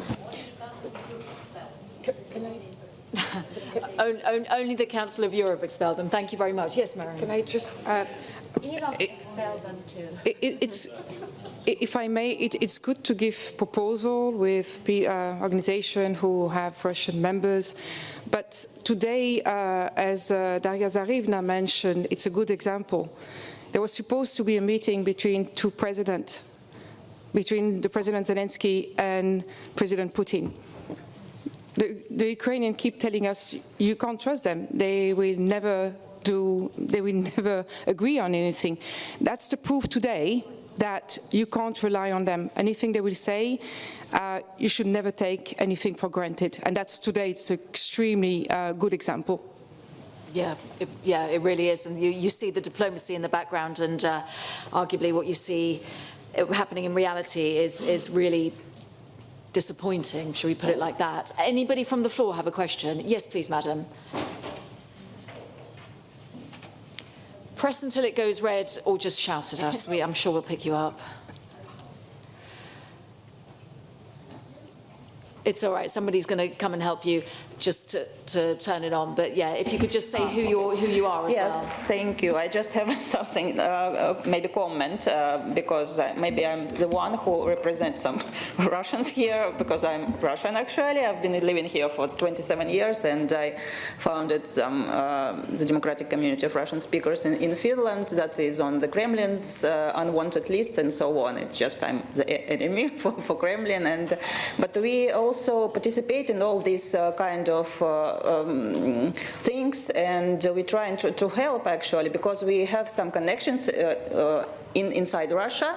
We have, because all this campaign, for example, that with Center for Civil Liberties with Alexander Matvichuk, they have this People First campaign that we actually participate in also in it, and with Memorial, that is a human rights organization inside Russia, and they are, and over there, and for our colleagues from other human rights organizations, they are trying to help also, because those people that are inside that, because we outside Russia, we cannot do actually anything, nothing here, and but children are inside Russia. Prisoners of war also inside Russia, they are tortured every single day over there, and civilian prisoners are also, it's 700 at least.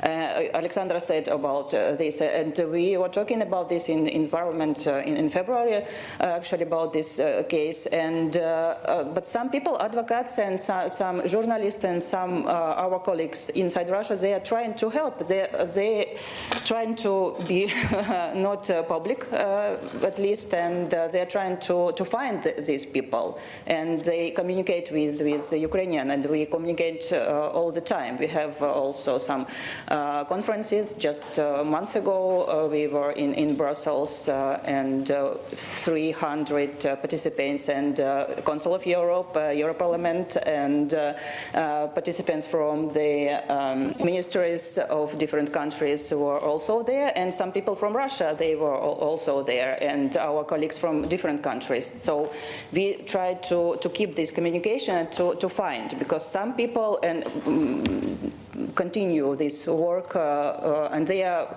risking their lives actually over there. So this is also this kind of cooperation and possibility, and it's a possibility to minimize these consecutions also inside with these people and with children and other prisoners. So it's prisoners are also there, another subject that maybe have to be discussed so widely also maybe another time. Yeah, thank you very much. It's very good of you to put that perspective on. We are out of time. Can I just say thank you to our esteemed panel. Elena, thank you so much. Mariam Thordis, thank you so much. And also our thanks to Alexandra, who has now had to leave us. But thank you for your questions as well. And again, to the organisers for bringing us all here together on this important topic. Thank you. Thank you. That was really good. Well done.